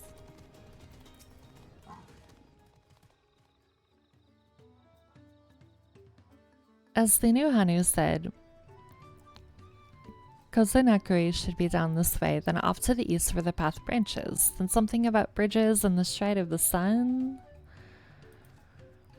Anyway, let's split up and get to work. Once you've culled all the threads you can find, we'll meet up in front of Kishiahi.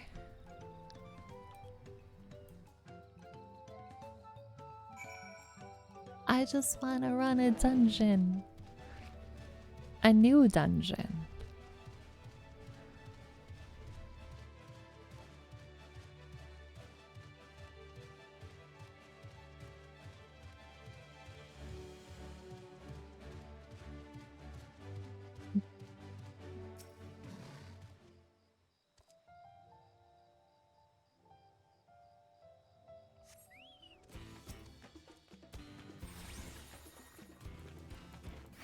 All right, let's get the wandering sink shell. What a name for this guy.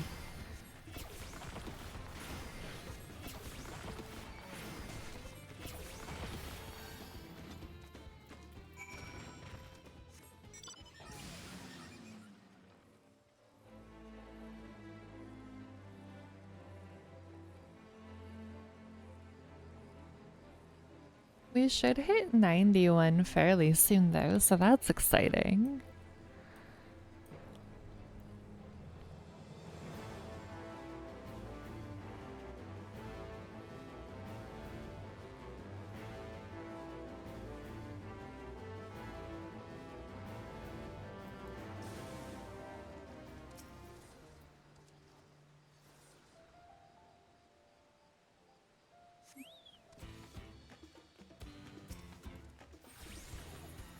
Alright, we got 2 of them. And we can just hit both of them with Art of War. Easy.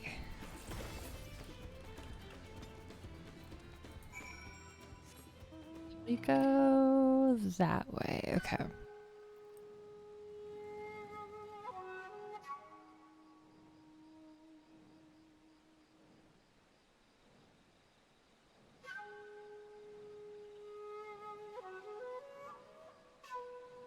Yeah, see, like, I don't know, those seem so nice. I would love to vacation somewhere like this. It's all tropical.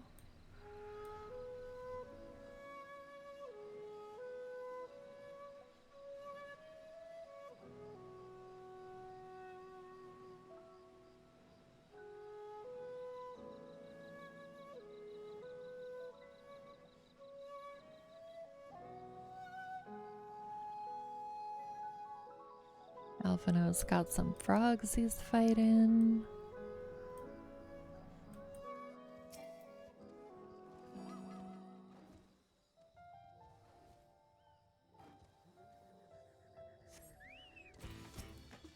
Let's grab our ocelots. Let me just slam the book on them again.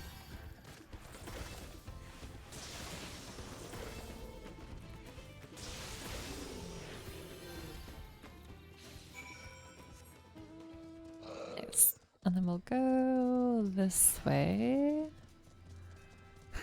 Who Ate My Toes is a great name. I like that.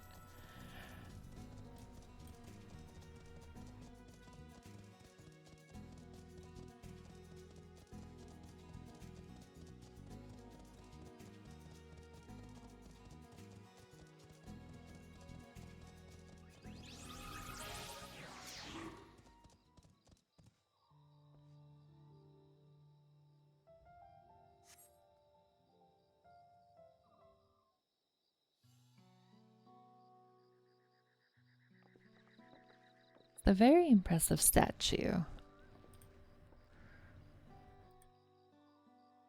Ah, you were a step ahead of us. This must be the likeness of Kishiahi, the Hanu deity of the harvest.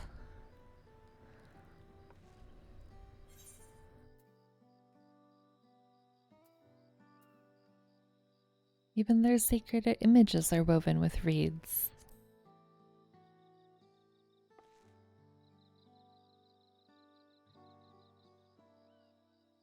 Makes you appreciate how much their culture revolves around the reed harvest, doesn't it? Said that Kishahi was worshipped on another continent. This ancient faith was then brought to Tural by the first Hanu. The Hanu migrated here from another continent. Then mayhap the two do share a common ancestor. This is all very fascinating, but shouldn't we be getting back to Hanu? He'll want to know the path is safe for the procession. Right, and I need to ride on the float. I'll run ahead and tell him we're done here.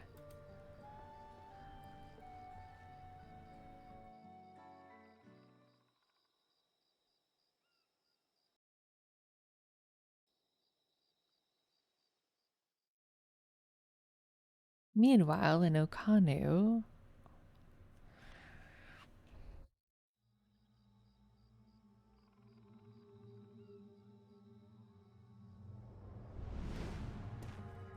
No.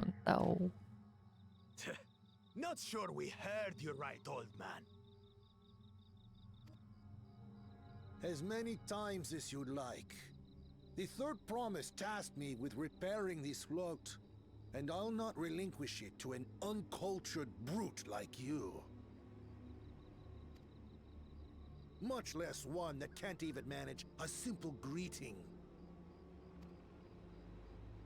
We wanted to handle this in a civilized way, but we're more than willing to kill you.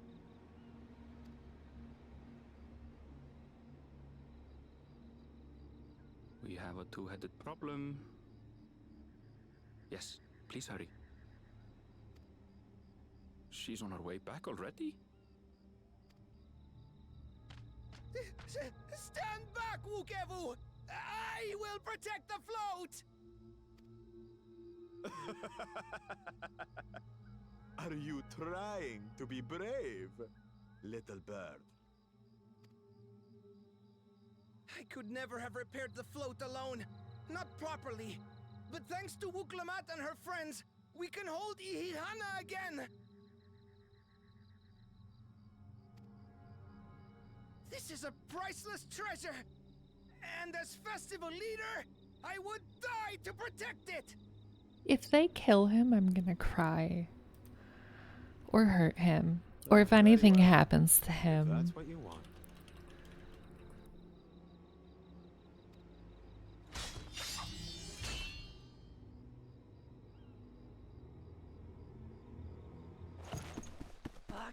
Cha-cha!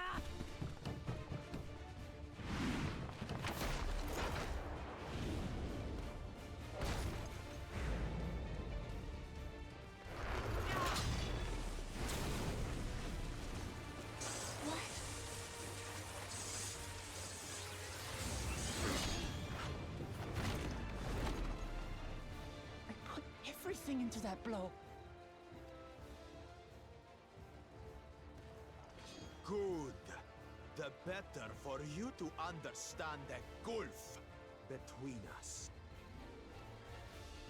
But you need more lessons. We'll carve them into your mangy hide until you cry and beg forgiveness.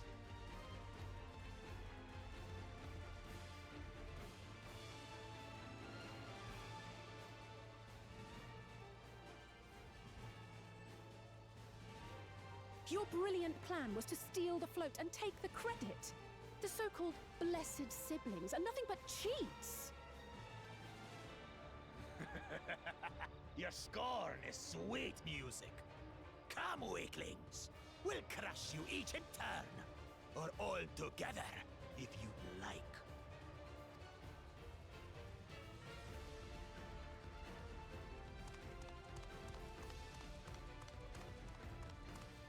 Calm yourself, Chosen One.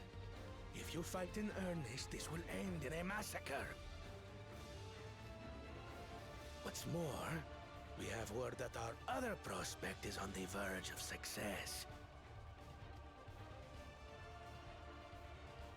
Then it would be foolish to expend effort sweating nuts.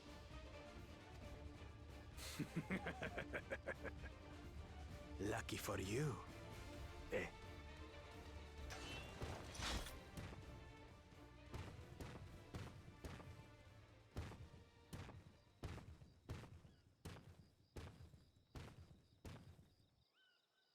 Ugh, two heads. I see Mamuk still clings to that loathsome hope.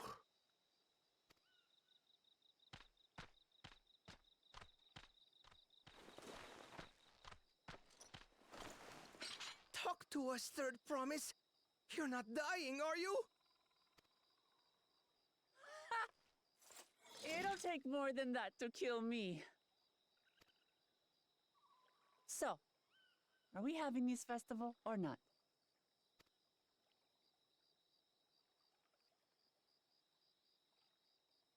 Yes! Yes, we are!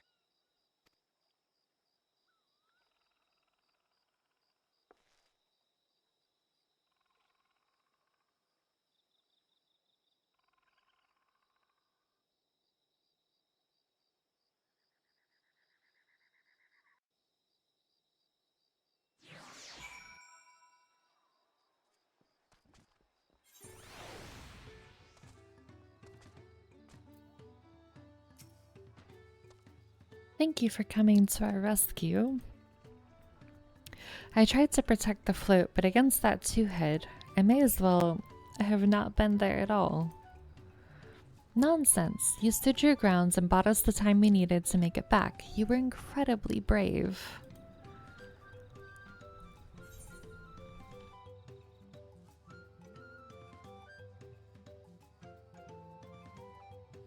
We'll just take the money. I don't think we need the dice.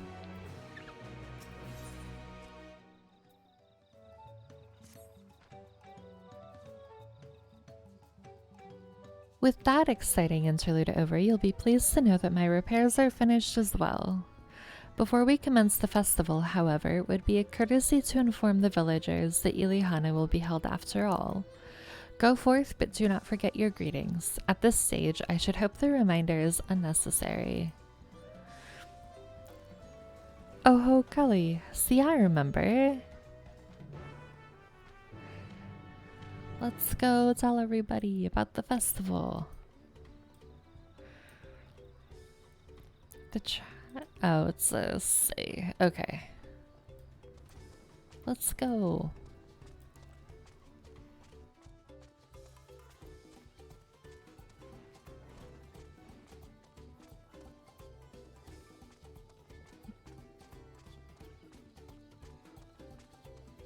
Alright, one of them's over there that we need to talk to. I think one's over here.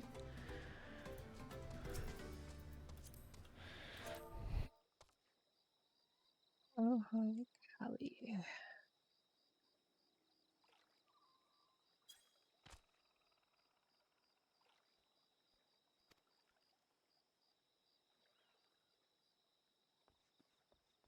What? The float is fixed. Our fallen friends would be glad to know that the Ilihana will still be underway. They would have wanted us to honor them with celebration, not let their loss deter us from it.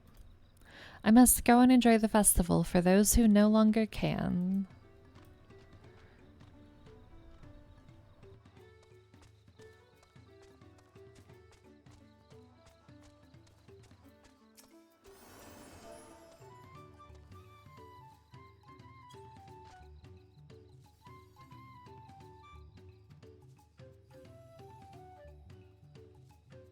The festival is about to begin. What do you expect me to say?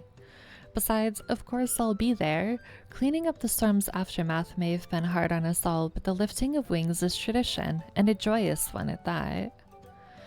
I won't sit here brooding my days away. Give me a moment to get ready.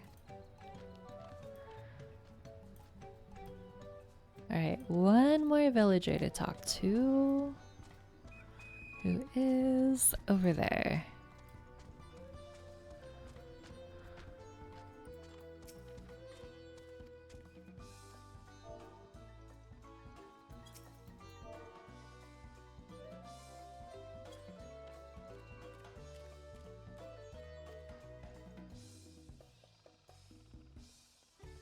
Thank you for letting me know. I would very much like to attend the festival, but the repairs should be finished as soon as possible. What to do, what to do. I hope he comes to the festival.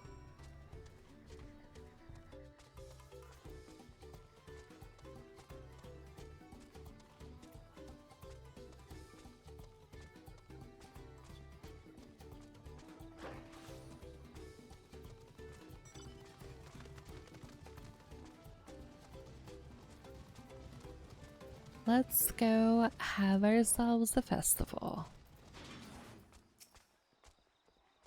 The Hanu were pleased to hear the festival was going ahead, I imagine. That as well. Once your friends return, the lifting of wings can begin at last.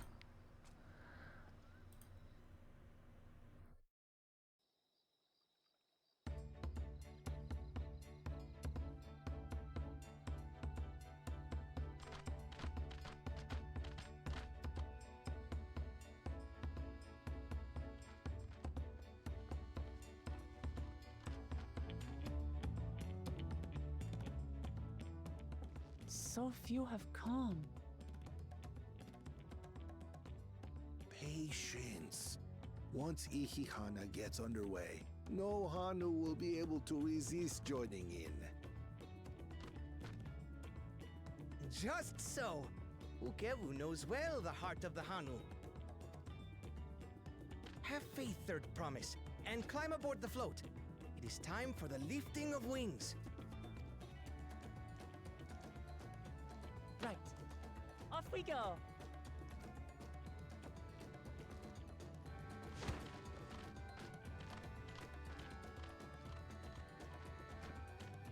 Ihihana is a prayer for bountiful harvest. But this is not its only meaning.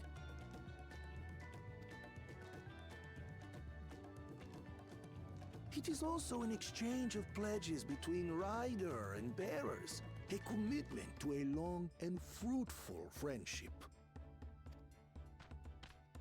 Listen well, friends! The personage we bear today is Wook Lamat, the savior of our beloved festival! Let your shoulders burn, or your feathers fall out, but do not even think of dropping her!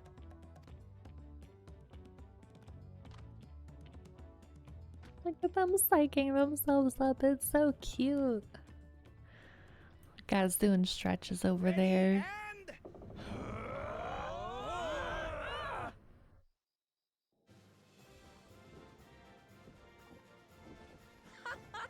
I could get used to this.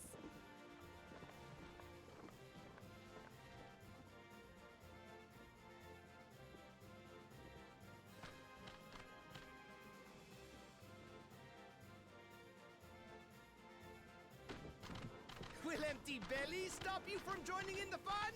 Come and help us carry the float!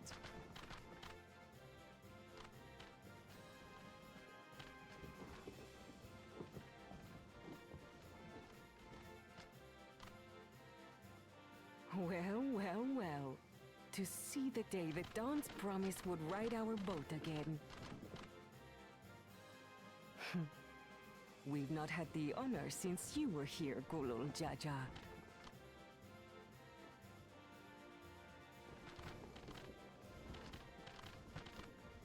Right, we've enough bearers now. Onwards to Kozaduaki!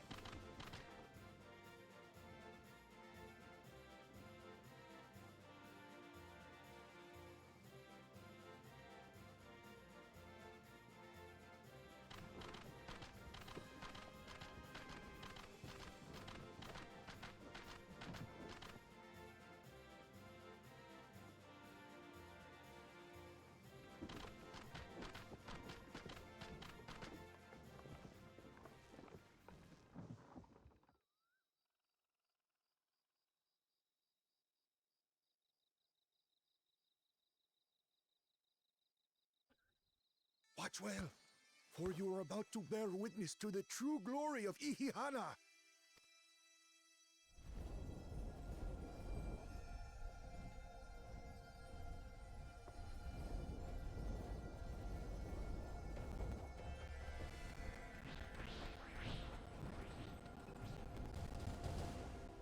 The float draws upon our life force, concentrating and amplifying the energy.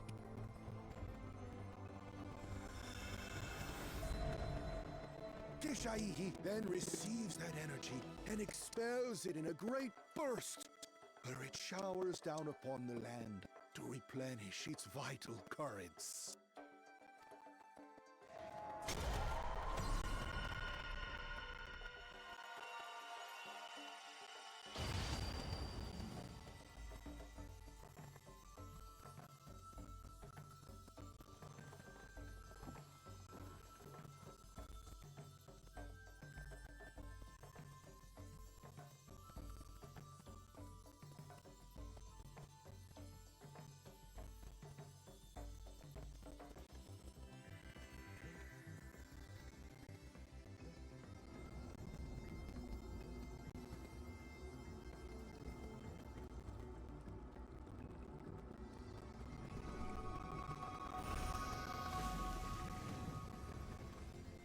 That seemed to work.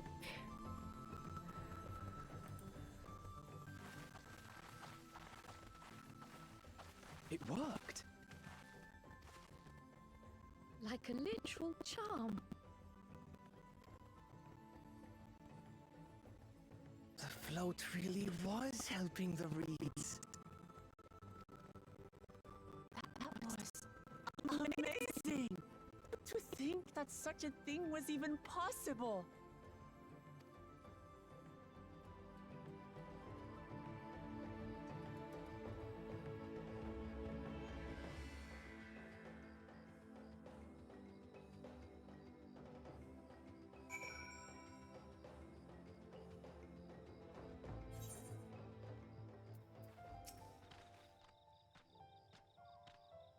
Should I have left the float behind like that? I was so excited to see the reeds. Nothing to worry yourself over. My brethren have been swept up by festival fever. Last I saw, they were taking turns at the carrying poles on the way back to the village. Please feel free to look over the fields and enjoy the sight of what you've accomplished.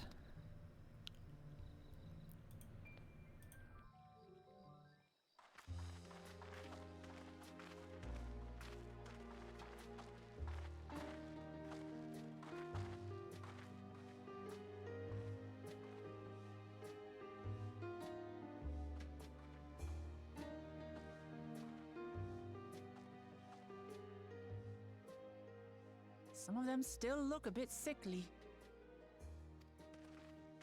I imagine even the harvest magic has its limits. If the Hanu continue their festival tradition year after year, though, the entire field should eventually recover. Where does that leave us with the feet, then? You've got nothing to fear on that account. Our situation could never have resolved itself. The revival of even a single reed would have served to demonstrate your commitment to the task. That you recognize the nature of the float and found a near-perfect solution in Ihihana proves your dedication. What's more, I don't think I've seen the festival produce such impressive results since I was a mere chirper. We have been lax in maintaining the float, diluting its magic and reducing Ihihana to hollow theater.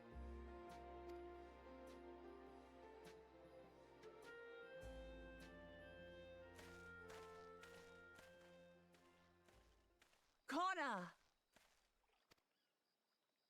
I was delayed by an unpleasant encounter, but it seems I arrived at a good time.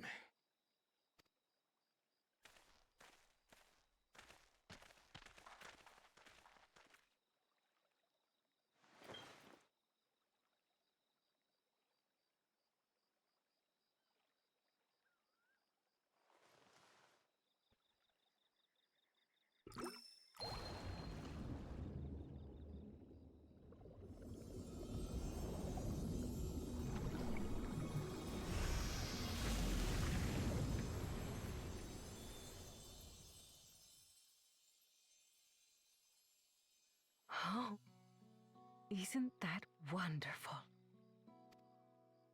What?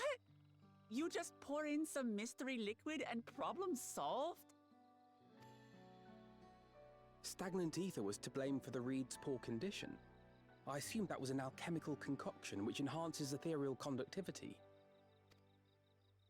It utilized the flowing water as an ethereal current, thereby promoting the transfer of life energies. A method I could not have devised without the education I received at the studium and the cooperation of my Archon allies. That mean Thancred and Estinian are helping him, then? Because they were definitely helping somebody for this.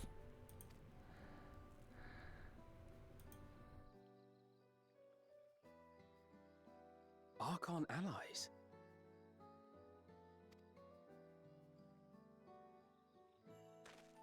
You see, Lamachi, this is why we need to embrace foreign knowledge and technology.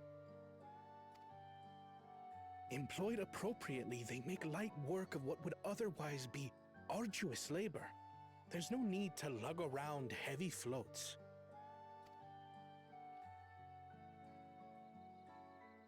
Well, you always were the clever one, brother. Your approach was no less effective, Wuklamat. It achieved the same result. Indeed it did. And you enjoyed the festival, yes? I did. It was so much fun. Having visited your village before, I thought I knew everything about it. As it turns out, I knew very little. About the reeds, about Ihihana.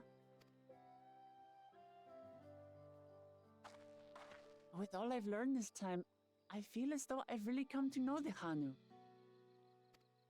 I like you even more now than I did before.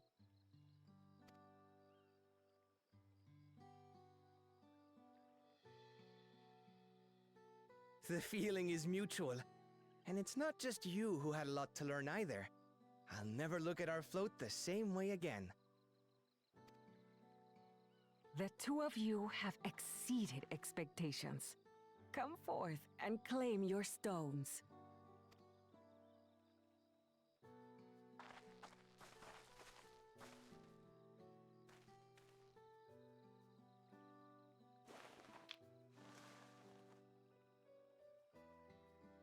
So this is what they look like. Go on, set it in the tablet.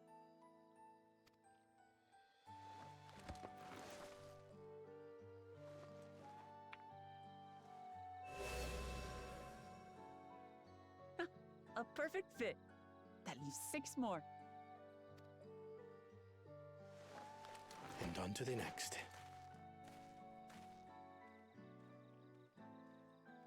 Not even a moment of celebration. That's Kona for you. The third promise? You must join us for Ikikana next season. As Dawn Servant, of course.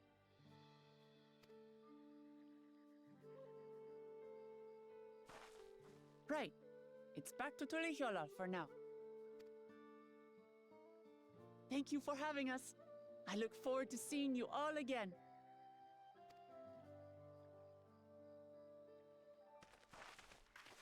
That was really cute. I really liked that.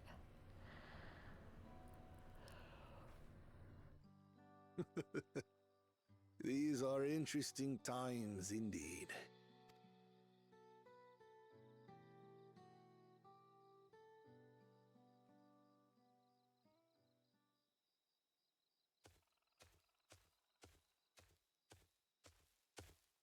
The concoction was brewed by Kona himself.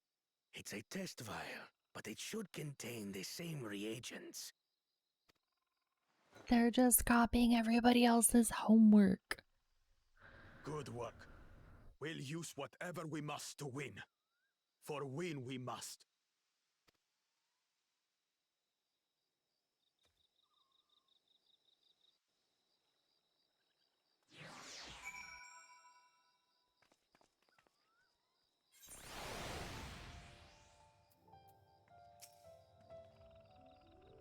My journey has just started and already I've met so many wonderful people. Wukavu for one, he's a bit eccentric, but everyone could stand to be as respectful of other cultures as he is. And Linu Hanu, it warmed my heart to see him honor his departed friend through Ikihana and to help others do the same. I can't help but feel excited thinking who else they might meet over the course of the contest. Come on, let's head back.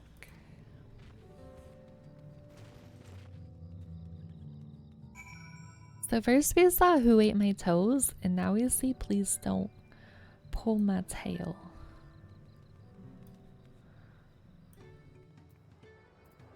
Where is Wicklamat? Oh, she's back here. Okay.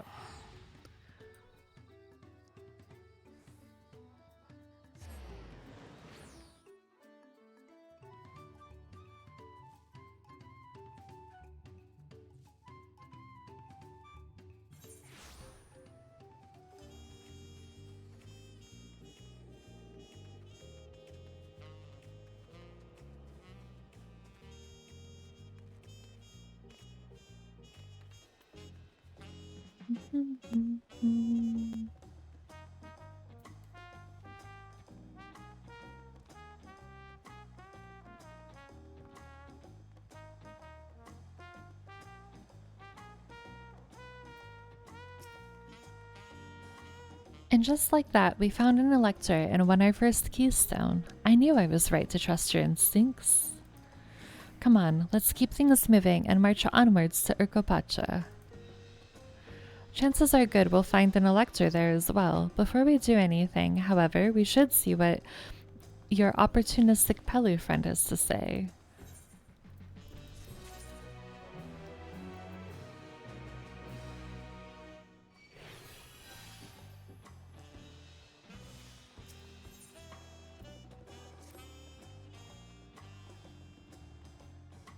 I've been waiting for what feels like days and eaten enough tacos to feed an army. What is it you'd like to know? Our main concern was confirming the state of the road ahead. As I recall, to reach Urgopacha we depart from the Arch of the Dawn, then take the road west at the first fork. Should we be wary of anything along the way? That is indeed the way to Urgopacha. After the damage wrought by the recent downpour, however, you'll be doing more stumbling than walking. But do take heart. When it comes to rugged terrain, we have a most dependable solution available. Come with me. Ooh. I wonder what their solution is.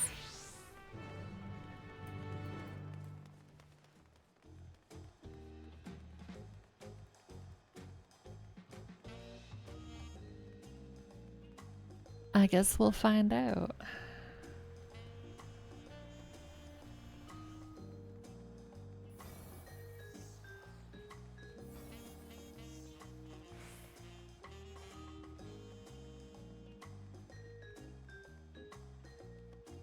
Ooh, it's gonna be an alpaca.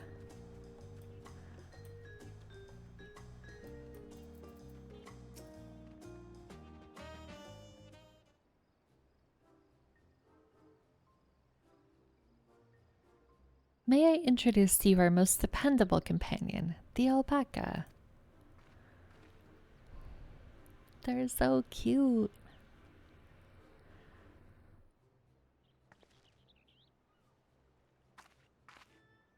These animals can traverse Urgopacha's steep mountain trails as if they were gentle fields, and all while carrying heavy loads. Our merchants would be lost without them.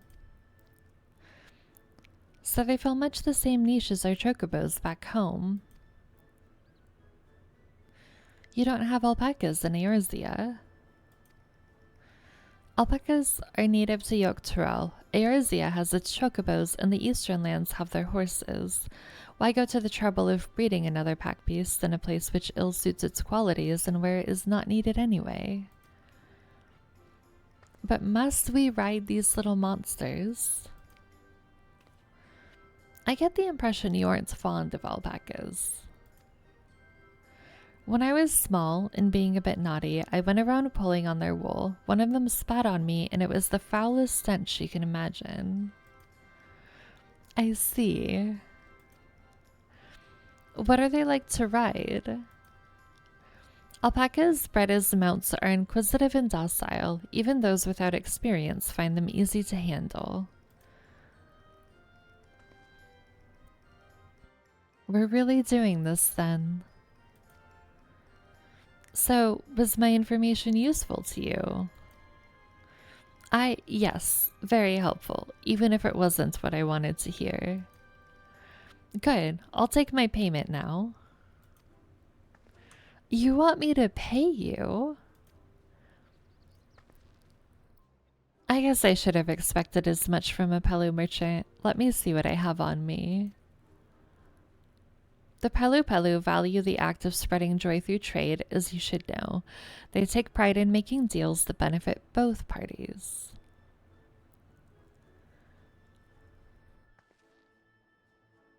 Here you go, a fair price for your fair advice. Yes, I made a trade with the third promise herself. My friends will never believe this. I shall be on my way now. I wish you safe travels. Off you go then, and thank you.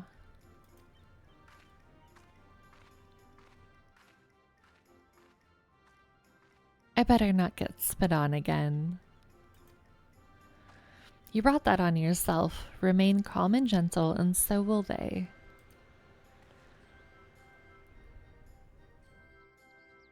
I'm still not happy about this, but if we need to ride alpacas to reach Urgopacha, then that's what we'll do.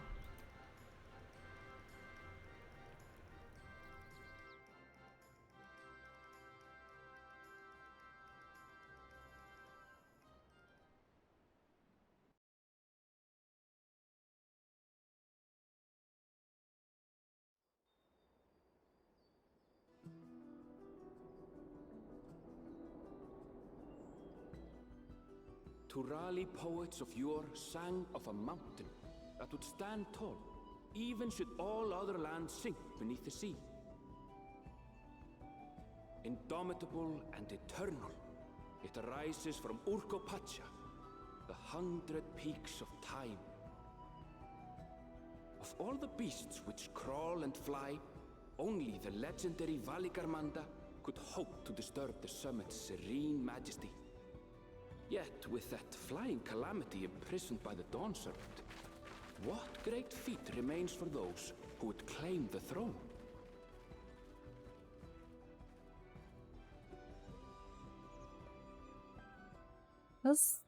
This one has a much different vibe than the village we were just at.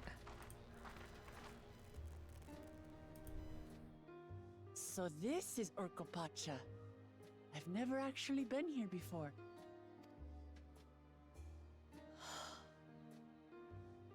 The air is so crisp and clear. Mountains everywhere you look. That one massive peak in particular has quite the presence. It puts me in mind of Som-Al. That is Workor Sormor, the tallest mountain in Yogg-Tural. Its sheer height makes it an imposing climb. But there are other reasons the ambitious keep their distance. Oh? Do tell. Where to begin? Excuse me, but you're Wuk-Lamat, are you not? I hadn't thought to encounter one of the Dawn's promise here of all places.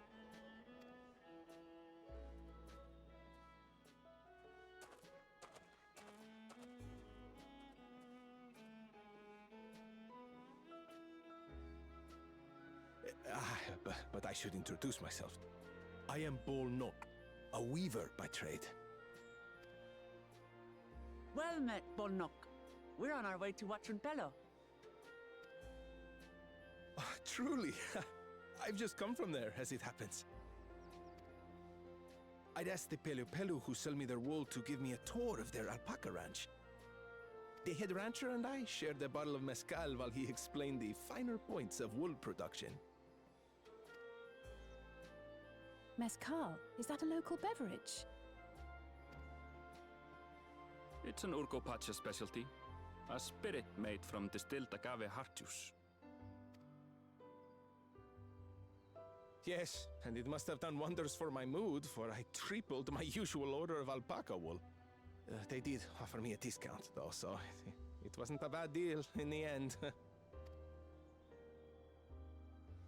But listen to me, boring you with my tedious stories. I will leave you before you are lulled to sleep. Goodbye, and safe travels.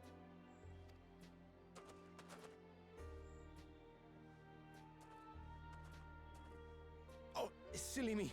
I almost forgot to say the thing I actually wanted to say. Peace for Tural. I agree with your vision, Third Promise. You have my support in your bid for the throne.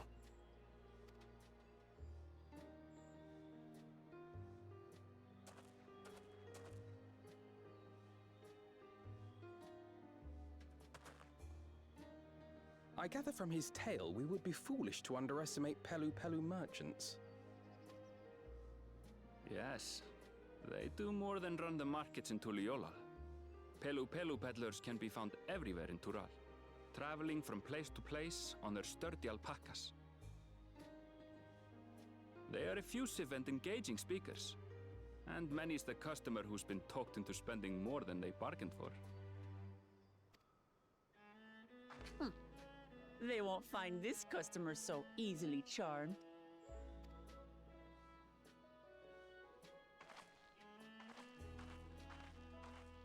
Watranpelo's down the path! Off the main road! Don't get lost! I feel like she absolutely would be easily charmed, if we're being honest. It's right there!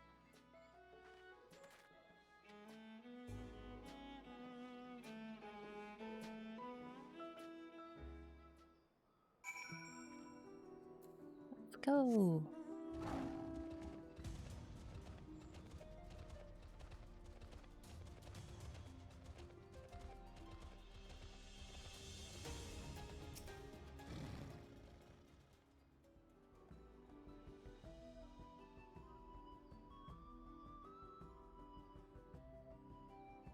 This is it. Watchin Pelu, home of the Pelu Pelu. Wuglamat should have arrived before us.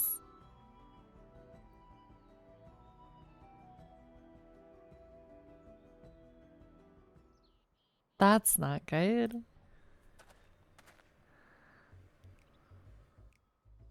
You've come all this way for the right of succession. Oh, so this means I'm exchanging words with the future Dawn servant. Please, the outcome is far from decided, but it is a possibility. How fortunate then that I deal in cloaks woven from especially luxurious alpaca wool. Such a garment would look magnificent when draped over the shoulders of our budding ruler. And a nation's ruler should dress her best for her adoring people, yes? Finery for our finest lady, that's right. Come, third promise, my well-stocked shelves are but a few steps away. Finest lady? I like the sound of that. Alright, I suppose a quick look wouldn't hurt. What did we just talk about? Aaronville, when did you...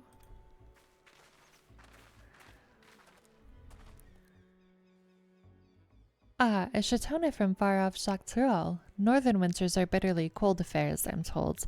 I cannot imagine how you survive them without a lovely warm cloak of quality alpaca wool. No, thank you. I'm not in need of new clothes at the moment, and neither is the third promise. Perhaps another time. Of course, of course. My shop door is always open.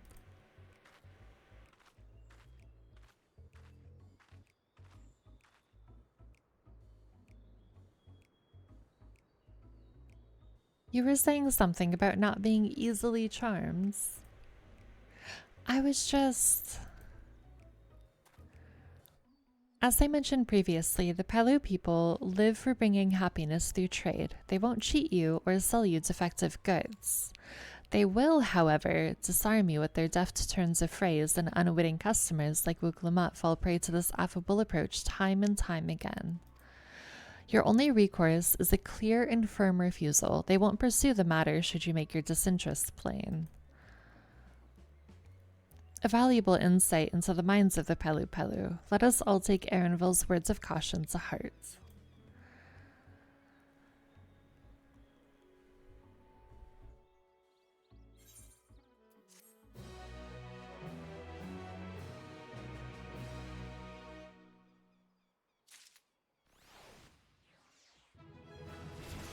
Ooh, finally hit 91.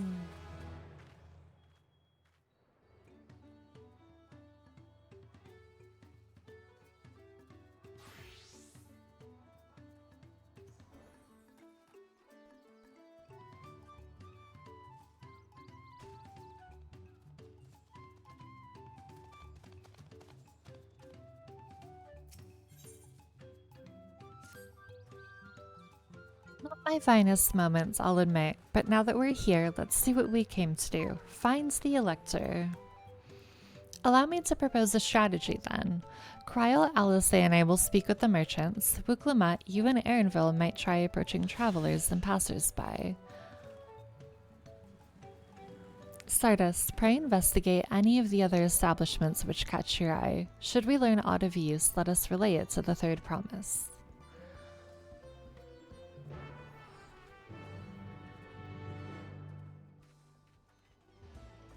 Let's go, but first, we gotta get the Aetherite. Aetherite is most important.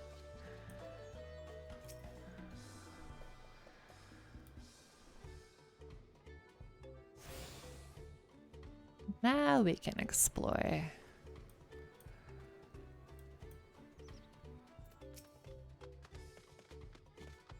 The Dawn Servant's Elector? I thought you were a new face in town. Here for the right of succession, I take it. Me, I don't much care who sits on the throne so long as they keep Tyrell peaceful. People tend not to be in the mood to relax and sip our excellent mezcal once arrows and spears start flying, if you know what I mean. Speaking of which, would you like a cup? A joy shared is a joy doubled, I say. Oh, right, yes, you were asking about that Elector business. Being but freshly returned from my trading route, I've heard that there's a contest afoot, but not much else. Our head ledger, Tubley, could probably tell you more about it.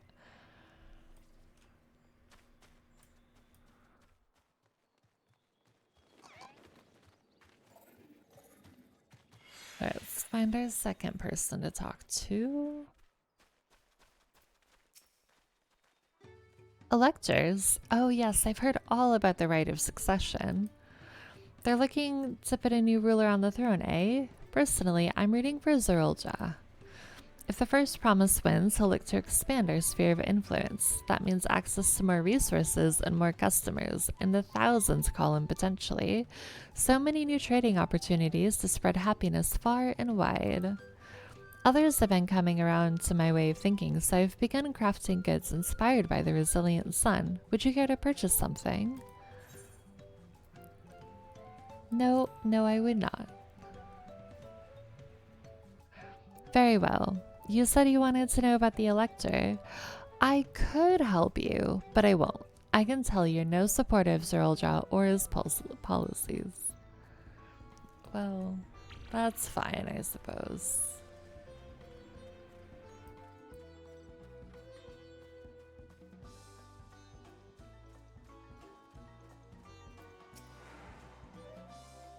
Hello there, I'm Mobler. Did you have a question for me?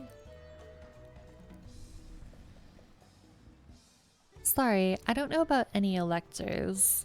You should take a moment to see our prized alpacas before you leave, though. Oh, but be sure to admire them from a respectable distance. Get too close and our nervous starlings may be tempted to spit on you, and that stuff stinks. It happened to a visiting buyer not so long ago. Tobley, that's the head rancher, was so mad at me for not giving a proper warning. No one makes the mistake without Tobley noticing. He knows everything that happens on this ranch. I don't really know what we've learned except for that two of them mention Tobley by name. So maybe we should talk to the Tobley fella.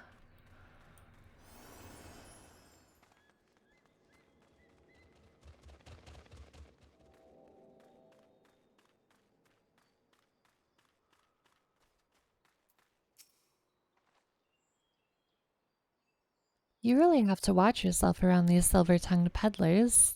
I almost bought a bottle of mezcal and a sack of blankets, and then there was this enchanting ornament. Anyway, I did manage to learn that Tobley is the man to talk to about the contest. Now, if only they'd share where this head ledger of theirs is to be found.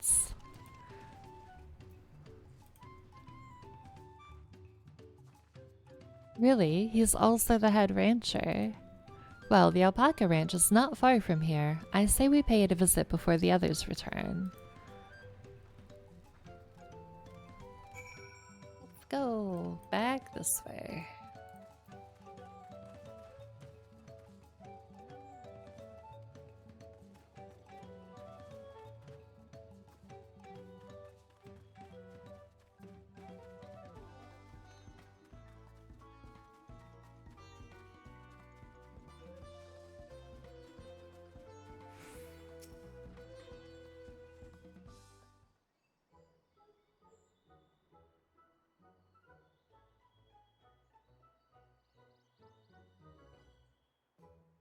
That is a lot of alpacas. Still, we know the head ledger could be here somewhere. I can't let fear deter me. Not to say that I'm scared, of course.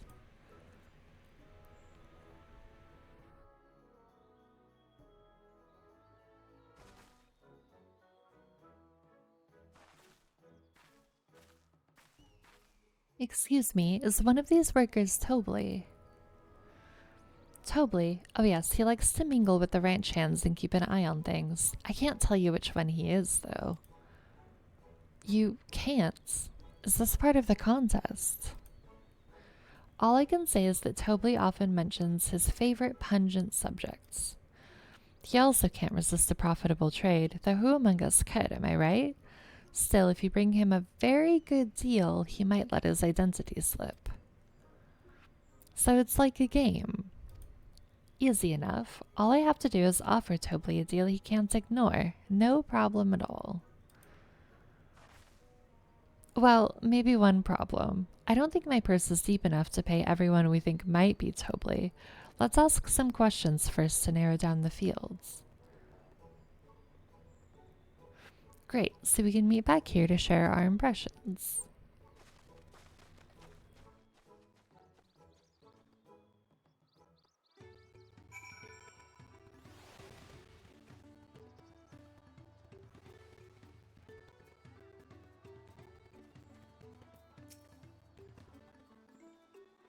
Well, obviously I'm not Tobli. I mean, oops, I shouldn't have said that. You're meant to find out for yourself who Tobli is, or if an elector is even in the village at all. Good luck.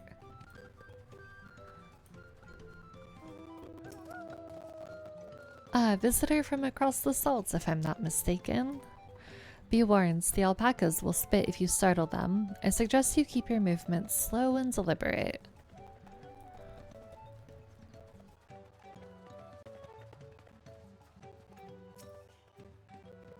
Am I Tobli?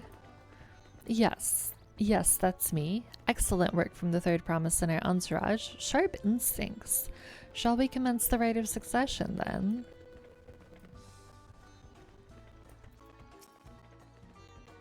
You think I might be Tobli? Well, maybe I am. All I will say that is that in this village none have reared more alpacas than I.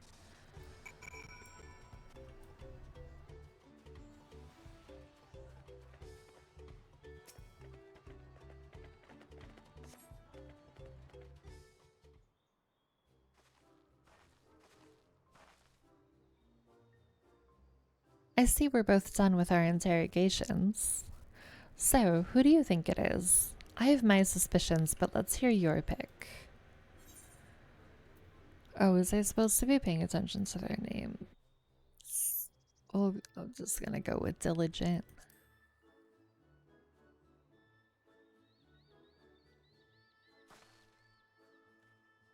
The worker's so intent on stable chores. I had my eye on that one too. Time to rip the mask off our mystery ranch hands, so to speak. I wasn't paying attention to which one got which descriptor in their name. We know it's you, Tobli, and to prove it, I propose a deal. A generous sum of coin for confirmation of your true identity.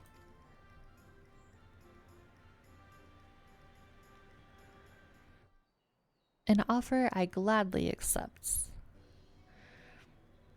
As you have correctly guessed, I am indeed Tobli, head ledger of Wachimpelu and head rancher of the family ranch. I don't know how we got that right, but we take those.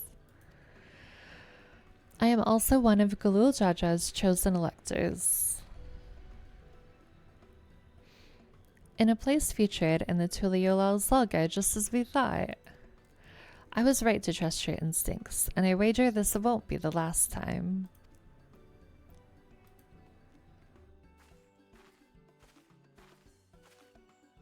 She found you out fair and square, Tobli.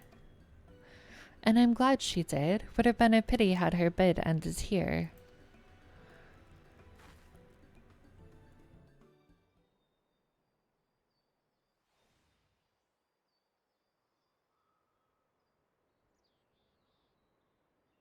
Deducing the Dunservant's elector was the first step of the feat. Too simple a task for this aspiring ruler, eh? Right. Not hard at all.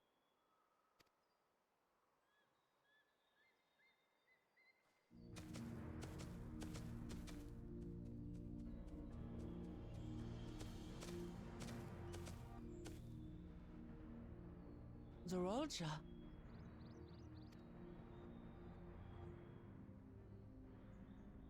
I am told the head ledger, Tobli, is to be found here.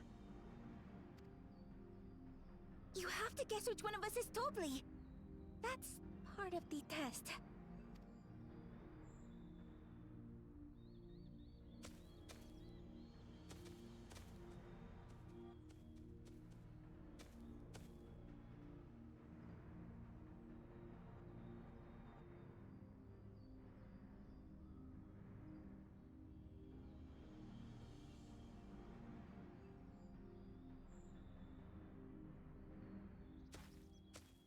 You're Doubly.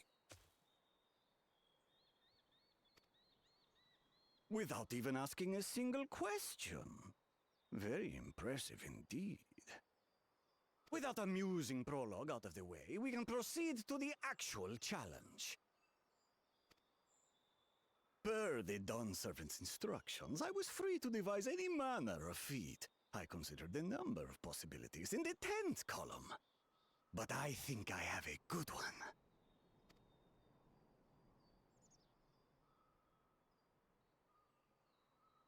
You must go forth and capture for me an alpaca. An alpaca? Oh, Wuklamut's gonna hate that.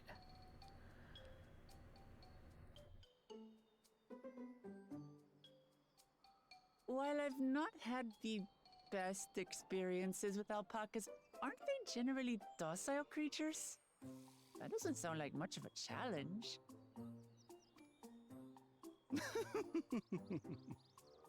Bring out the example!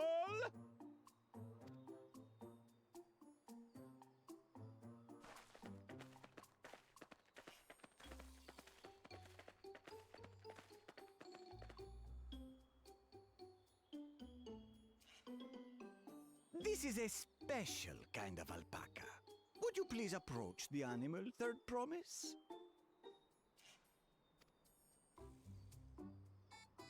Who? Me?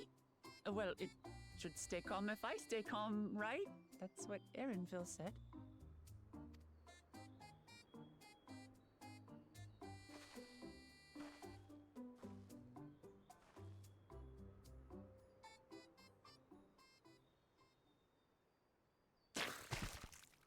Oh no. The little monster spat on me! Oh, that stinks. I can't.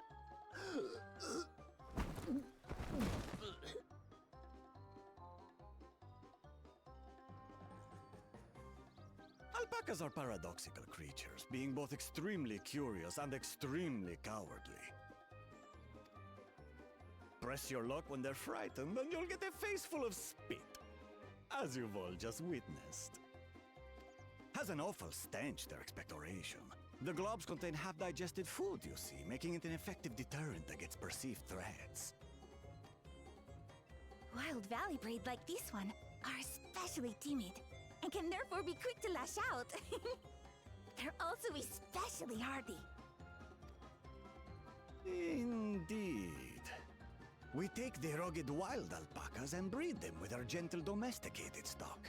This produces the strong but beatable pack animals prized by our traveling merchants.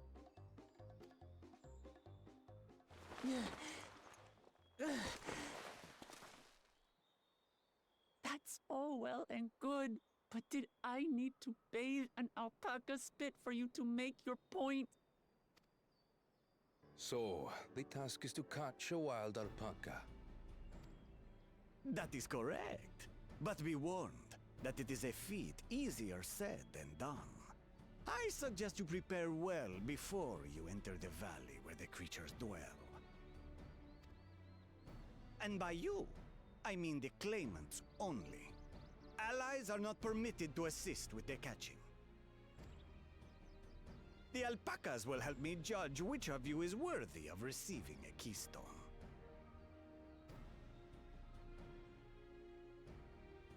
So I'm to chase down a fluffy, spitting demon, and that somehow proves I'm fit to rule? As I said, the Dawn Servant granted me the freedom to decide my challenge. And when you reach the end of the rite, I dare say you will understand why I chose what I chose.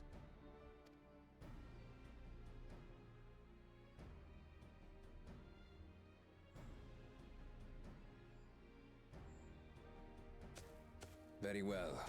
This won't take long. Wait! Didn't I warn you this was easier said than done? There are preparations to be made, factors to consider. A beast is a beast. all yield to strength.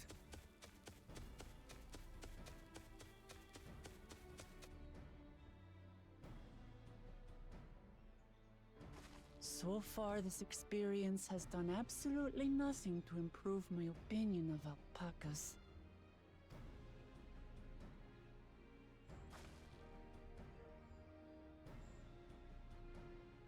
But that doesn't mean I can't do this.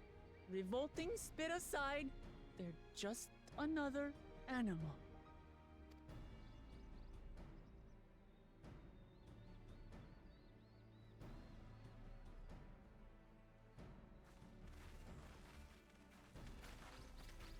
Are you all right, Uklamat?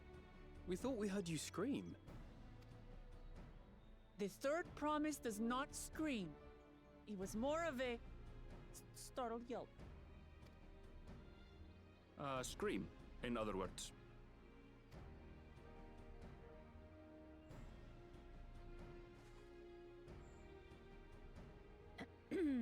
Did you find the Elector?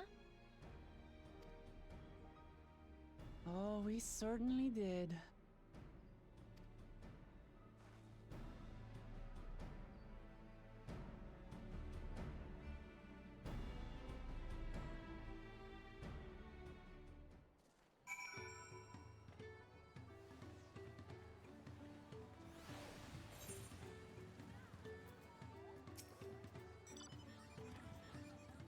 I need to go and wash that nasty stuff off my face. I think I got all of it.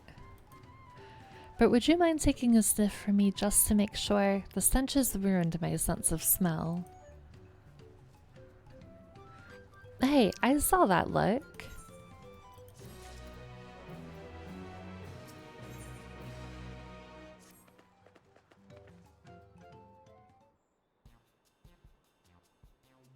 As Vuklamat helped demonstrate, the valley alpaca are wary of people. Getting close enough to catch one will not be an easy task. You might have warned me about that earlier. I have enough trouble with tame alpacas. How do you expect me to wrangle a wild one? With the proper saddle, we infuse the leather with a relaxing scent that soothes the spitting beasts. Wonderful. Give me one of those then. Have you perhaps forgotten we are a clan of merchants? If you want a taming saddle, then you'll need to find a saddler and make them an offer.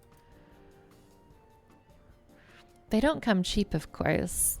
Crafting a saddle will cost you the equivalent of 10 pel, in the thousands column. You mean 10,000 pel? I don't have that kind of coin. Converting to gil, that comes to around 1 million or so. Mayhap if we all pitch in. No, this is my feat to accomplish. I wouldn't feel right about having others pay the costs. I'll find the money, somehow.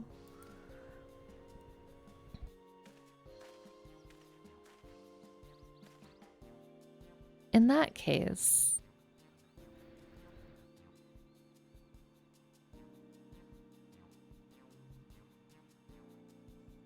that basket of wool is worth the sum you paid me earlier, 1 pel in the hundreds column.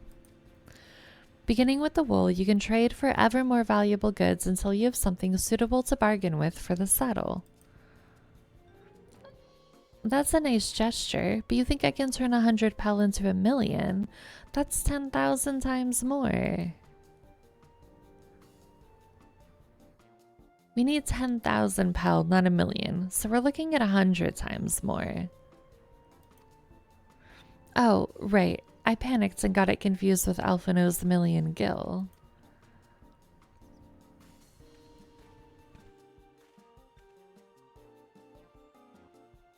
I'm not so sure about this trading idea. You were almost talked into buying a cloak you didn't need mere moments after you arrived. But I hate it when you're right. Then let me help you with your deal making. Oh, hello again. Mablu. I work here as a ranch hand, but I've also learned a lot about the peddler profession. It's alright if I aid them now, yes? I guided the claimants toward the first step of the feat like you asked. As long as Wuklamat goes alone to capture her alpaca, she is free to accept assistance from whomever she likes. Hooray! Let's see about getting you that saddle then, Third Promise. I don't know why you've made your offer, but I could use an ally with a beak for bargains. Welcome aboard, Mablu.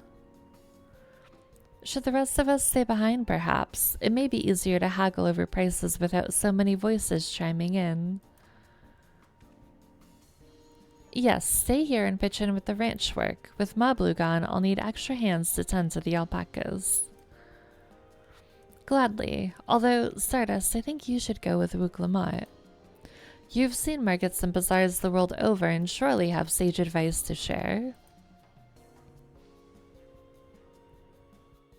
In that case, you should also hold on to the alpaca wool. If it's misplaced or soiled in some way, you'll have nothing to bargain with. As if I do such a thing, but I'll leave the wool with Stardust anyway. The better to keep my hands free.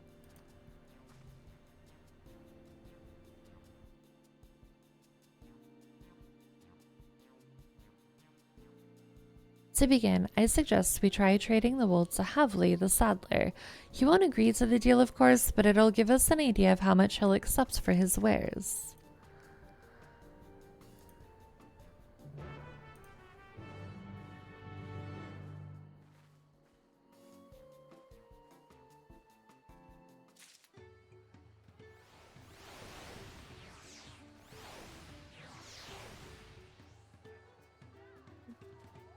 Let's go. I'm not the best at haggling like this, but let's see what we can do.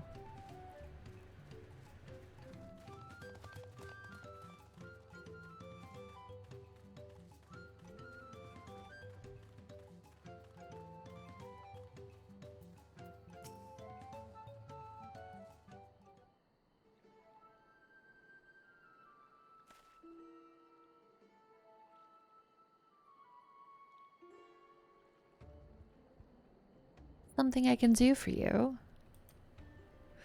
We've come to bargain. I need one of your special taming saddles to catch a wild alpaca.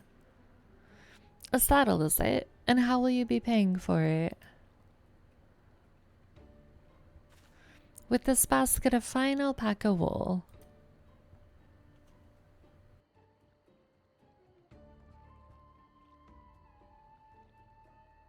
What use does a saddle maker have for wool? Besides, this would barely cover the cost of a single strap buckle. Offer me something I actually want.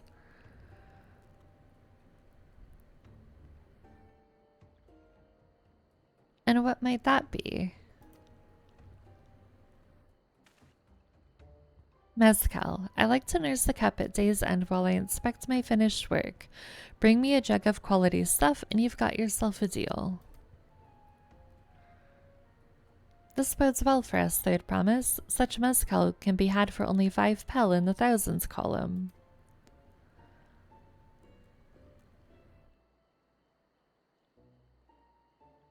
Hold on. Did you say Third Promise? Then my offer has changed. The saddle is going to cost you a jug of premium mezcal, aged 3 years at least. 3 years? That stuff is valued at 10,000 pel or more. Why have you doubled the price? Because I must support the man of ambition who will see my business prosper. Saralja will go to war and his cavalry will need saddles. Lots of saddles.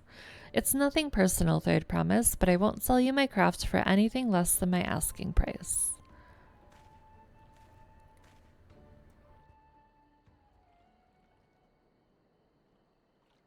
Well, that backfired. Can't say that I blame him. I'm known for championing peace, and peace is unlikely to bring him more customers. Those of our grandparents' generation remember the dark days when the clans were at war. Many of these Pelu pray for your victory, Wuklamat. The younger ones, though, to them strife and bloodshed are as children's stories.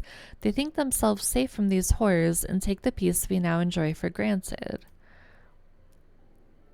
Still, others are unsatisfied with this quiet prosperity and crave the future the second promise envisions. They've become obsessed with innovations like the dirigibles that have made trade swift and easy. Then you have those like Havli, convinced that the first promise's plans for conquest will afford them opportunities for great profit. But what about you, Mablu? Aren't you of the younger generation? At least a year or two younger than me, I'd say. Oh, I was raised on the old tales. I've memorized the accounts of what it was like when the Yakoi ruled our village. That's why I offered to help. I want you to become Dawn's servant to keep our nation from going back to the way it was. Well then, I guess I'd better make sure I win the contest. Hello, Aussie. How are you? And welcome back, Afirison. You love strife and bloodshed. May the carnage never ends.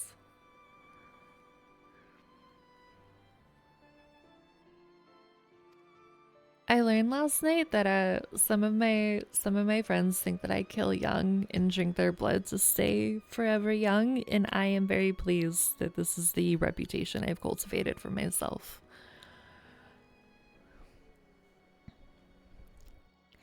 But the type of mezcal the saddle maker wants is so very expensive. Weren't we expecting to need 10,000 pel from the outset? Nothing's changed, we just need to get on with it.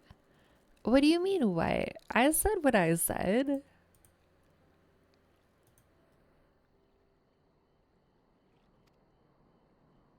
I may not have a head for trade or the stomach for alpacas, but I won't give up with the piece of Tuliolal on the line.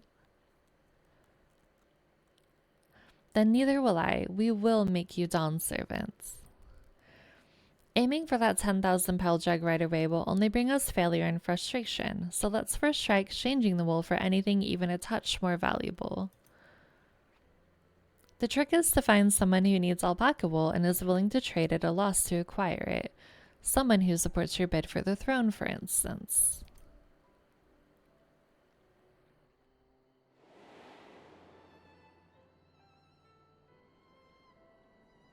Yeah, we could find that guy.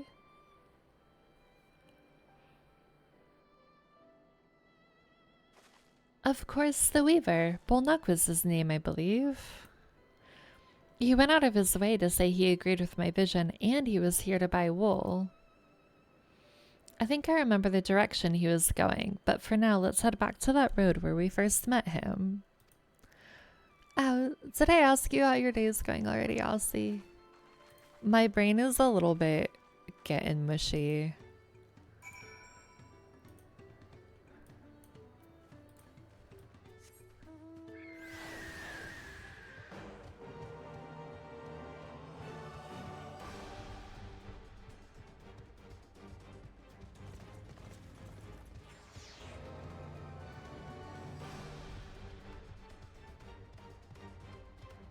Doing fine. How do you like the dawntrail so far? I really like it. It's been really fun so far.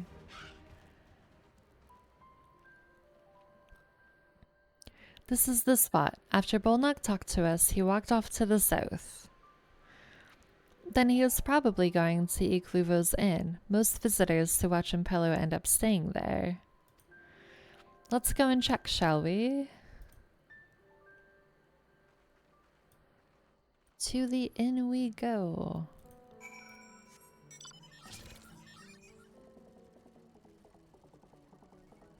Why did it give us the Fall Guys mount?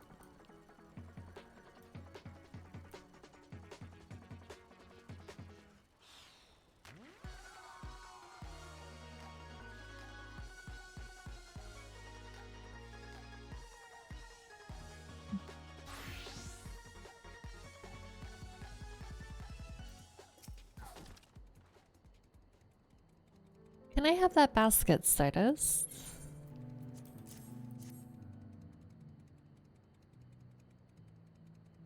Thanks. Now let's see if we can turn a profit.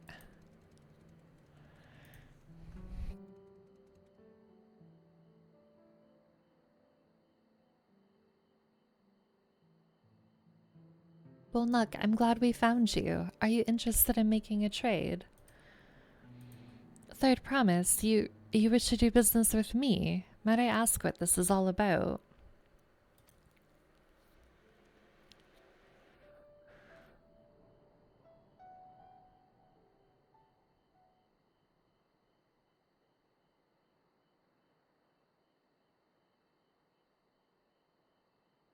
I see. So the goal is to turn that basket of wool into a jug of 3-year-old premium mezcal. Then allow me to invest in your efforts. Peace and Terrell is what allows me to cross freely into the lands of my suppliers. Naturally, I would prefer that one pledged to preserve that peace win the throne. Thus do I humbly offer you this wool poncho, a small token that I pray contributes to your victory.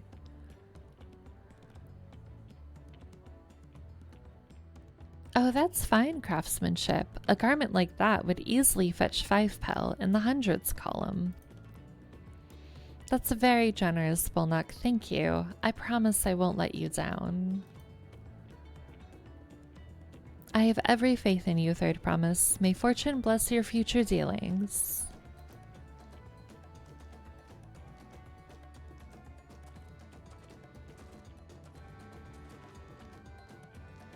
I can't believe you quintupled your investment with your first deal. We're off to a spectacular start. Only because Stardust remembered our Weaver friends, all I did was hand over the wool. That's not true. The connections you build with people are vital. This is one of the most fundamental precepts of trading, one which you've instinctively mastered. You think so? I know so. Now let's take our 500 pel poncho and trade it for something even more valuable. You know what this is giving me? This is giving me the vibe of Dwight at the garage sale in the office, trading his way up to the telescope. Here, Stardust, you take the poncho. If I lost it somehow, Aaronville would never let me hear the end of it.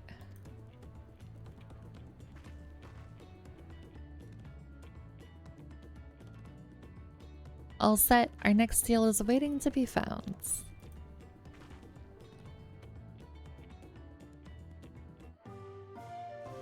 Excellent trade. That's cute.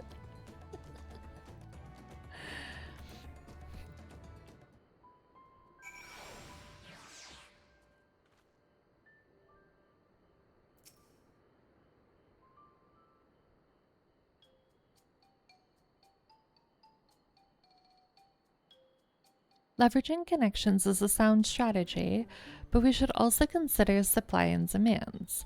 An individual in urgent need of a good poncho will offer more than a merchant simply looking to stock his shelves. That makes sense, but how do we know if someone needs a poncho? They aren't wearing one, or they have a fabulous sense of style? I'm gonna go with fabulous sense of style.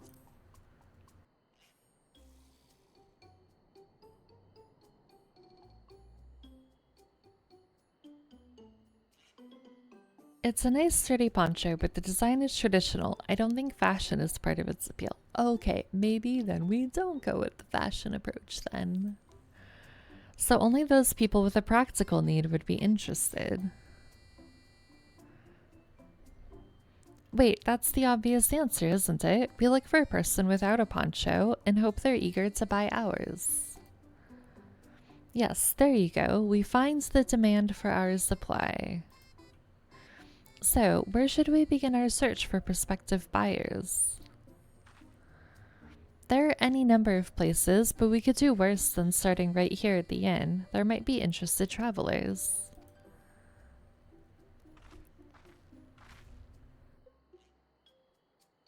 Who here needs a poncho? A lot of Mamulja hardly wear anything to begin with.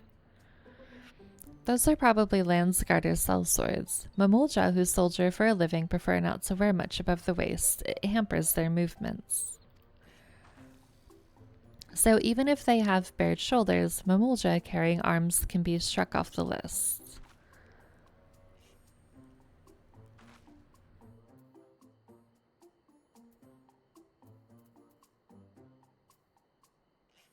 Well, he's already got a...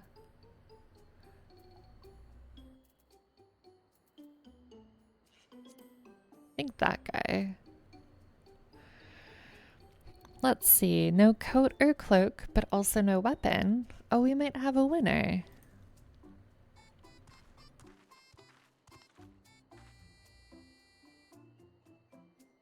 Oh there, friends. You're not a mercenary by trade, right? I was curious about your bold choice of dress, or lack thereof. Oh, it was no choice of mine, believe me. I was attacked by beasts on the way here, and barely escaped with my scales intact. My coat was not so lucky. Yep, we are finding the poncho list. That is our goal right now. I'm actually a toolmaker from Tuliolal and was dressed quite smartly, all the better to show the Pelu I am a man who takes pride in his appearance and therefore his work as well. But now look at me. Well, sir, this is your lucky day.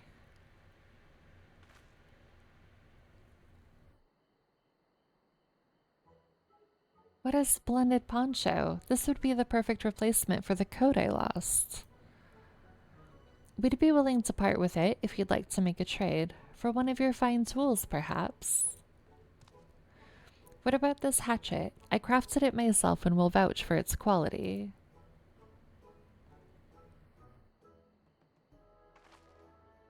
The blade looks sharp, the haft well made. I'd value it at 1 pel in the thousands column.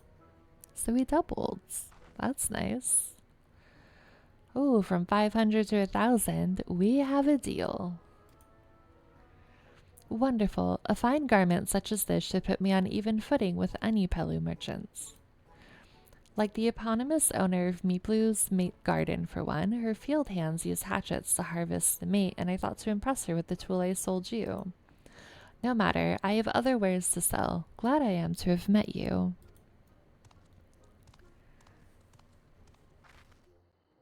Did you hear that? We've already found our next buyer. To Meeplu's Mate Garden we go. Yes, but it's a fair distance on foot. We should take alpacas. Poor Wooklamite. These ones will be the calm type, right? Excellent trade. So we just have to, you know, do that a million more times.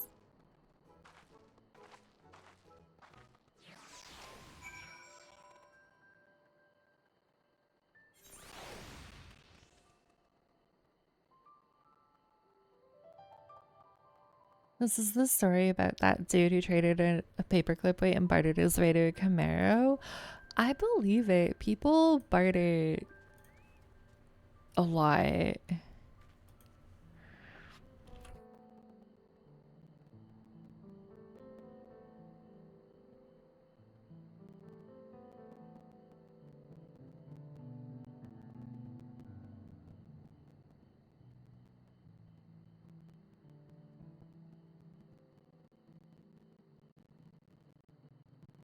We are going this way.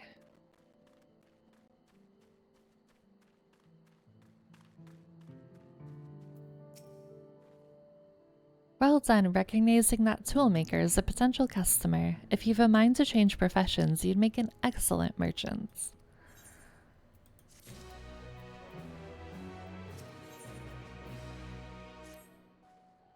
Before we get moving, you should be the one to hold this.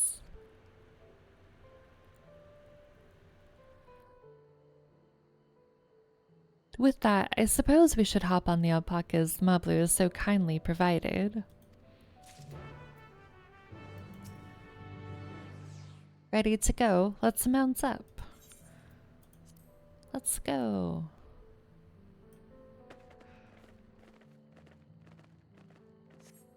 Look at the alpacas. They're so happy.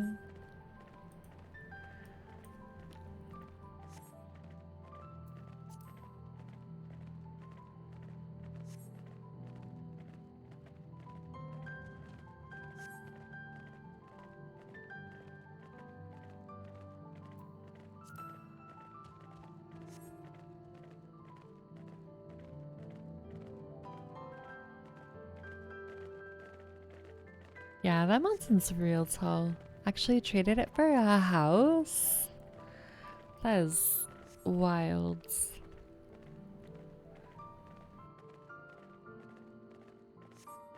But some of the trades were crazy. I believe it if we went from a paperclip weight to a house.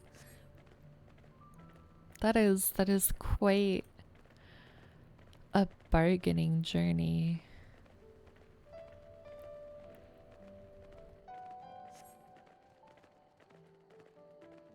Like one was a 2-day trip to British Columbia for a box truck. That is, yeah, that is bonkers.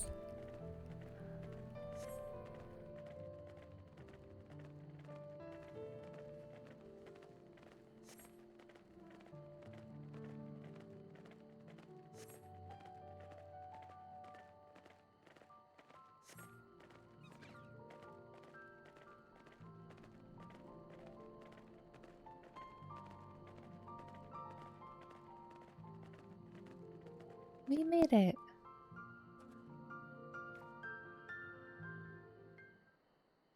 It's the only way millennials can get a house now, for real.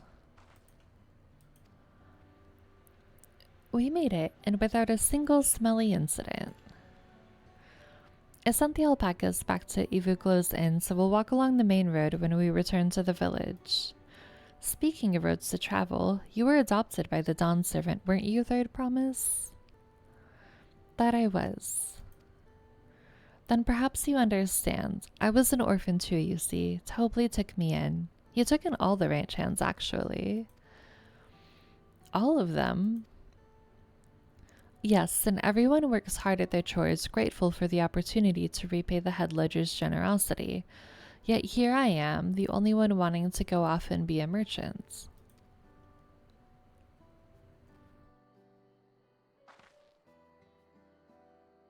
I'm sorry, I don't know why I'm telling you this. We need to keep trading things for your saddle if you're to prepare for the feat of gold. As it's meat harvesting season, they can't have too many quality hatchets. Add that to Wiklamat's way with people, and we should have no trouble making a favorable deal. That's Meeplu herself over there. Pass the hatchet to the Third Promise and let's get to bargaining.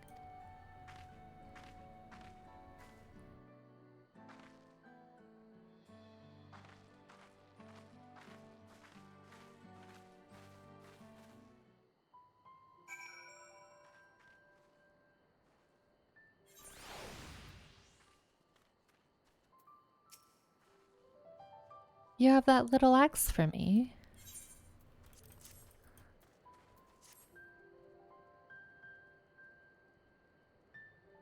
Thanks. Now to see what we can get for it.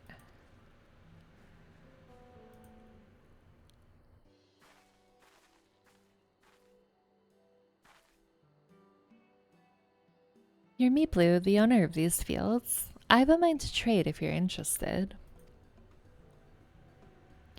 Well, well, the Third Promise. I might be convinced to entertain a proposal. What do you have on offer? This hatchet, forged by a seasoned artisan, the razor edge of this exceptional tool will make light work of your crops.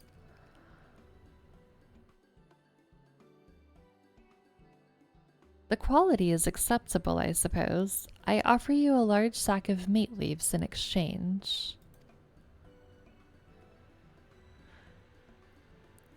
A sack of meat leaves is valued at 1 pel in 1,000 column, the same price as the hatchet. The steel would bring us no closer to the mezcal.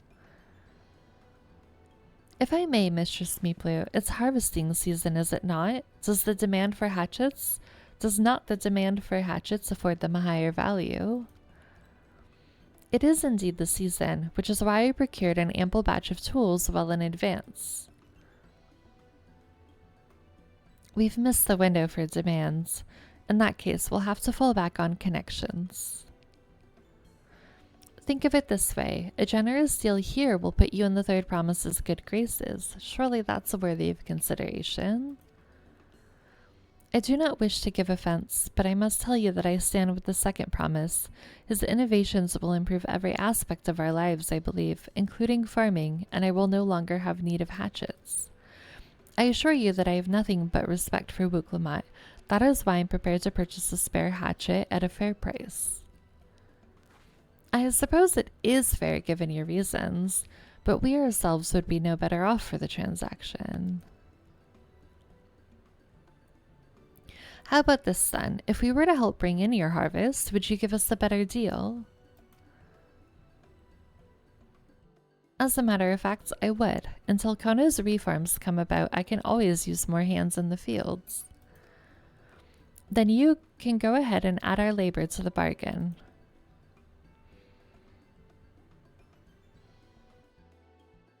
Added value to tip the scales. How could I have forgotten one of the most basic rules of trading? You can rest here if you like, Mablu. Stardust and I have meat together. Oh no, I'm helping too. Off to the fields then, and mind you pick the healthy leaves. I'll take 5 good bundles from each of you.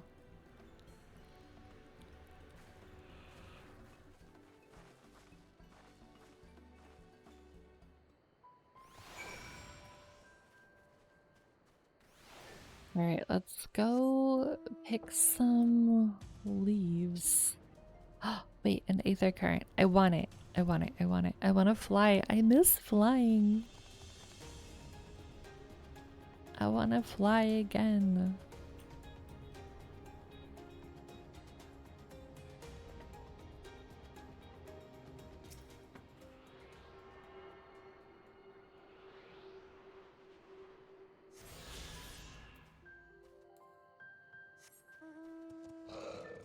Alright, let's go get the leaves.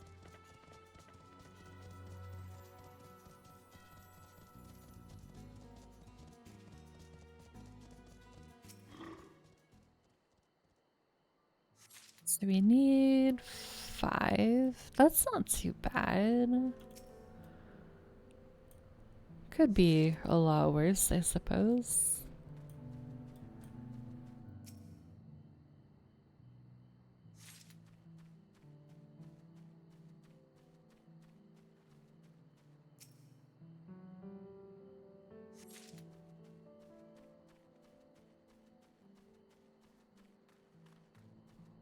Alright, we'll get our last one.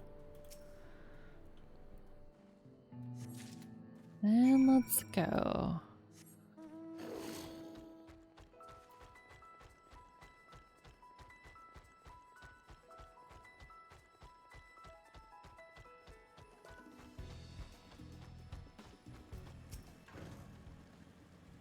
You've brought me some leaves then.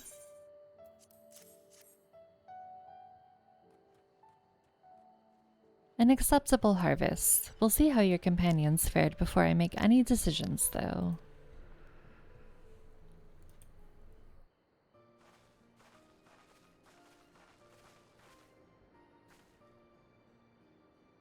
Here, we've brought our share as well.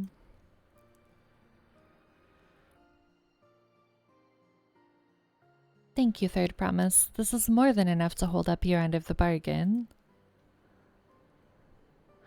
Now it's time to honor mine. After adding the value of your labor to the price of the hatchet, I am prepared to offer you a full sack of our highest grade meat leaves.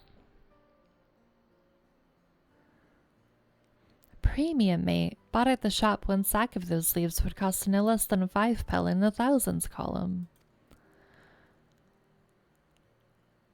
Then we can bid farewell to this hatchet.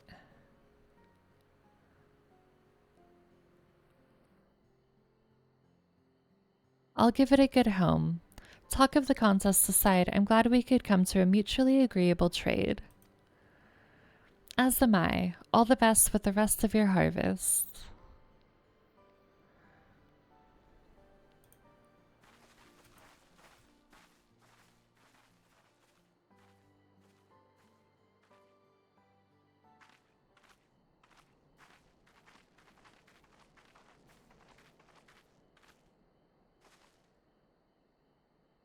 Mablu, what's wrong? It's as I was saying before. Even after everything Tobley's done for me, I'm planning to abandon it all and become a merchant. But then I needed your help after forgetting a basic rule of trade. How can I expect Tobley to accept my decision then? So you intend to give up then?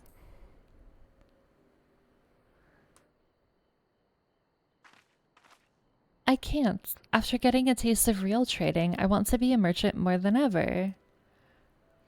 Then you'll just have to be honest. I seek to follow in my father's footsteps, but not because he expects it of me. I want to preserve Tyrell's peace, and becoming Dawn's servant happens to be the best way to do it. You should live a life of your own choosing, and I wouldn't be surprised if Tobley held the same opinion, so talk to him. You're right. It's better to find out for sure than worry over what he might say. Thank you for the advice.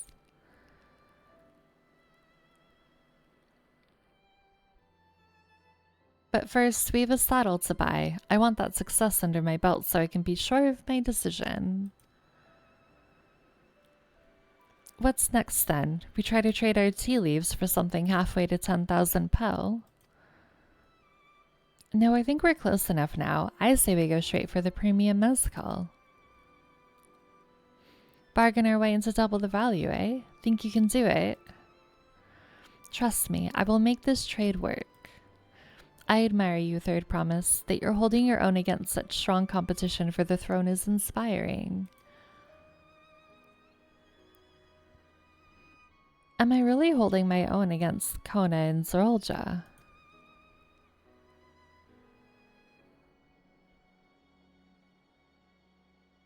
I mean, of course I am. I'm Wuklamat of the Dawn's Promise, after all.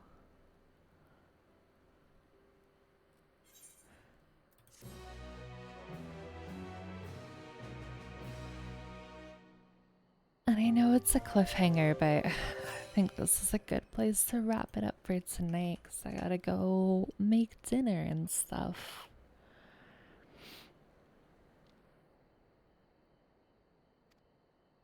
And we had an excellent trade. I don't think I'm going to read out because anybody that I would read to is also doing this, but I also don't want to spoil anything for myself or anybody else.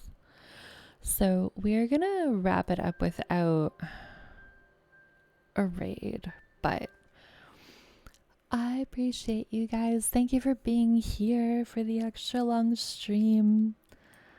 There is a chance that I'll throw in an extra stream either on the weekend or on Monday so we can do more MSQ faster because I want to do it all with you guys. But I don't know for sure yet because I'm still trying to figure out scheduling with like work and stuff. But I'll pop it in the Discord. Otherwise, I will for sure see everybody on Tuesday where we will pick up the MSQ again, see what's going on, and keep adventuring. I hope everybody has a really good night and a really good weekend if I don't see you guys before Tuesday. I appreciate all of you for being here.